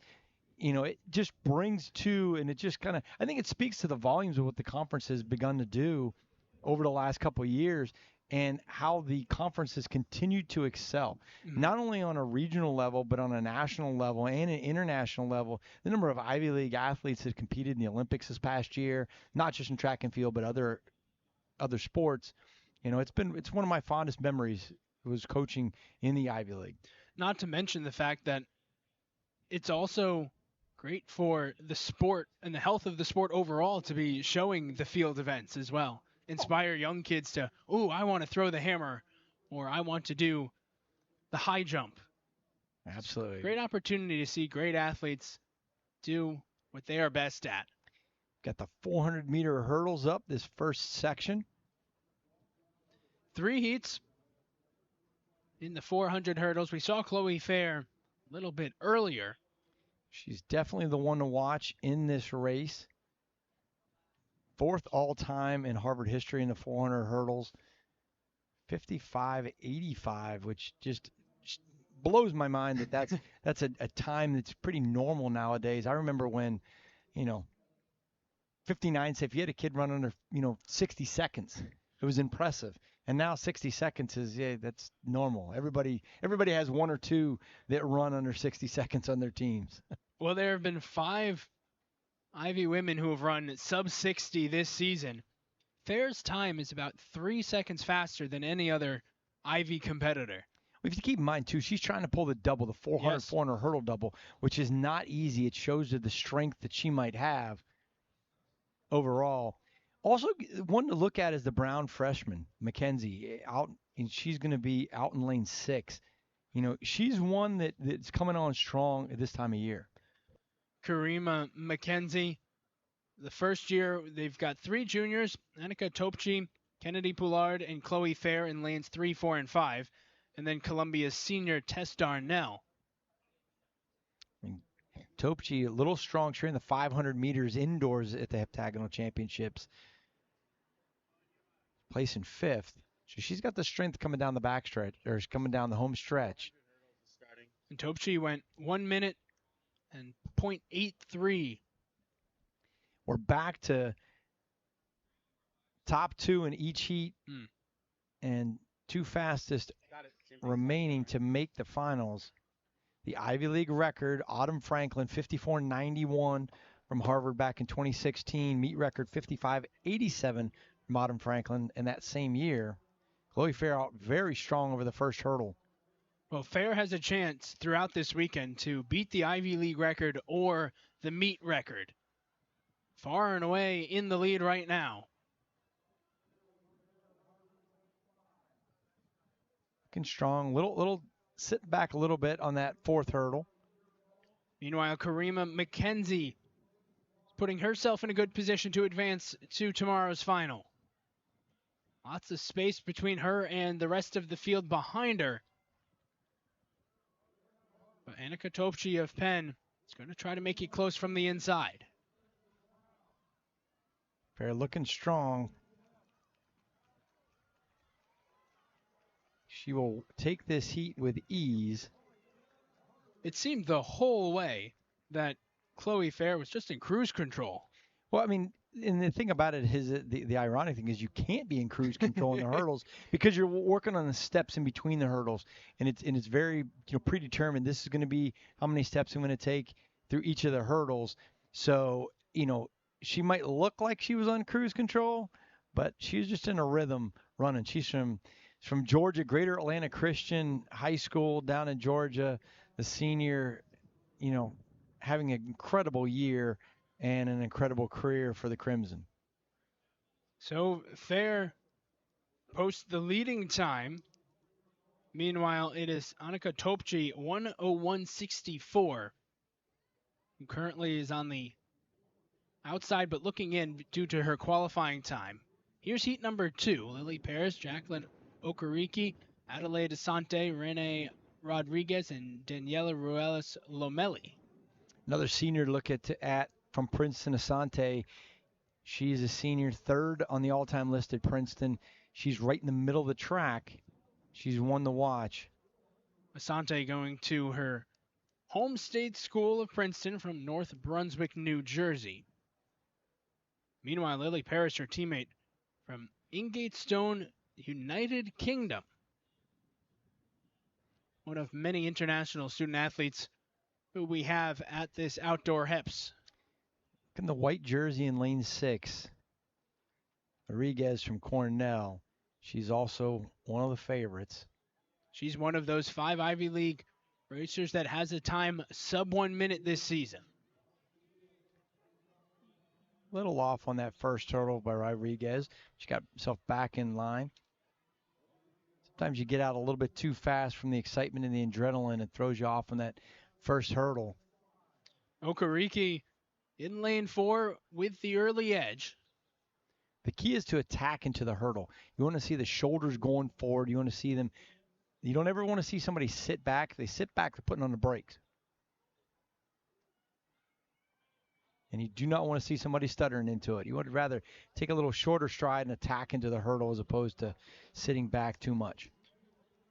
Oh, crashed into the hurdle for Ruelas Lomeli. So it's 4 coming to the finish line here. That last hurdle looks like it's about 10 feet tall. Adelaide Asante comes home with the victory in the heat. Renee Rodriguez was behind her. 1 minute and 1 second for Asante. The senior from Princeton. Moving on.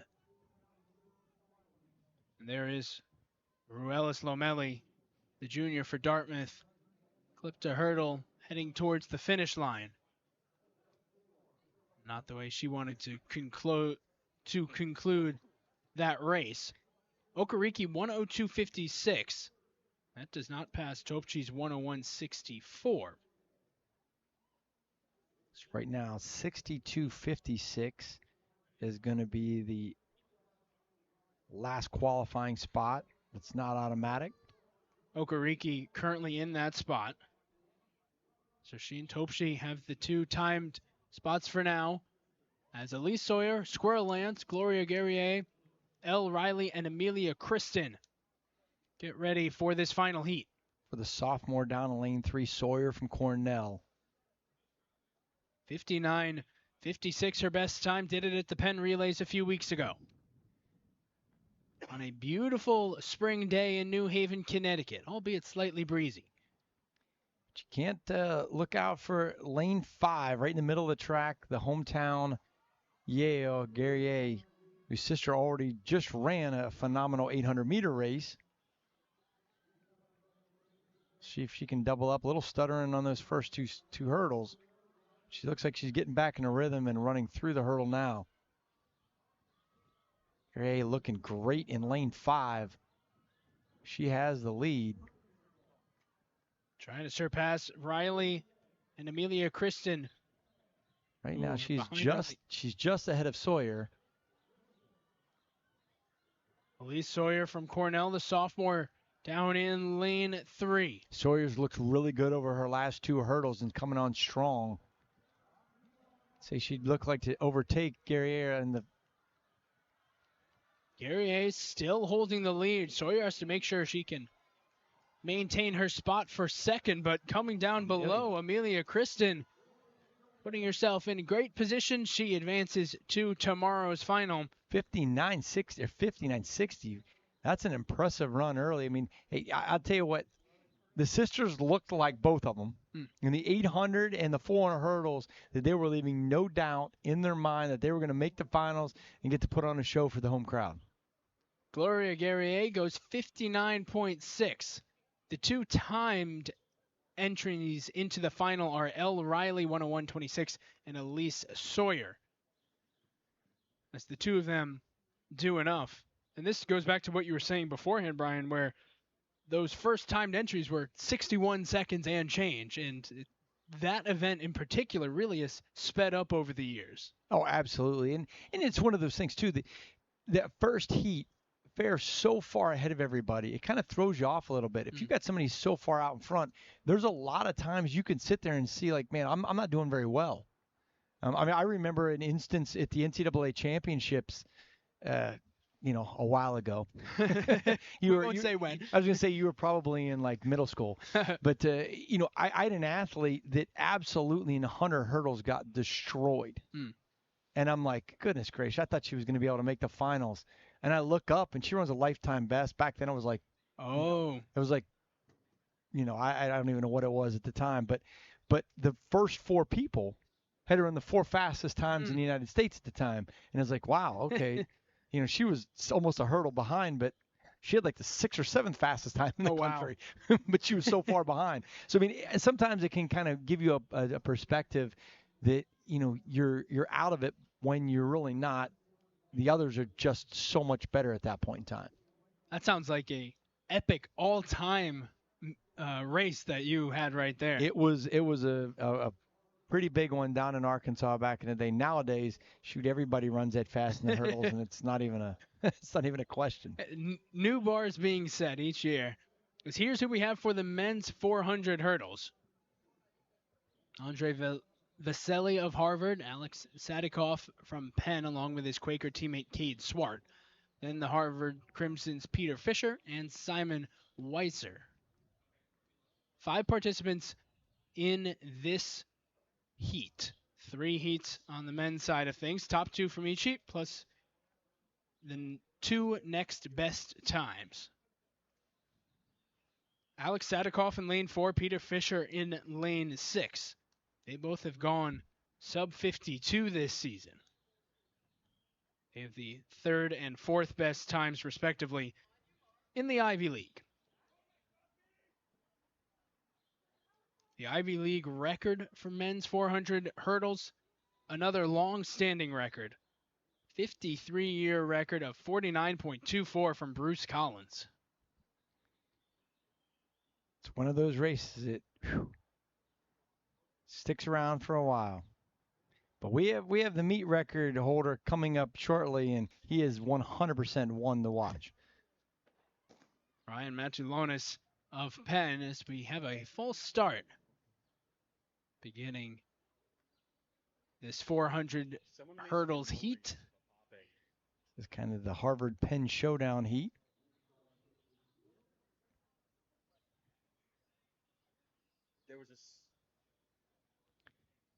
Couldn't quite tell what color card that was.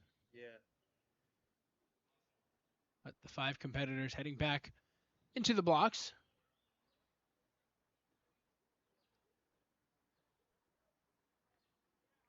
Let's see if they gave. I didn't see if they gave anybody a card. No.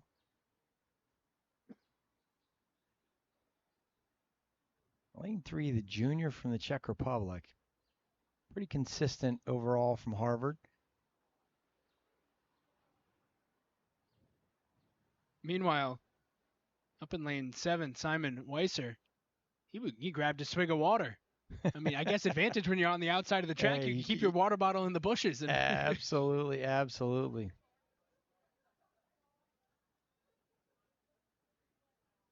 all the runners have to reset physically and mentally. In lane 4 and 5, you have Penn. 3, 6, and 7, you have Harvard. So this is almost like a dual meet fashion. Yeah, you're not wrong.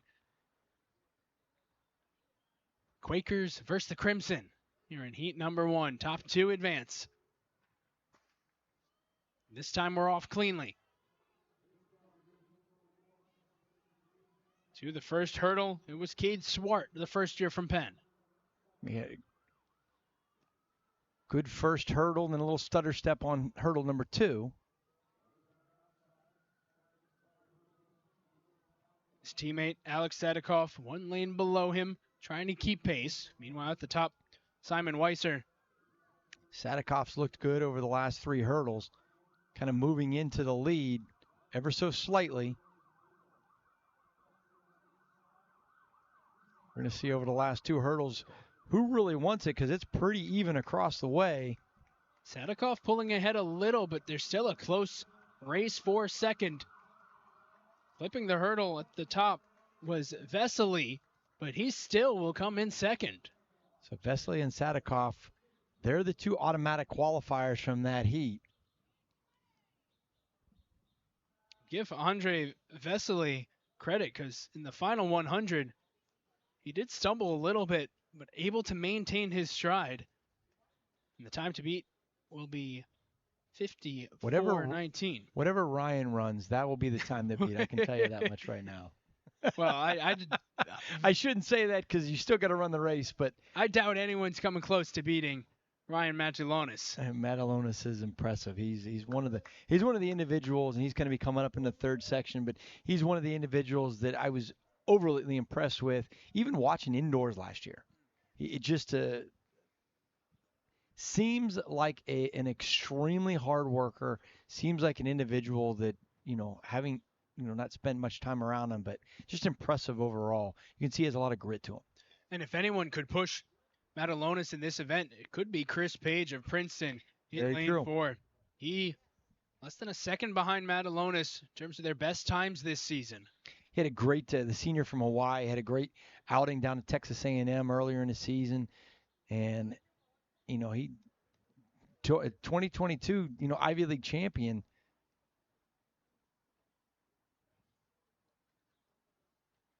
When the team title's on the line, a lot of things can happen. And for Princeton, currently slightly in front of Penn. Obviously, still many, many more finals to go. Only 3 events completed throughout this outdoor track and field championship. But we're away in heat number 2. Page is in lane 4. Princeton teammate Aiden Silvestri is up at lane 7. Cornell has Ryder King in lane 3, Jeff Yang in lane 5.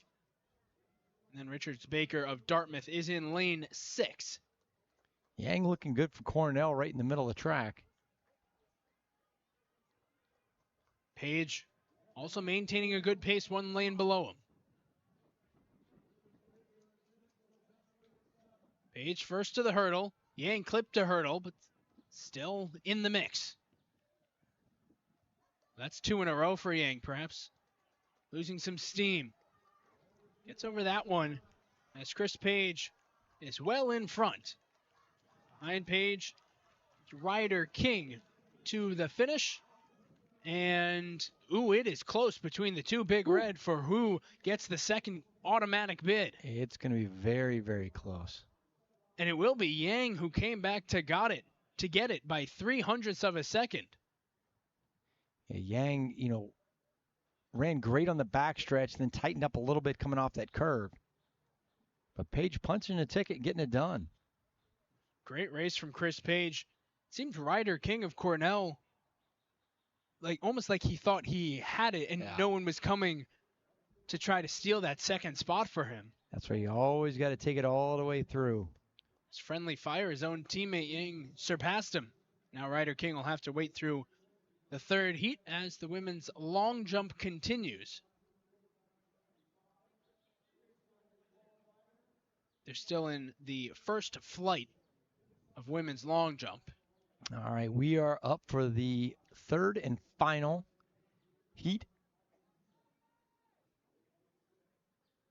And Ryan Matulonis, he is the guy to watch in this 400-meter hurdles. He holds the top time in it, ranks 9th nationally. Very, very talented young man. Just a sophomore. Yes, I was about to say that's perhaps even the most impressive part is theoretically he still has 2 more years of strengthening and growing. Ryan Matulonis, one of the top performers at the meet that you'll see so far. He's one of the most recognizable names in the Ivy League in track and field at this point in time. It'll be interesting to see who gets second. Cornell's Jason Meza in lane 3 and Michelle Husek of Harvard in lane 5. The 2 of them very similar times this season. Yeah, Musek and Musa and Husek, very talented on their own right. First over the first hurdle was Matulonis. No surprise there. The rest of the group hanging with him so far. You can see the efficiency, just smooth, not much movement on his upper body going over the hurdles. He does a great job of diving into me. To back off on that one a little bit. A little bit that has to do with the wind in their face. He also seems to have just slightly, perhaps longer strides than everyone else. Purposeful. Matulonis still has the lead. It's Harvard's Husek trying to track him down. Husek looking good over the last 3 hurdles, really kind of bringing it on. It will be Matulonis and Husek securing automatic qualification to tomorrow, 52:46. That might have brought Husek to a new season best. We'll have to see. Previous high, 52:88. He goes 52:75, so yes, indeed. And it's Ryder King and Aiden Silvestri who advanced to the finals. 2 Princeton, 2 Harvard, 2 Cornell advancing to the finals in the 400 hurdles, and we have the women's 200 meters next on the docket. We've got the 200-meter sprints, and then we have the 10K to wrap up the running events and presumably wrap up day 1 here in New Haven, Connecticut. Yale University doing a terrific job of hosting. We had to move pole vault inside due to the wind, but besides that, weather has not been too much of a problem. Yes, a slight wind, but hasn't been that bad. and they are going to run the decathlon 400 meters. That'll be the next on the track.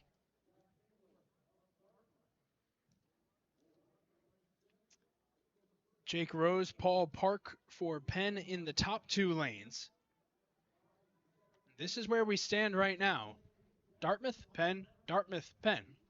Indahar has got a 100-point lead over Jack Rose, who's very new to the event. Very impressive that the junior who just picked up the decathlon is being so talented and so much ahead right now. Former football player, hurdler in high school. Really chose the decathlon to be able to score some points for his team and find his own niche. Inglis from Dartmouth, another freshman. And I imagine that athletes competing in the decathlon also probably have this intense drive to, I want to do all these and do all these well, because of how much that it does take out of your body and mentally as well. Absolutely. And the one thing about it is the one differentiating factor you're going to see tomorrow. Because the hurdle's coming back on day 2. Ooh. It's tough. But then right after that, you've got the pole vault. And and the pole vault coming up it's a difficult event to go through. So I mean you got the discus before that, but the hurdles, pole vault, the first 2 events of day 2, for first 2 of the first 3 events in day 2, that's a differentiator. Especially when you've already competed in 5 events the day before. Yeah, because it's hard. Day 2, the hurdles are a very technical event. The discus is a very technical event. The pole vault's a very technical event. The javelin's a very technical event. And then the 1500 is a guts event. Yep. So it's a good way to describe it. So you're doing all the speed power in day 1. Day 2 is so much of the technique that mentally you have to be prepared. And those are the events that people struggle with because of the discus. There's so many things to kind of get in play. The javelin, so many things to get in play. You only have 3 attempts. Pole vault can be a train wreck for people. So here we go in the 400 for the decathlon.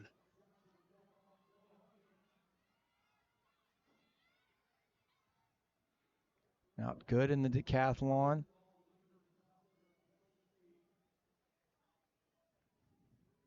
It's Rose, Park, Ball, McFadden, Inglis, Ty, and Intihar.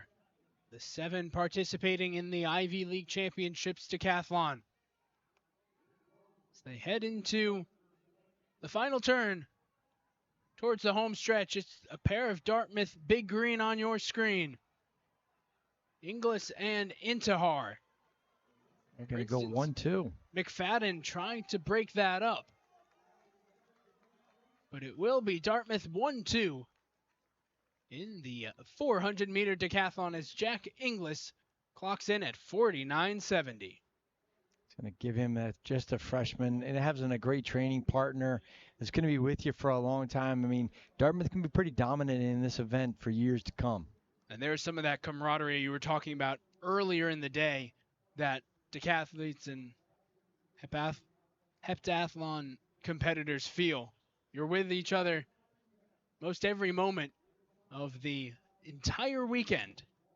And it's Intihar who is first right now as we add the 400 meters sprint to those point totals. Yeah, Intihar now with a pretty commanding lead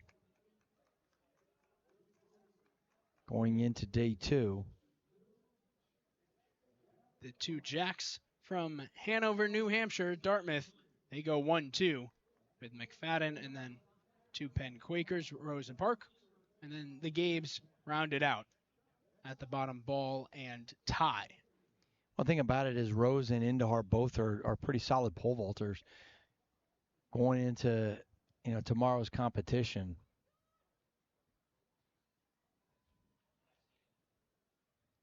We are going to have the women's 200 meters. That'll be the next event on the track. Get another look. Ooh, big foul. Yep. Crossed over the board there. Georgiana Scott Be up one of the best jumpers in the country, the junior from Princeton. Already jumped 20 feet 9.25 so far in the meet. It's a good solid jump there. Scoot, great at the long jump, great at the triple jump. No surprise. She's fired up on that one. I mean, that looked like her takeoff angle looked really good on that. I mean, she it looked really good. Her first jump had been 6.33. 651. That's a solid mark right there. And that's a new season record for Georgina Scoot. Previous best was 6.49. She had good placement on the board. Drove through, ran right off her takeoff, had a great landing. At your current leader, 21 feet 4.25 inches. And in the relationship between Andrea Kelly and her, talking to them last year, they've got a special bond together. They train together. They're with each other from the very beginning of their time at Princeton. And it's exciting when you have a 1-2 punch that's that talented. Wow, that can do some amazing things. Both of them juniors. They've been together at Princeton throughout the whole process. Recruited together, same class, and like you said, they've been attached at the hip for in the past few years. Dominique Romaine sitting currently in 4th position. Senior from Yale is Romaine. Meanwhile, Harvard's Amani Marta, she is second at 6.29.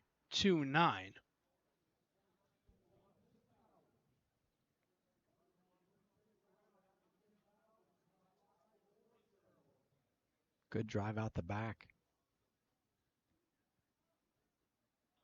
That's going to be a pretty solid jump, too.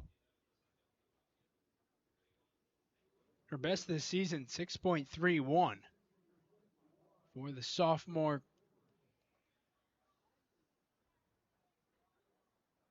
She goes 6.11 on that jump. From Italy. You think about Italy, I'll tell you what, New Haven, known for pizza. Yes. Did you check out any of the famous spots? Okay, good. Of course. Went to Sally's last night. Nice. Wife was pretty fired up. And was it as good as you've heard?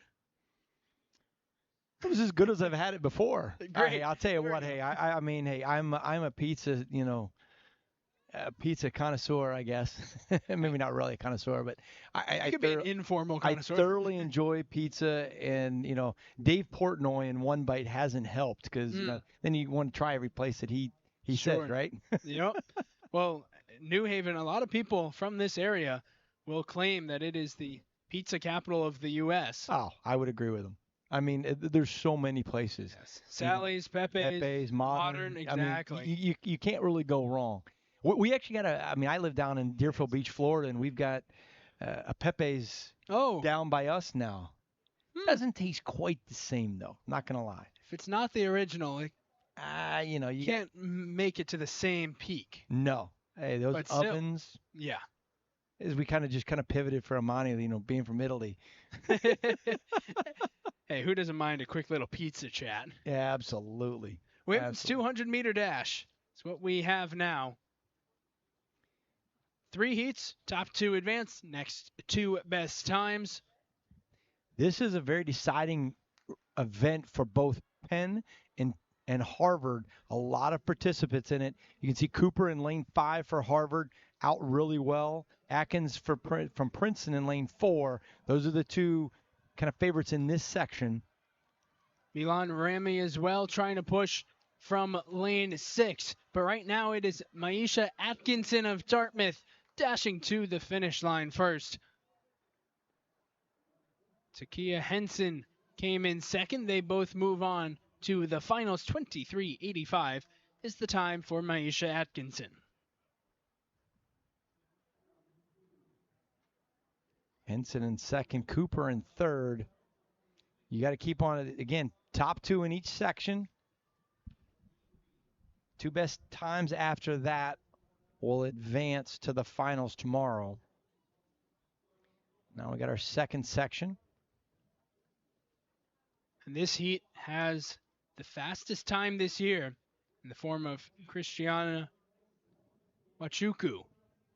And Chuku and Jada Jones in this section, they're in 5 and 6.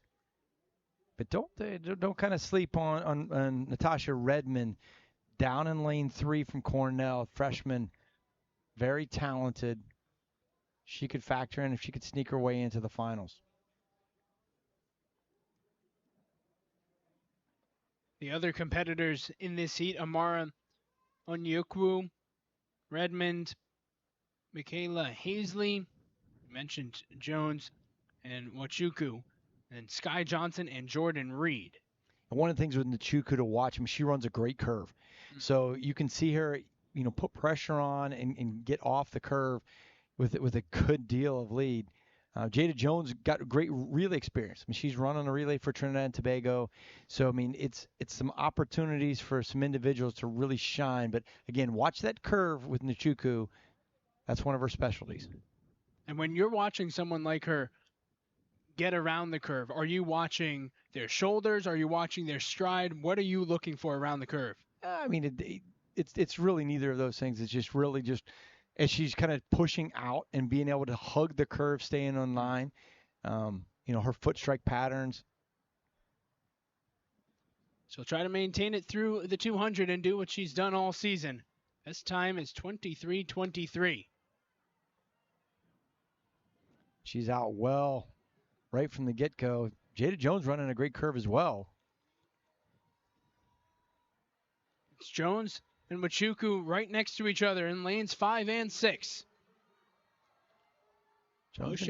Pushing each other towards the finish. Jones going to have that strength from the 400 meters. Nachuku coming on fast. Almost no wind. The wind has really died down. Jones definitely excited about that effort. Now that graphic said Wachuku came in first. You could see the board behind her said Jones. And Jada Jones does indeed win the heat. Both of them will be safe into Sunday's final. Here's Hazley's 24:39. That is enough, at least for the moment, to sneak in the final spot. Which that would be huge for Harvard. And this next heat, the Heat 3, is going to, determine a lot for the overall standings. And here are the final 6. Izzy Gudrus, we talked a lot about her throughout this broadcast. She's in this heat. So you see Yale getting ready to take on the long jump again. Yeah, Gudrus will be one of the favorites. She's in lane 4. Andrew in lane 6. Both Harvard teammates for an opportunity for a team title. Both those two need to be able to punch a ticket into tomorrow's final. Imani Reed of Cornell also has a top 10 time in this event. But you're exactly right, Brian. If Mfanzio, Andrew, and Izzy Gudrus make to the final, they'll be really helping out their team in what could be close on the women's side of things. In the long jump right now, Princeton has the lead with Scoot. No surprise there. Big points could be up for grabs between Joseph and Amani. The two of them currently even, tied for second. And this is where Princeton helps. They have depth. They have 4th place and 1st place, at least as of right now. Get set for this 3rd and final heat of the women's 200 meters.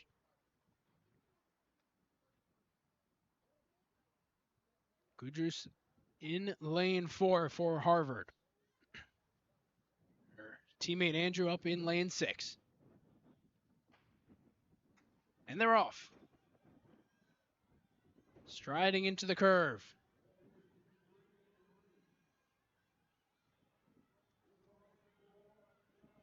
Gudrus and Andrew, the two Harvard teammates, looking to secure their spot in tomorrow's final.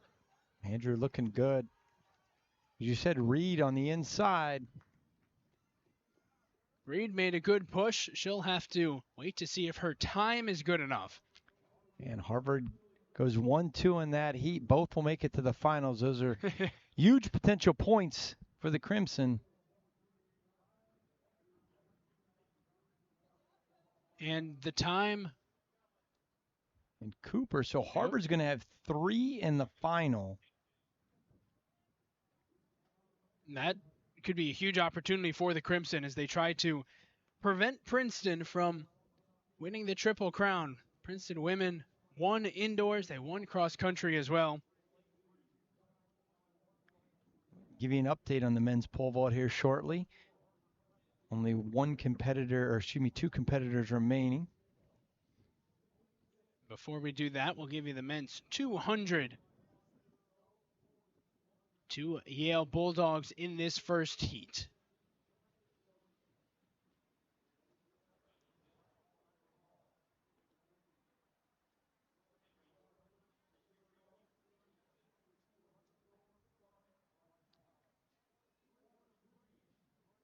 With 2 flights in the women's long jump, this event will continue to take a bit of time. Lots of athletes participating. Georgina Scoot, 6:51 is the leader with Marta Amani and Jada Joseph second and third. So they'll be getting ready to go to the finals. They'll reseed it, bring it out. Men's 200 meters, first section is on the track. Grindle in 3, Jordan Coleman in lane 4.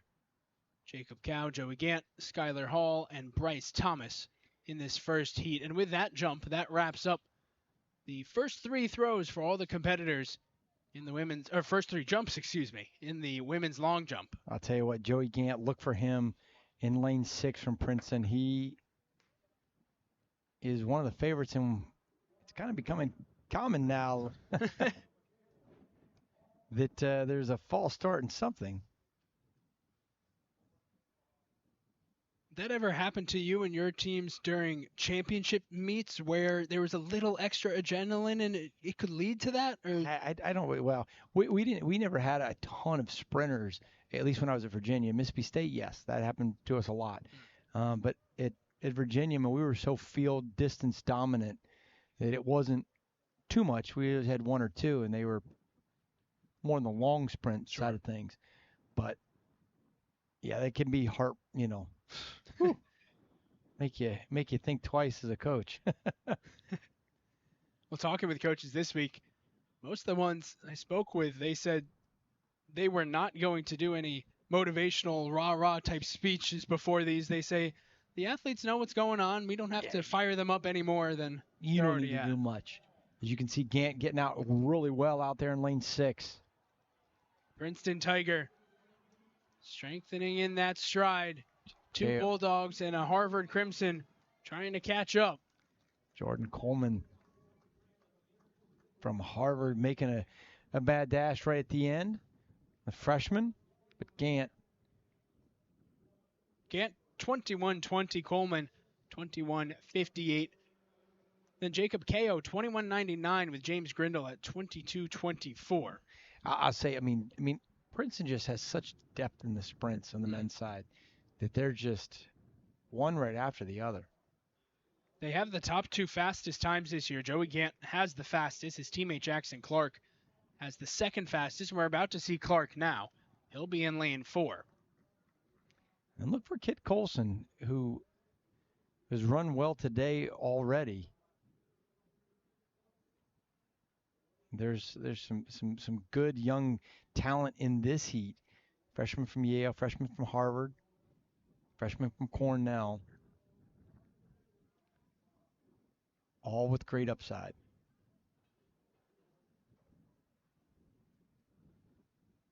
So it'll be Panache Henga in lane 3, Jackson Clark lane 4, Acevedo in the 5th lane, Kit Colson in 6, and Lucas Milone in 7, and Max Comfair in lane 8, representing Columbia.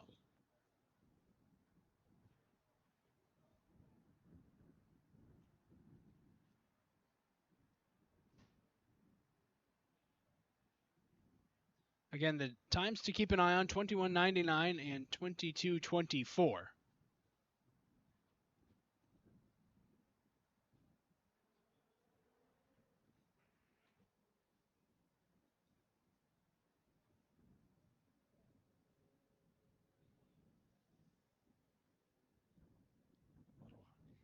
They called him up. Somebody wasn't quite ready. So we'll reset and do it again as a card is shown. New Haven, Connecticut. Host of the Yale Bulldogs. Home for this Ivy Outdoor Track and Field Championships. Alongside Coach Brian Fetzer and our fantastic crew, I am Jacob Munch. Heat 2 of the men's 200-meter dash.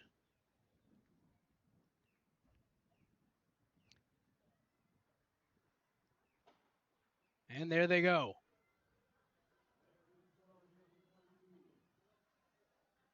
Kit Colson of Yale in lane 6, being pushed on the inside by Liam Acevedo. Acevedo has Clark to his left, and Jackson Clark of Princeton sprinting away from the field. Clark zooms home sub 21, and he wins the heat with ease. Definitely trying to make a statement right there. For Clark, it's a new personal best. He beats his season record by 1/100th of a second for Kit Colson, 21:67. That puts him in, along with Panache Nega, 21:80. The two of them currently holding the final 2 spots for tomorrow's final. And this is a pretty loaded heat as well. Jonas Clark, who false started in the 100 meters, he's going to get a redemption shot in the 200 in lane 4. Dominic Barceri from Cornell, also very talented 100-meter runner. He's in lane 3. Baresi and Clark, certainly the two to watch. The overall Ivy League record by one of the top sprinters of all time in the conference, Chris Lambert from Harvard, 2034, had an outstanding international career from the UK. And then another Chris, 19 years later, Chris Baltharzer, he went 20:41 in this meet to set the meet record, just shy the Ivy League record 2 seasons ago. Chris Lambert, coach growing up, John Powell, an outstanding individual, an outstanding young man, or outstanding man. Did so much for young people over in the UK. Had to give him a little bit of shout out. Absolutely. There they go. Final heat of the men's 200. Who will determine their spot in tomorrow's final? Jonas Clark running well in lane 4. So is Basari in lane 3. The two of them sprinting down the home stretch. Here comes Saxton. It's Clark and Baresi who take care of it. 21:40 for Jonas Clark. Getting some revenge from earlier in the day. He moves to the final. So Sexton, with that last little push, he's going to be the 8th and final qualifier. He made a great run down the last 60 meters of that home stretch, really to put himself in position. And again, points on the line. 3 from Harvard, 3 from Princeton. Get you an overall standings update for the men. 4 events concluded now. We'll get that for you here shortly, as well as the women's. They have 3 events concluded on this first day of the Ivy League Heptagonal Championships. Bit sunny out, long day outside. Might as well put some sunscreen on. Don't want any sunburn. Absolutely not. We'll have the 10K, beginning shortly. You can see the flagpole in the background. Very little movement from the flags up there right now. Yeah, it's very much so calmed down from what it was earlier. Now, New Haven is pretty close to the Long Island Sound, so you will occasionally get breezes off the water, but we are not directly on the water here at Dwyer Track. There are still a couple field events continuing. The women's long jump about to begin the finals after they had to cut it down from two flights, excuse me. The decathlon has had all 5 of their events completed, same with the heptathlon. And so while we wait for the women's 10,000 to begin, we are going to take a quick commentary break and be back in just a moment here on ESPN Plus from New Haven.